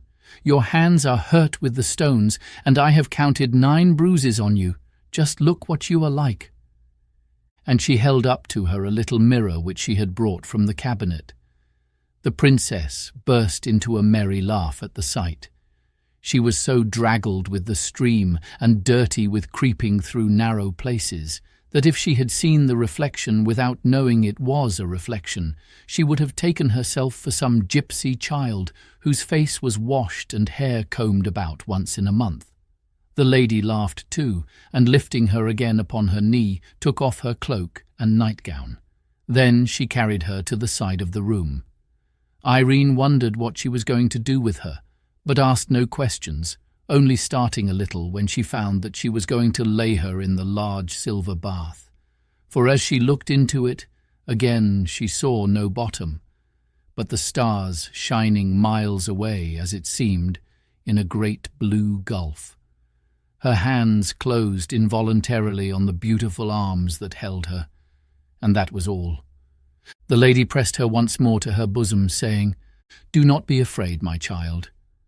"No, grandmother," answered the princess with a little gasp, and the next instant she sank in the clear, cool water. When she opened her eyes, she saw nothing but a strange, lovely blue over and beneath and all about her. The lady and the beautiful room had vanished from her sight, and she seemed utterly alone. But instead of being afraid, she felt more than happy, perfectly blissful, and from somewhere came the voice of the lady, singing a strange, sweet song of which she could distinguish every word, but of the sense she had only a feeling, no understanding. Nor could she remember a single line after it was gone. It vanished, like the poetry in a dream, as fast as it came. In after years, however, she would sometimes fancy that snatches of melody suddenly rising in her brain must be little phrases and fragments of the air of that song, and the very fancy would make her happier and abler to do her duty. How long she lay in the water she did not know. It seemed a long time, not from weariness, but from pleasure. But at last she felt the beautiful hands lay hold of her, and through the gurgling water she was lifted out into the lovely room. The lady carried her to the fire and sat down with her in her lap and dried her tenderly with the softest towel. It was so different from Looty's drying. When the lady had done, she stooped to the fire and drew from it her nightgown as white as snow. "How delicious!" exclaimed the princess. "It smells of all the roses in the world, I think." When she stood up on the floor, she felt as if she had been made over again. Every bruise and all weariness were gone, and her hands were soft and whole as ever. "Now I am going to put you to bed for a good sleep," said her grandmother. "But what will Looty be thinking? And what am I to say to her when she asks me where I have been?" "Don't trouble yourself about it. You will find it all come right," said her grandmother, and laid her into the blue bed under the rosy counterpane. "There is just one thing more," said Irene. "I am a little anxious about Curdie. As I brought him into the house, I ought to have seen him safe on his way home." "I took care of all that," answered the lady. "I told you to let him go, and therefore I was bound to look after him. Nobody saw him, and he is now eating a good dinner in his mother's cottage far up in the mountain." "Then I will go to sleep," said Irene, and in a few minutes she was fast asleep. Chapter 23. Curdie and his Mother. Curdie went up the mountain neither whistling nor singing, for he was vexed with Irene for taking him in, as he called it, and he was vexed with himself for having spoken to her so angrily. His mother gave a cry of joy when she saw him, and at once set about getting him something to eat, asking him questions all the time, which he did not answer so cheerfully as usual. When his meal was ready, she left him to eat it, and hurried to the mine to let his father know he was safe. When she came back, she found him fast asleep upon her bed, nor did he wake until his father came home in the evening. "Now, Curdie," his mother said as they sat at supper, "tell us the whole story from beginning to end, just as it all happened." Curdie obeyed, and told everything to the point where they came out upon the lawn in the garden of the king's house. "And what happened after that?" asked his mother. "You haven't told us all. You ought to be very happy at having got away from those demons, and instead of that I never saw you so gloomy. There must be something more. Besides, you do not speak of that lovely child as I should like to hear you. She saved your life at the risk of her own, and yet somehow you don't seem to think much of it." "She talked such nonsense," answered Curdie, "and told me a pack of things that weren't a bit true, and I can't get over it." "What were they?" asked his father. "Your mother may be able to throw some light upon them." Then Curdie made a clean breast of it, and told them everything. They all sat silent for some time, pondering the strange tale. At last Curdie's mother spoke. "You confess, my boy," she said. "There is something about the whole affair you do not understand." "Yes, of course, mother," he answered. "I cannot understand how a child knowing nothing about the mountain, or even that I was shut up in it, should come all that way alone, straight to where I was. And then, after getting me out of the hole, lead me out of the mountain too, where I should not have known a step of the way if it had been as light as in the open air. Then you have no right to say what she told you was not true. She did take you out, and she must have had something to guide her. Why not a thread as well as a rope, or anything else? There is something you cannot explain, and her explanation may be the right one."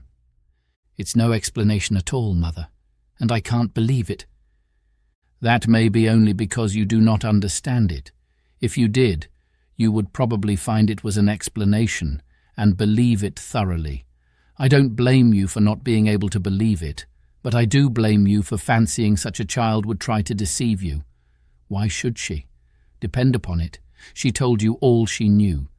Until you had found a better way of accounting for it all, you might at least have been more sparing of your judgment." "That is what something inside me has been saying all the time," said Curdie, hanging down his head. "But what do you make of the grandmother? That is what I can't get over. To take me up to an old garret and try to persuade me against the sight of my own eyes that it was a beautiful room, with blue walls and silver stars, and no end of things in it, when there was nothing there but an old tub and a withered apple and a heap of straw and a sunbeam. It was too bad. She might have had some old woman there at least to pass for her precious grandmother." "Didn't she speak as if she saw those other things herself, Curdie?" "Yes, that's what bothers me.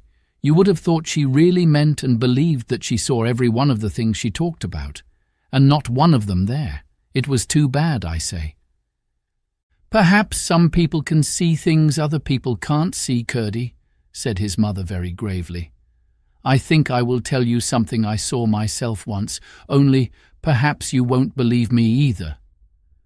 "Oh, Mother, Mother," cried Curdie, bursting into tears, "I don't deserve that, surely." "But what I am going to tell you is very strange," persisted his mother. "And if having heard it you were to say I must have been dreaming, I don't know that I should have any right to be vexed with you, though I know at least that I was not asleep." "Do tell me, Mother. Perhaps it will help me to think better of the princess." "That's why I am tempted to tell you," replied his mother. "But first, I may as well mention that according to old whispers there is something more than common about the king's family, and the queen was of the same blood, for they were cousins of some degree. There were strange stories told concerning them, all good stories, but strange, very strange. What they were I cannot tell, for I only remember the faces of my grandmother and my mother as they talked together about them. There was wonder and awe, not fear, in their eyes, and they whispered and never spoke aloud. But what I saw myself was this. Your father was going to work in the mine one night, and I had been down with his supper. It was soon after we were married, and not very long before you were born. He came with me to the mouth of the mine and left me to go home alone, for I knew the way almost as well as the floor of our own cottage. It was pretty dark, and in some parts of the road, where the rocks overhung, nearly quite dark.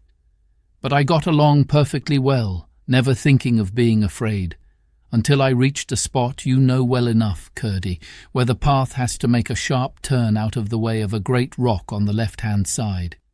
When I got there, I was suddenly surrounded by about half a dozen of the Cobs, the first I had ever seen, although I had heard tell of them often enough.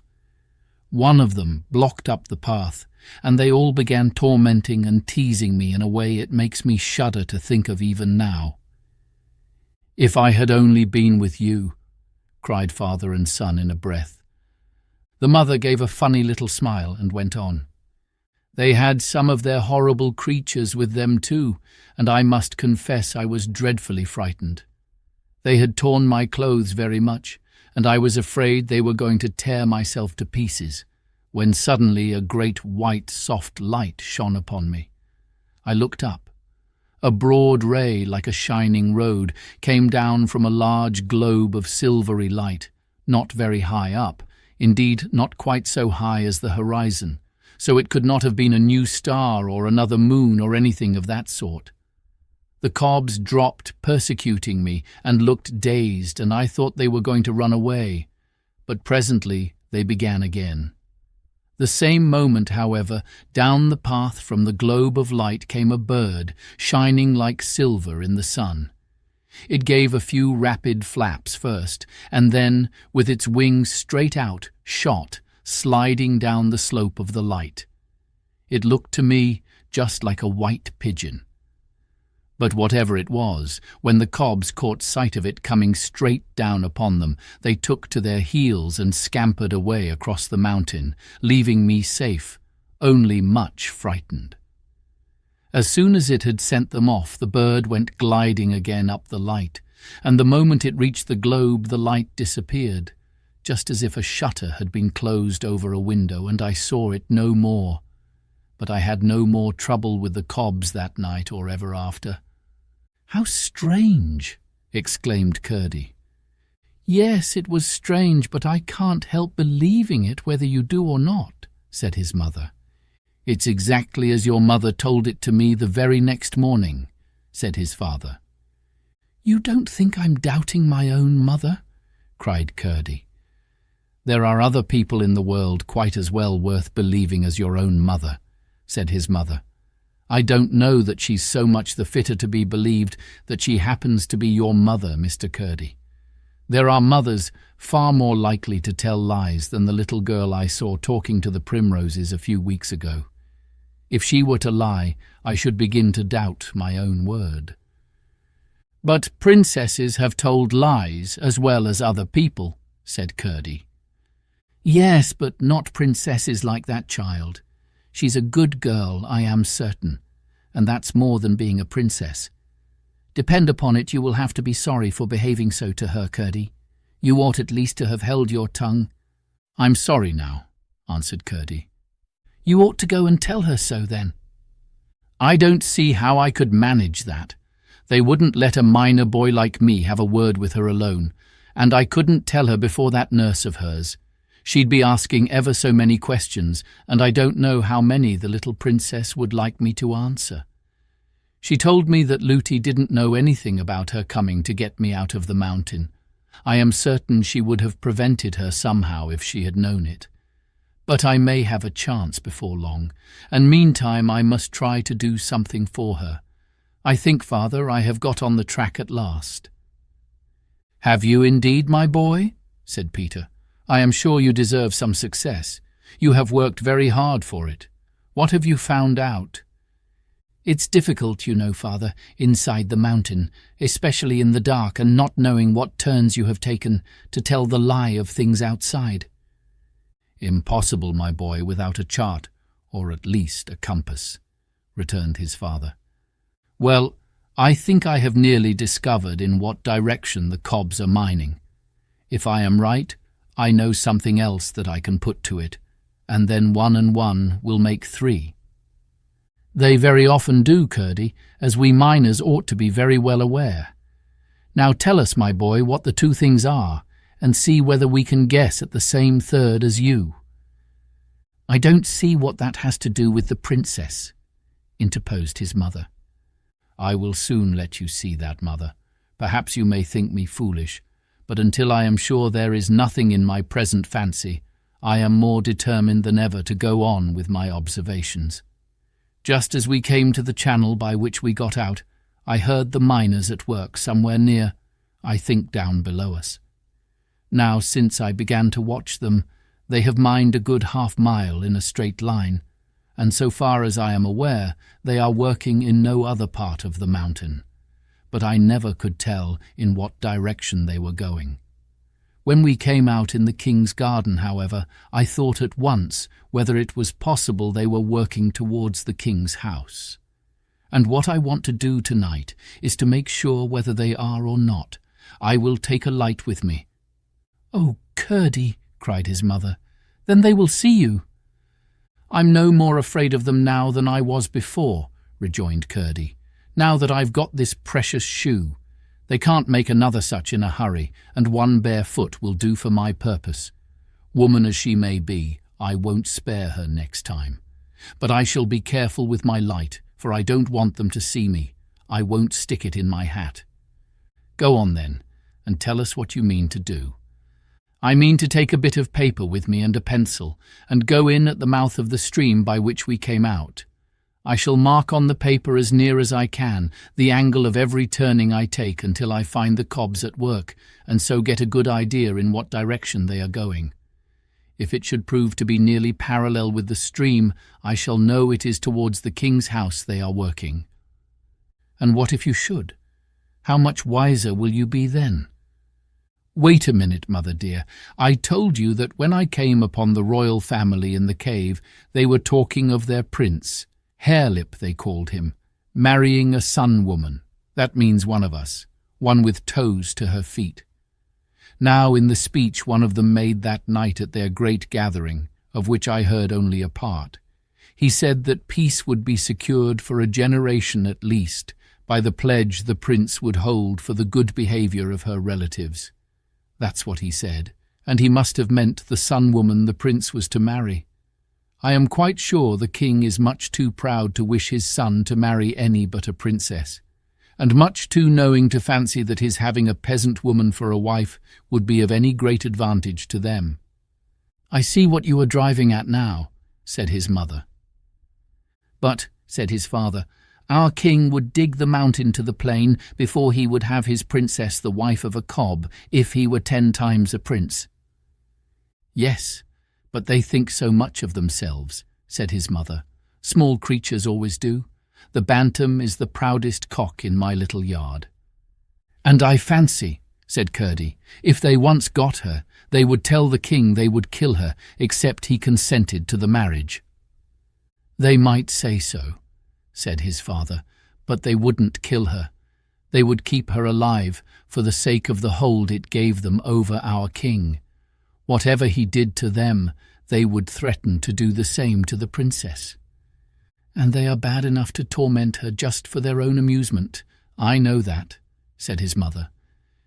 Anyhow, I will keep a watch on them and see what they are up to, said Curdie.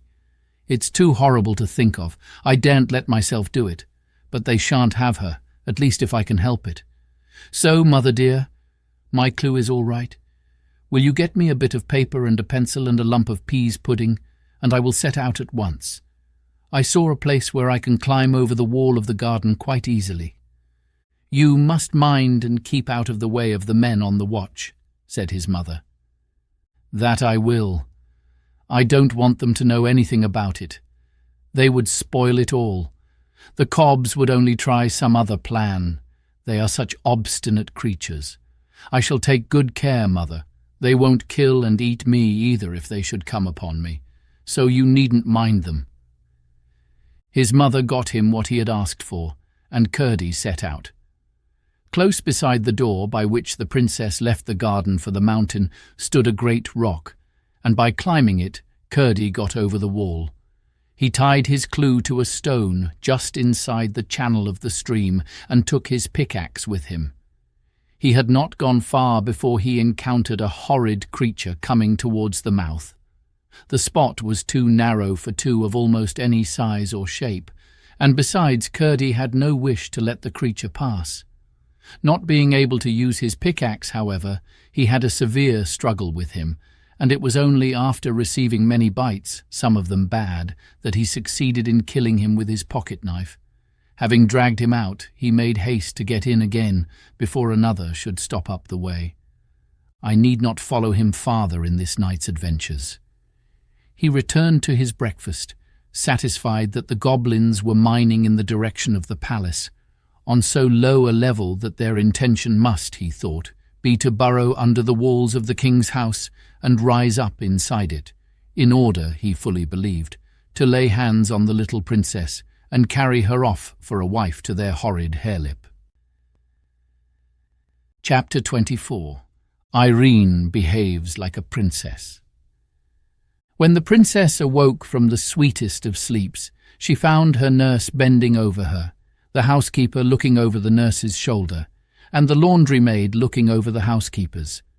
The room was full of women servants, and the gentlemen-at-arms with a long column of servants behind them were peeping or trying to peep in at the door of the nursery. "Are those horrid creatures gone?" asked the princess, remembering first what had terrified her in the morning. "You naughty, naughty little princess," cried Looty. Her face was very pale, with red streaks in it, and she looked as if she were going to shake her, but Irene said nothing, only waited to hear what should come next. "How could you get under the clothes like that, and make us all fancy you were lost, and keep it up all day too? You are the most obstinate child. It's anything but fun to us, I can tell you." It was the only way the nurse could account for her disappearance. "I didn't do that, Looty," said Irene very quietly. "Don't tell stories," cried her nurse quite rudely. "I shall tell you nothing at all," said Irene. "That's just as bad," said the nurse. "Just as bad to say nothing at all as to tell stories?" exclaimed the princess.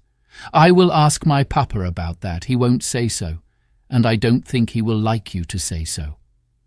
"Tell me directly what you mean by it," screamed the nurse, half wild with anger at the princess and fright at the possible consequences to herself.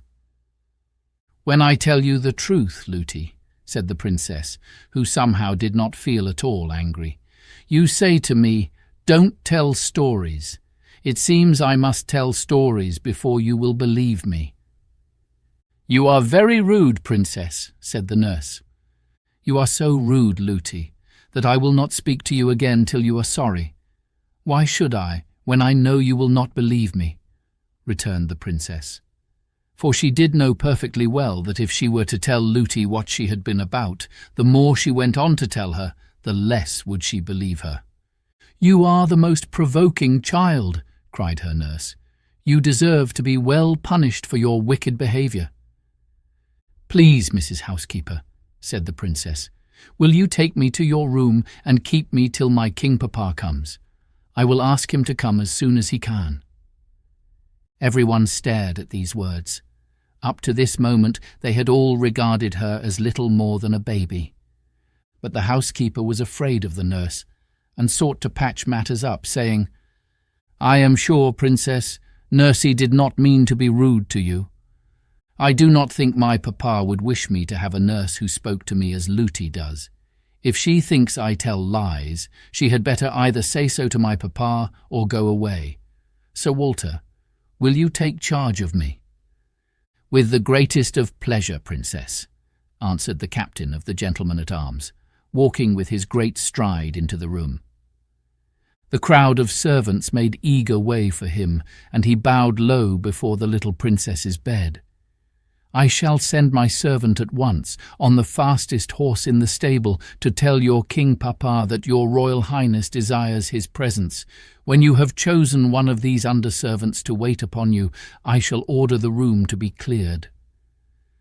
"Thank you very much, Sir Walter," said the princess, and her eye glanced towards a rosy-cheeked girl who had lately come to the house as a scullery maid. But when Looty saw the eyes of her dear princess going in search of another instead of her, she fell upon her knees by the bedside and burst into a great cry of distress. "I think, Sir Walter," said the princess, "I will keep Looty, but I put myself under your care, and you need not trouble my king papa until I speak to you again. Will you all please to go away? I am quite safe and well, and I did not hide myself for the sake either of amusing myself or of troubling my people. Looty, will you please to dress me?" Chapter 25. Curdie comes to grief. Everything was for some time quiet above ground. The king was still away in a distant part of his dominions. The men-at-arms kept watching about the house.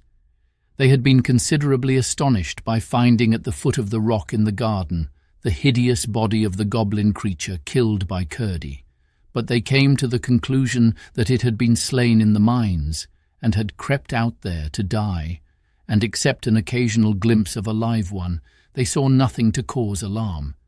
Curdie kept watching in the mountain, and the goblins kept burrowing deeper into the earth. As long as they went deeper, there was, Curdie judged, no immediate danger.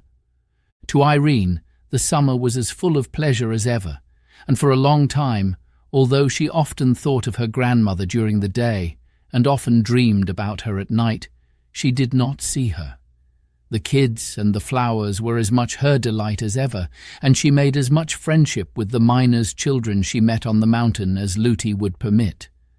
But Lootie had very foolish notions concerning the dignity of a princess, not understanding that the truest princess is just the one who loves all her brothers and sisters best, and who is most able to do them good by being humble towards them.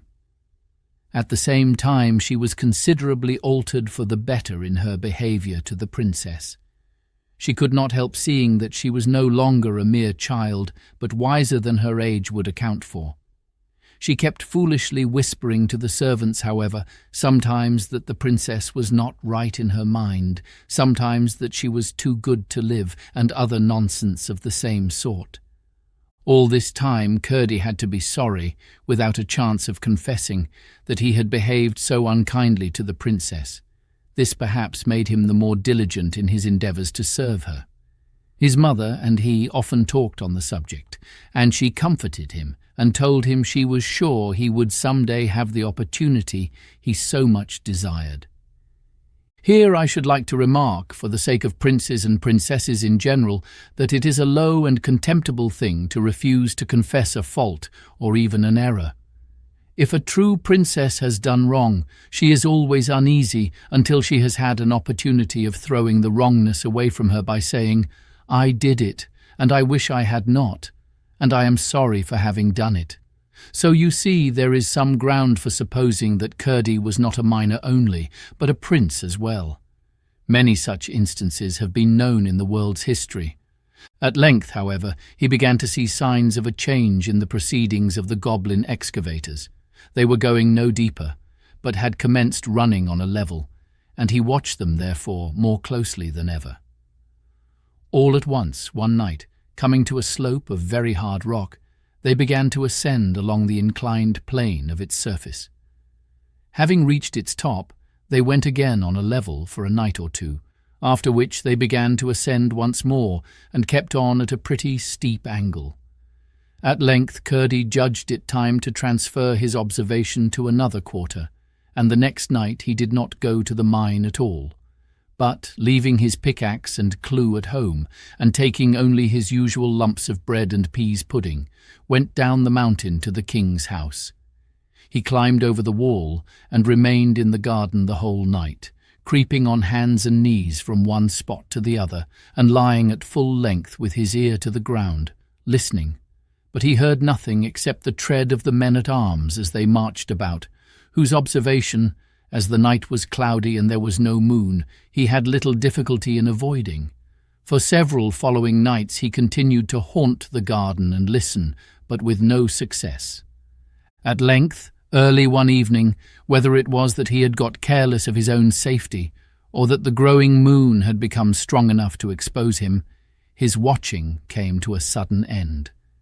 He was creeping from behind the rock where the stream ran out, for he had been listening all round it in the hope it might convey to his ear some indication of the whereabouts of the Goblin-Miners, when just as he came into the moonlight on the lawn, a whiz in his ear and a blow upon his leg startled him. He instantly squatted in the hope of eluding further notice. But when he heard the sound of running feet, he jumped up to take the chance of escape by flight. He fell, however, with a keen shoot of pain, for the bolt of a crossbow had wounded his leg, and the blood was now streaming from it. He was instantly laid hold of by 2 or 3 of the men-at-arms. It was useless to struggle, and he submitted in silence. "It's a boy!" cried several of them together, in a tone of amazement. "I thought it was one of those demons. What are you about here?" "Going to have a little rough usage, apparently," said Curdie, laughing as the men shook him. "Impertinence will do you no good. You have no business here in the king's grounds, and if you don't give a true account of yourself, you shall fare as a thief." "Why, what else could he be?" said one. "He might have been after a lost kid, you know," suggested another. "I see no good in trying to excuse him. He has no business here anyhow." "Let me go away then, if you please," said Curdie. "But we don't please, not except you give a good account of yourself." "I don't feel quite sure whether I can trust you," said Curdie. "We are the king's own men-at-arms," said the captain courteously, for he was taken with Curdie's appearance and courage. "Well, I will tell you all about it, if you will promise to listen to me and not do anything rash." "I call that cool," said one of the party, laughing. "He will tell us what mischief he was about if we promise to do as pleases him." "I was about no mischief," said Curdie. But ere he could say more, he turned faint and fell senseless on the grass. Then first they discovered that the bolt they had shot, taking him for one of the goblin creatures, had wounded him. They carried him into the house and laid him down in the hall. The report spread that they had caught a robber, and the servants crowded in to see the villain. Amongst the rest came the nurse. The moment she saw him, she exclaimed with indignation, "I declare it's the same young rascal of a miner that was rude to me and the princess on the mountain. He actually wanted to kiss the princess. I took good care of that, the wretch. And he was prowling about, was he? Just like his impudence." The princess being fast asleep, she could misrepresent at her pleasure. When he heard this, the captain, although he had considerable doubt of its truth, resolved to keep Curdie a prisoner until they could search into the affair. So, after they had brought him round a little and attended to his wound, which was rather a bad one, they laid him, still exhausted from the loss of blood, upon a mattress in a disused room, one of those already so often mentioned, and locked the door and left him.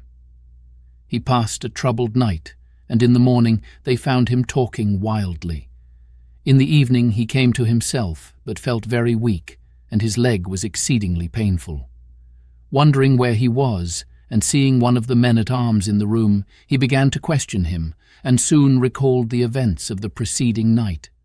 As he was himself unable to watch any more, he told the soldier all he knew about the goblins, and begged him to tell his companions, and stir them up to watch with tenfold vigilance. But whether it was that he did not talk quite coherently, or that the whole thing appeared incredible, certainly the man concluded that Curdie was only raving still, and tried to coax him into holding his tongue. This, of course, annoyed Curdie dreadfully, who now felt in his turn what it was not to be believed, and the consequence was that his fever returned, and by the time when, at his persistent entreaties, the captain was called, there could be no doubt that he was raving. They did for him what they could, and promised everything he wanted, but with no intention of fulfilment. At last he went to sleep, and when at length his sleep grew profound and peaceful, they left him, locked the door again, and withdrew, intending to revisit him early in the morning. Chapter 26. The Goblin-Miners. That same night, several of the servants were having a chat together before going to bed. "What can that noise be?" said one of the housemaids, who had been listening for a moment or two. "I've heard it the last 2 nights," said the cook. "If there were any about the place, I should have taken it for rats, but my Tom keeps them far enough." "I've heard, though," said the scullery maid, "that rats move about in great companies sometimes. There may be an army of them invading us. I've heard the noises yesterday and today, too." "It'll be grand fun, then, for my Tom and Mrs. Housekeeper's Bob," said the cook. "They'll be friends for once in their lives and fight on the same side. I'll engage Tom and Bob together will put to flight any number of rats." "It seems to me," said the nurse, "that the noises are much too loud for that. I have heard them all day, and my princess has asked me several times what they could be. Sometimes they sound like distant thunder, and sometimes like the noises you hear in the mountain from those horrid miners underneath." "I shouldn't wonder," said the cook, "if it was the miners after all. They may have come on some hole in the mountain through which the noises reach to us. They are always boring and blasting and breaking, you know." As he spoke, there came a great rolling rumble beneath them, and the house quivered. They all started up in a fright, and rushing to the hall found the gentlemen-at-arms in consternation also. They had sent to wake their captain, who said from their description that it must have been an earthquake, an occurrence which, although very rare in that country, had taken place almost within the century. and then went to bed again, strange to say, and fell fast asleep without once thinking of Curdie, or associating the noises they had heard with what he had told them. He had not believed Curdie. If he had, he would have thought of what he had said, and would have taken precautions. As they heard nothing more, they concluded that Sir Walter was right, and that the danger was over for perhaps another 100 years. The fact, as discovered afterwards, was that the goblins had, in working up a second sloping face of stone, arrived at a huge block which lay under the cellars of the house, within the line of the foundations. It was so round that when they succeeded, after hard work, in dislodging it without blasting, it rolled thundering down the slope with a bounding, jarring roll, which shook the foundations of the house. The goblins were themselves dismayed at the noise, for they knew by careful spying and measuring that they must now be very near, if not under the king's house, and they feared giving an alarm. They therefore remained quiet for a while, and when they began to work again, they no doubt thought themselves very fortunate in coming upon a vein of sand which filled a winding fissure in the rock on which the house was built. By scooping this away, they came out in the king's wine cellar. No sooner did they find where they were than they scurried back again, like rats into their holes, and running at full speed to the Goblin Palace, announced their success to the king and queen with shouts of triumph.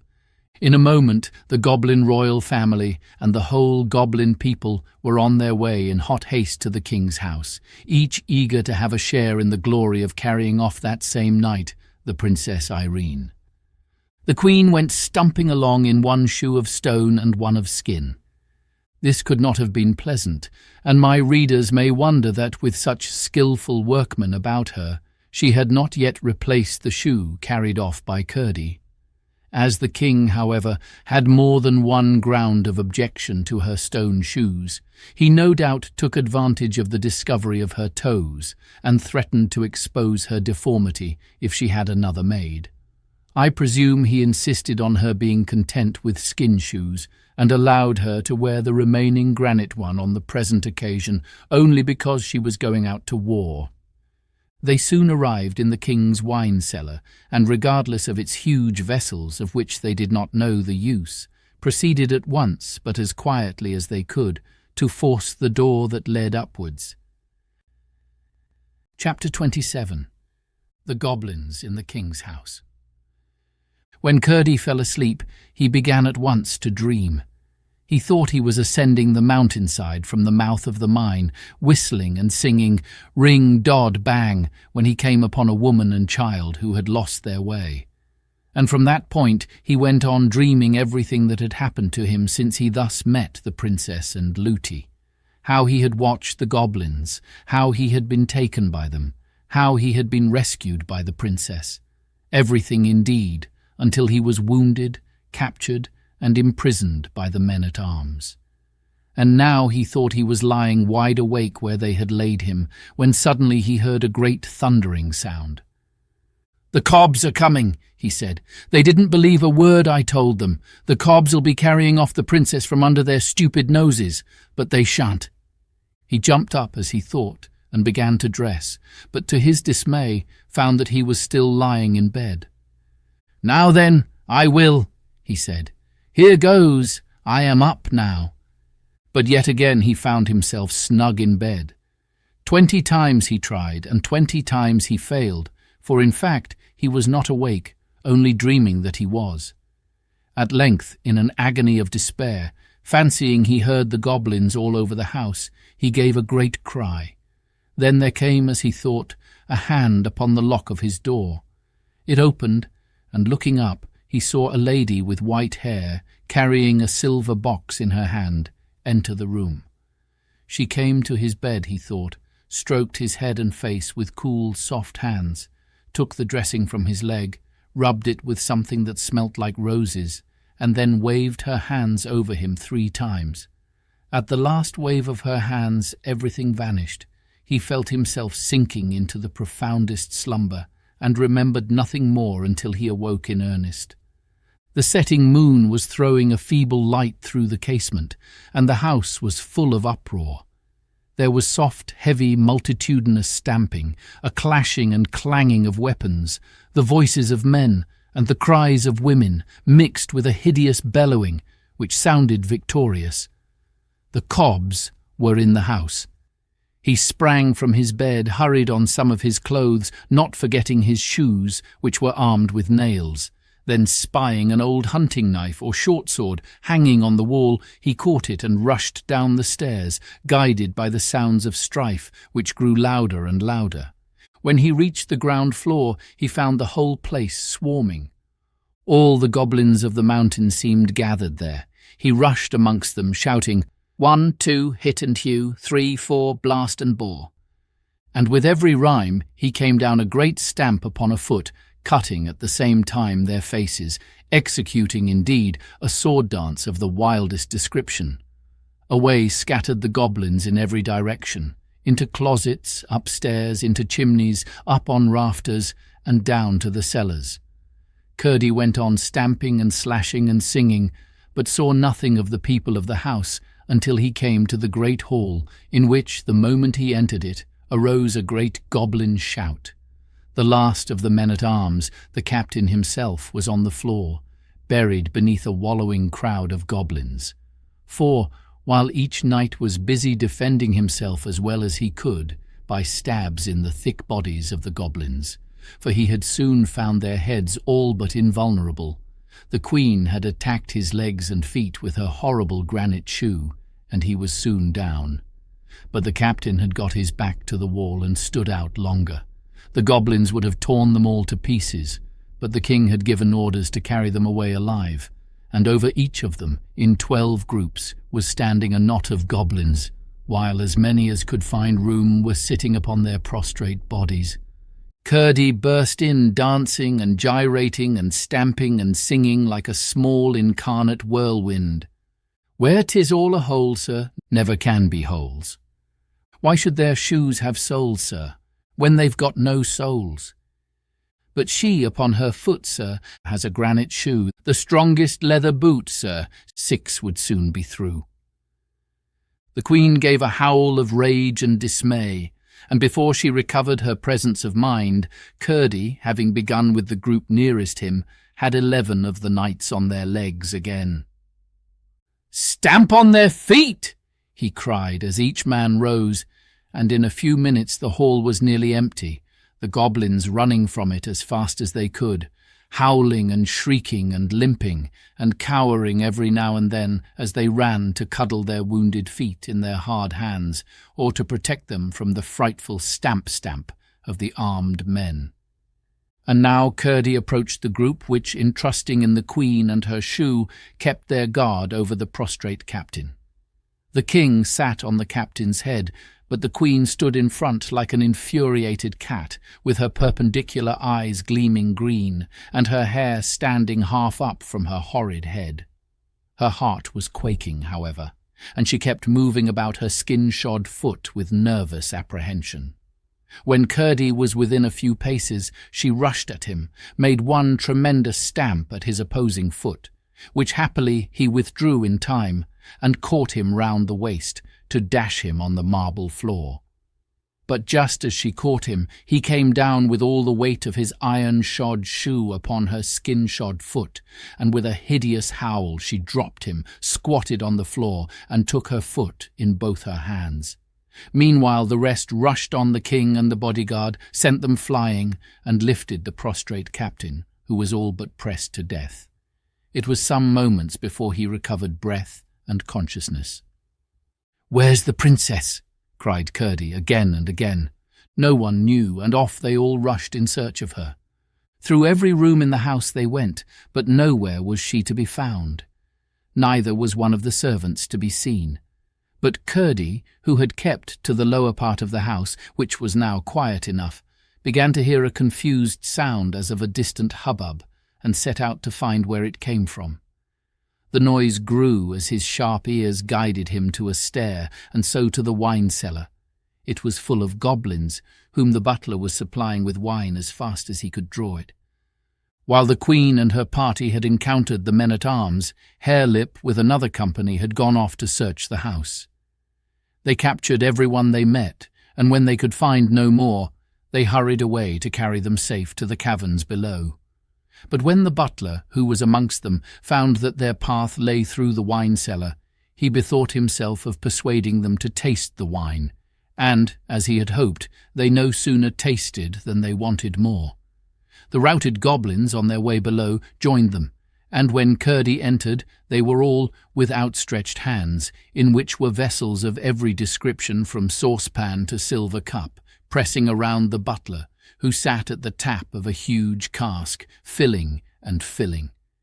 Curdie cast one glance around the place before commencing his attack, and saw in the farthest corner a terrified group of the domestics unwatched, but cowering without courage to attempt their escape.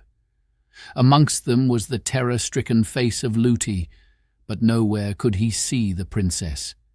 Seized with the horrible conviction that Harelip had already carried her off, he rushed amongst them, unable for wrath to sing any more, but stamping and cutting with greater fury than ever. "Stamp on their feet! Stamp on their feet!" he shouted, and in a moment the goblins were disappearing through the hole in the floor like rats and mice. They could not vanish so fast, however, but that many more goblin feet had to go limping back over the underground ways of the mountain that morning. Presently, however, they were reinforced from above by the king and his party, with the redoubtable queen at their head.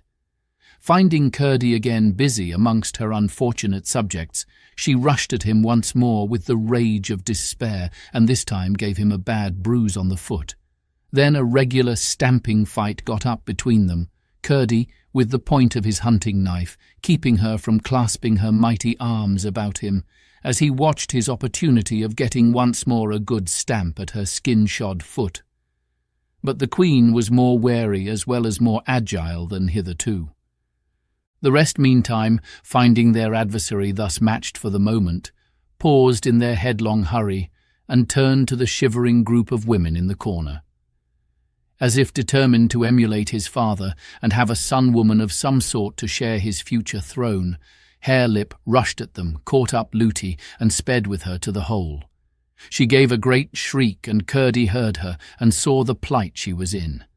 Gathering all his strength, he gave the queen a sudden cut across the face with his weapon, came down as she started back with all his weight on the proper foot, and sprung to Looty's rescue.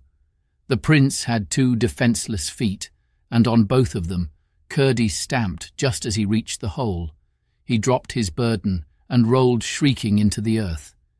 Curdie made one stab at him as he disappeared, caught hold of the senseless Looty, and having dragged her back to the corner, there mounted guard over her, preparing once more to encounter the queen.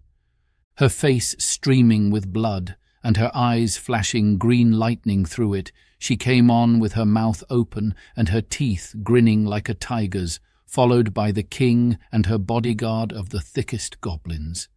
But the same moment in rushed the captain and his men, and ran at them stamping furiously. They dared not encounter such an onset. Away they scurried, the queen foremost.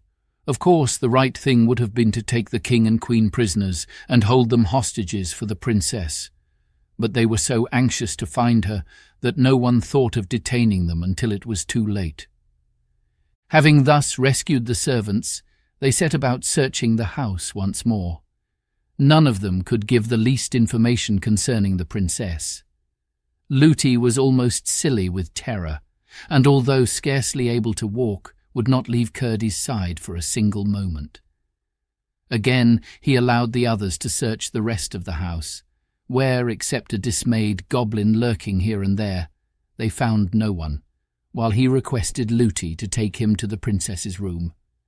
She was as submissive and obedient as if he had been the king. He found the bedclothes tossed about, and most of them on the floor, while the princess's garments were scattered all over the room, which was in the greatest confusion.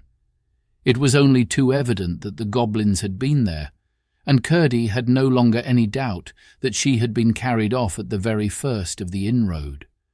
With a pang of despair, he saw how wrong they had been in not securing the king and queen and prince. But he determined to find and rescue the princess as she had found and rescued him, or meet the worst fate to which the goblins could doom him. Chapter 28. Curdie's Guide. Just as the consolation of this resolve dawned upon his mind and he was turning away for the cellar to follow the goblins into their hole, something touched his hand. It was the slightest touch, and when he looked he could see nothing. Feeling and peering about in the grey of the dawn, his fingers came upon a tight thread. He looked again, and narrowly, but still could see nothing. It flashed upon him that this must be the princess's thread. Without saying a word, for he knew no one would believe him any more than he had believed the princess, he followed the thread with his finger, contrived to give Looty the slip, and was soon out of the house and on the mountainside, surprised that, if the thread were indeed the grandmother's messenger, it should have led the princess, as he supposed it must, into the mountain, where she would be certain to meet the goblins rushing back, enraged from their defeat. But he hurried on in the hope of overtaking her first. When he arrived, however, at the place where the path turned off for the mine, he found that the thread did not turn with it, but went straight up the mountain. Could it be that the thread was leading him home to his mother's cottage? Could the princess be there? He bounded up the mountain like one of its own goats, and before the sun was up, the thread had brought him indeed to his mother's door. There it vanished from his fingers, and he could not find it, search as he might. The door was on the latch, and he entered. There sat his mother by the fire, and in her arms lay the princess, fast asleep. "Hush, Curdie," said his mother. "Do not wake her. I'm so glad you're come. I thought the Cobs must have got you again." With a heart full of delight, Curdie sat down at a corner of the hearth, on a stool opposite his mother's chair, and gazed at the princess, who slept as peacefully as if she had been in her own bed. All at once she opened her eyes and fixed them on him. "Oh, Curdie, you're come," she said quietly. "I thought you would." Curdie rose and stood before her with downcast eyes. "Irene," he said, "I am sorry I did not believe you." "Oh, never mind, Curdie," answered the princess. "You couldn't, you know. You do believe me now, don't you?" "I can't help it now. I ought to have helped it before." "Why can't you help it now?" "Because, just as I was going into the mountain to look for you, I got hold of your thread, and it brought me here." "Then you've come from my house, have you?" "Yes, I have." "I didn't know you were there." "I've been there 2 or 3 days, I believe." "And I never knew it. Then perhaps you can tell me why my grandmother has brought me here. I can't think. Something woke me. I didn't know what, but I was frightened and I felt for the thread, and there it was. I was more frightened still when it brought me out on the mountain, for I thought it was going to take me into it again, and I like the outside of it best. I supposed you were in trouble again and I had to get you out. But it brought me here instead, and oh, Curdie, your mother has been so kind to me, just like my own grandmother." Here Curdie's mother gave the princess a hug, and the princess turned and gave her a sweet smile and held up her mouth to kiss her. "Then you didn't see the Cobs?" asked Curdie. "No, I haven't been into the mountain, I told you, Curdie." "But the Cobs have been into your house, all over it, and into your bedroom, making such a row. What did they want there? It was very rude of them. They wanted you to carry you off into the mountain with them for a wife to their Prince Harelip." "Oh, how dreadful," cried the princess, shuddering. "But you needn't be afraid, you know. Your grandmother takes care of you." "Ah, you do believe in my grandmother, then? I'm so glad. She made me think you would some day." All at once Curdie remembered his dream and was silent, thinking, "But how did you come to be in my house and me not know it?" asked the princess. Then Curdie had to explain everything, how he had watched for her sake, how he had been wounded and shut up by the soldiers, how he heard the noises and could not rise, and how the beautiful old lady had come to him, and all that followed. "Poor Curdie, to lie there hurt and ill, and me never to know it," exclaimed the princess, stroking his rough hand. "I would have come and nursed you if they had told me." "I didn't see you were lame," said his mother. "Am I, mother? Oh, yes, I suppose I ought to be. I declare I've never thought of it since I got up to go down amongst the Cobs." "Let me see the wound," said his mother. He pulled down his stocking, when, behold, except a great scar, his leg was perfectly sound. Curdie and his mother gazed in each other's eyes, full of wonder, but Irene called out, "I thought so, Curdie. I was sure it wasn't a dream. I was sure my grandmother had been to see you. Don't you smell the roses? It was my grandmother healed your leg and sent you to help me." "No, Princess Irene," said Curdie. "I wasn't good enough to be allowed to help you. I didn't believe you. Your grandmother took care of you without me." "She sent you to help my people anyhow. I wish my King Papa would come. I do want so to tell him how good you have been." "But," said the mother, "we're forgetting how scared your people must be. You must take the princess home at once, Curdie, or at least go and tell them where she is." "Yes, mother, only I'm dreadfully hungry. Do let me have some breakfast first. They ought to have listened to me, and then they wouldn't have been taken by surprise as they were." "That is true, Curdie, but it is not for you to blame them much. You remember?" "Yes, mother, I do. Only I must really have something to eat." "You shall, my boy, as fast as I can get it," said his mother, rising and setting the princess on her chair. But before his breakfast was ready, Curdie jumped up so suddenly as to startle both his companions. "Mother, mother!" he cried. "I was forgetting. You must take the princess home yourself. I must go and wake my father." Without a word of explanation, he rushed to the place where his father was sleeping. Having thoroughly roused him with what he told him, he darted out of the cottage.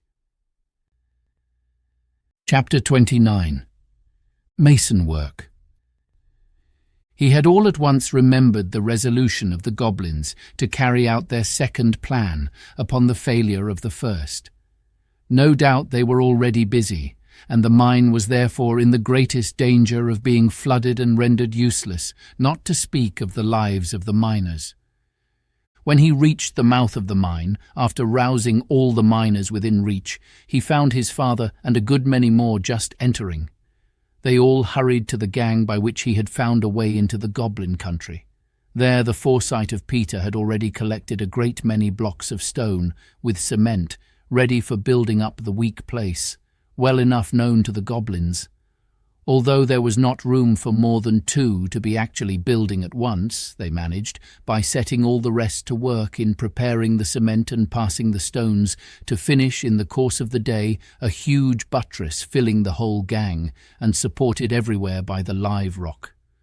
Before the hour when they usually dropped work, they were satisfied the mine was secure. They had heard goblin hammers and pickaxes busy all the time, and at length fancied they heard sounds of water they had never heard before. But that was otherwise accounted for when they left the mine, for they stepped out into a tremendous storm which was raging all over the mountain. The thunder was bellowing, and the lightning lancing out of a huge black cloud which lay above it and hung down its edges of thick mist over its sides. The lightning was breaking out of the mountain too, and flashing up into the cloud. From the state of the brooks, now swollen into raging torrents, it was evident that the storm had been storming all day.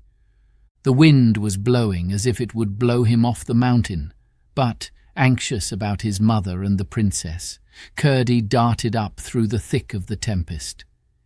Even if they had not set out before the storm came on, he did not judge them safe, for in such a storm even their poor little house was in danger, Indeed, he soon found that but for a huge rock against which it was built, and which protected it both from the blasts and the waters, it must have been swept if it was not blown away. For the two torrents into which this rock parted the rush of water behind it united again in front of the cottage. Two roaring and dangerous streams, which his mother and the princess could not possibly have passed. It was with great difficulty that he forced his way through one of them and up to the door.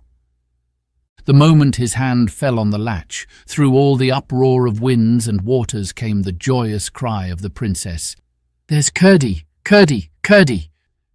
She was sitting wrapped in blankets on the bed, his mother trying for the 100th time to light the fire, which had been drowned by the rain that came down the chimney. The clay floor was one mass of mud, and the whole place looked wretched, but the faces of the mother and the princess shone as if their troubles only made them the merrier. Curdie burst out laughing at the sight of them. "I never had such fun," said the princess, her eyes twinkling and her pretty teeth shining. "How nice it must be to live in a cottage on the mountain." "It all depends on what kind your inside house is," said the mother. "I know what you mean," said Irene. "That's the kind of thing my grandmother says." By the time Peter returned, the storm was nearly over, but the streams were so fierce and so swollen that it was not only out of the question for the princess to go down the mountain, but most dangerous for Peter, even or Curdie, to make the attempt in the gathering darkness. "They will be dreadfully frightened about you," said Peter to the princess, "but we cannot help it. We must wait till the morning." With Curdie's help, the fire was lighted at last, and the mother set about making their supper. And after supper they all told the princess stories till she grew sleepy. Then Curdie's mother laid her in Curdie's bed, which was in a tiny little garret room. As soon as she was in bed, through a little window low down in the roof, she caught sight of her grandmother's lamp shining far away beneath, and she gazed at the beautiful silvery globe until she fell asleep. Chapter 30. The King and the Kiss. The next morning the sun rose so bright that Irene said the rain had washed his face and let the light out clean. The torrents were still roaring down the side of the mountain, but they were so much smaller as not to be dangerous in the daylight. After an early breakfast, Peter went to his work and Curdie and his mother set out to take the princess home. They had difficulty in getting her dry across the streams, and Curdie had again and again to carry her, but at last they got safe on the broader part of the road, and walked gently down towards the king's house. And what should they see as they turned the last corner but the last of the king's troop riding through the gate? "Oh, Curdie!" cried Irene, clapping her hands right joyfully. "My king papa is come." The moment Curdie heard that, he caught her up in his arms and set off at full speed, crying, "Come on, mother dear. The king may break his heart before he knows that she is safe." Irene clung round his neck, and he ran with her like a deer. When he entered the gate into the court, there sat the king on his horse, with all the people of the house about him, weeping and hanging their heads. The king was not weeping, but his face was white as a dead man's, and he looked as if the life had gone out of him. The men-at-arms he had brought with him sat with horror-stricken faces, but eyes flashing with rage, waiting only for the word of the king to do something.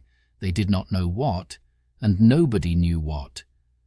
The day before, the men-at-arms belonging to the house, as soon as they were satisfied the princess had been carried away, rushed after the goblins into the hole, but found that they had already so skilfully blockaded the narrowest part, not many feet below the cellar, that without miners and their tools they could do nothing. Not one of them knew where the mouth of the mine lay, and some of those who had set out to find it had been overtaken by the storm and had not even yet returned. Poor Sir Walter was especially filled with shame, and almost hoped the king would order his head to be cut off, for to think of that sweet little face down amongst the goblins was unendurable. When Curdie ran in at the gate with the princess in his arms, they were all so absorbed in their own misery and awed by the king's presence and grief that no one observed his arrival. He went straight up to the king, where he sat on his horse. "Papa, papa!" the princess cried, stretching out her arms to him. "Here I am!" The king started. The colour rushed to his face. He gave an inarticulate cry. Curdie held up the princess, and the king bent down and took her from his arms. As he clasped her to his bosom, the big tears went dropping down his cheeks and his beard, and such a shout arose from all the bystanders that the startled horses pranced and capered, and the armour rang and clattered, and the rocks of the mountain echoed back the noises. The princess greeted them all as she nestled in her father's bosom, and the king did not set her down until she had told them all the story. But she had more to tell about Curdie than about herself, and what she did tell about herself none of them could understand, except the king and Curdie, who stood by the king's knee stroking the neck of the great white horse. And still, as she told what Curdie had done, Sir Walter and others added to what she told, even Lootie joining in the praises of his courage and energy. Curdie held his peace, looking quietly up in the king's face, and his mother stood on the outskirts of the crowd, listening with delight, for her son's deeds were pleasant in her ears, until the princess caught sight of her. "And there is his mother, King Papa," she said. "See, there, she is such a nice mother, and has been so kind to me." They all parted asunder as the king made a sign to her to come forward. She obeyed, and he gave her his hand, but could not speak. "And now, King Papa," the princess went on, "I must tell you another thing. One night long ago, Curdie drove the goblins away and brought Lootie and me safe from the mountain. And I promised him a kiss when we got home, but Lootie wouldn't let me give it him. I don't want you to scold Lootie, but I want you to tell her that a princess must do as she promises." "Indeed she must, my child, except it be wrong," said the king. "There, give Curdie a kiss." And as he spoke, he held her towards him. The princess reached down, threw her arms round Curdie's neck, and kissed him on the mouth, saying, "There, Curdie, there's the kiss I promised you." Then they all went into the house, and the cook rushed to the kitchen, and the servants to their work. Lootie dressed Irene in her shiningest clothes, and the king put off his armour and put on purple and gold. And a messenger was sent for Peter and all the miners, and there was a great and a grand feast, which continued long after the princess was put to bed. Chapter 31. The Subterranean Waters. The king's harper, who always formed a part of his escort, was chanting a ballad which he made as he went on playing on his instrument, about the princess and the goblins and the prowess of Curdie, when all at once he ceased, with his eyes on one of the doors of the hall. Thereupon the eyes of the king and his guests turned thitherward also. The next moment, through the open doorway, came the Princess Irene. She went straight up to her father, with her right hand stretched out a little sideways, and her forefinger, as her father and Curdie understood, feeling its way along the invisible thread. The king took her on his knee, and she said in his ear, "King Papa, do you hear that noise?" "I hear nothing," said the king. "Listen," she said, holding up her forefinger. The king listened, and a great stillness fell upon the company. Each man, seeing that the king listened, listened also, and the harper sat with his harp between his arms, and his finger silent upon the strings. "I do hear a noise," said the king at length, "a noise as of distant thunder. It is coming nearer and nearer. What can it be?" They all heard it now, and each seemed ready to start to his feet as he listened. Yet all sat perfectly still. The noise came rapidly nearer. "What can it be?" said the king again. "I think it must be another storm coming over the mountain," said Sir Walter. Then Curdie, who at the first word of the king had slipped from his seat and laid his ear to the ground, rose up quickly, and approaching the king said, speaking very fast, "Please, your majesty, I think I know what it is. I have no time to explain, for that might make it too late for some of us. "Will your majesty give orders that everybody leave the house as quickly as possible and get up the mountain?" The king, who was the wisest man in the kingdom, knew well there was a time when things must be done and questions left till afterwards. He had faith in Curdie, and rose instantly with Irene in his arms. "Every man and woman follow me," he said, and strode out into the darkness.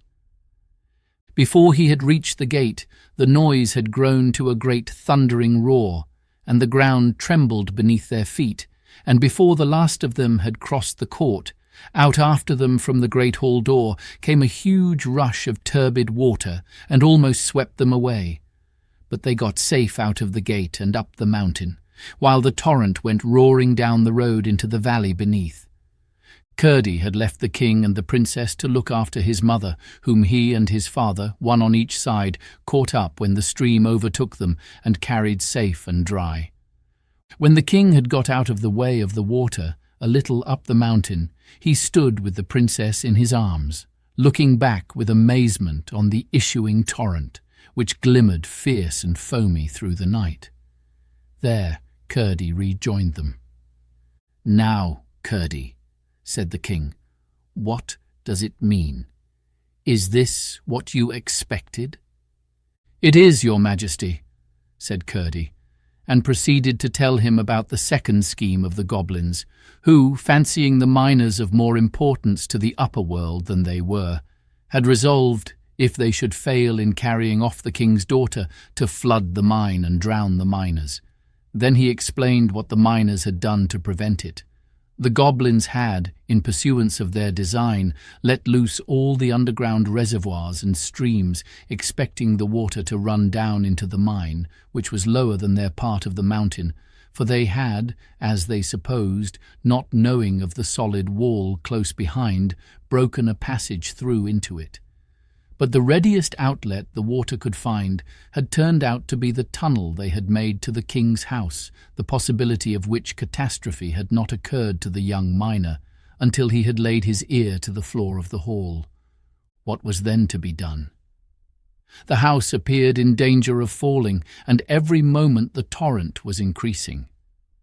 "We must set out at once," said the king, "but how to get at the horses?" "Shall I see if we can manage that?" said Curdie. "Do," said the king.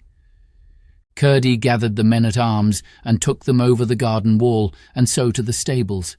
They found their horses in terror. The water was rising fast around them, and it was quite time they were got out. But there was no way to get them out, except by riding them through the stream, which was now pouring from the lower windows as well as the door.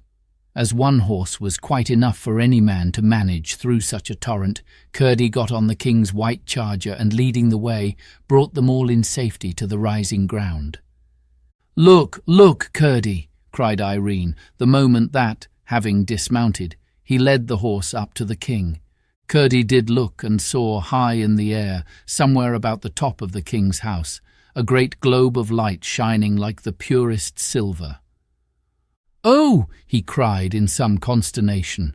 "That is your grandmother's lamp. We must get her out. I will go and find her. The house may fall, you know." "My grandmother is in no danger," said Irene, smiling. "Here, Curdie, take the princess while I get on my horse," said the king.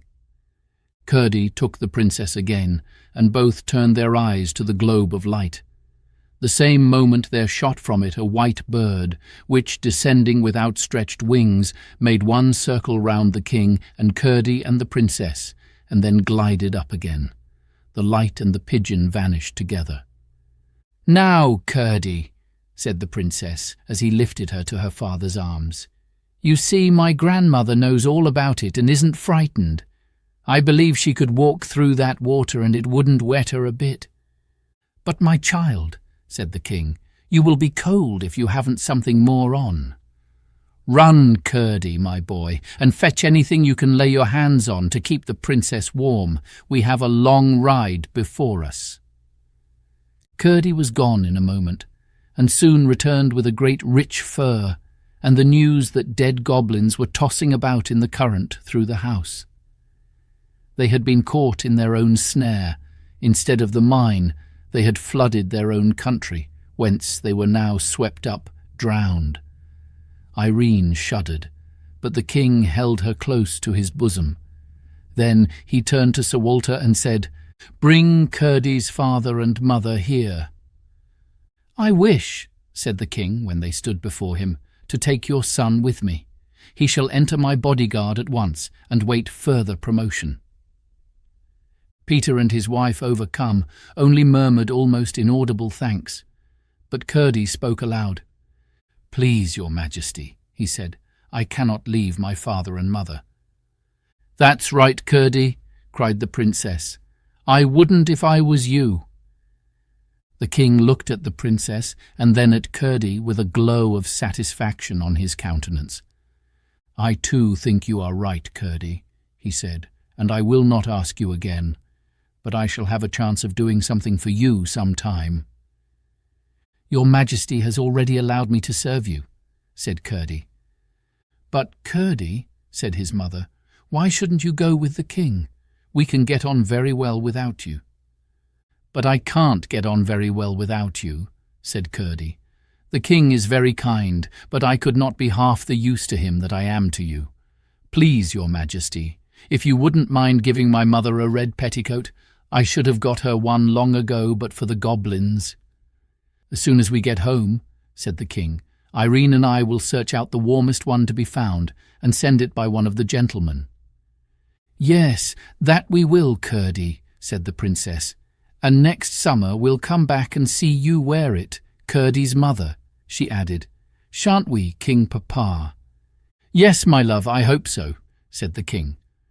Then turning to the miners, he said, "Will you do the best you can for my servants tonight? I hope they will be able to return to the house tomorrow." The miners with one voice promised their hospitality. Then the king commanded his servants to mind whatever Curdie should say to them, and after shaking hands with him and his father and mother, the king and the princess and all their company rode away down the side of the new stream, which had already devoured half the road, into the starry night. Chapter 32. The Last Chapter. All the rest went up the mountain and separated in groups to the homes of the miners. Curdie and his father and mother took Lootie with them, and the whole way a light, of which all but Lootie understood the origin, shone upon their path. But when they looked round, they could see nothing of the silvery globe. For days and days the water continued to rush from the doors and windows of the king's house, and a few goblin bodies were swept out into the road. Curdie saw that something must be done. He spoke to his father and the rest of the miners, and they at once proceeded to make another outlet for the waters.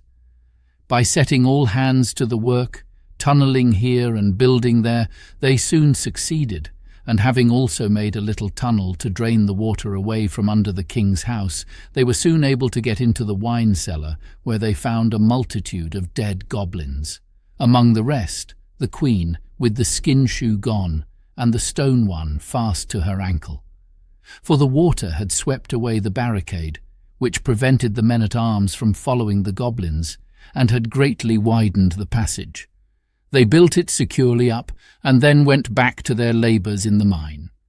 A good many of the goblins with their creatures escaped from the inundation out upon the mountain, but most of them soon left that part of the country, and most of those who remained grew milder in character, and indeed became very much like the Scotch brownies. Their skulls became softer as well as their hearts, and their feet grew harder, and by degrees they became friendly with the inhabitants of the mountain, and even with the miners. But the latter were merciless to any of the Cobs' creatures that came in their way, until at length they all but disappeared. The rest of the history of the Princess and Curdie must be kept for another volume.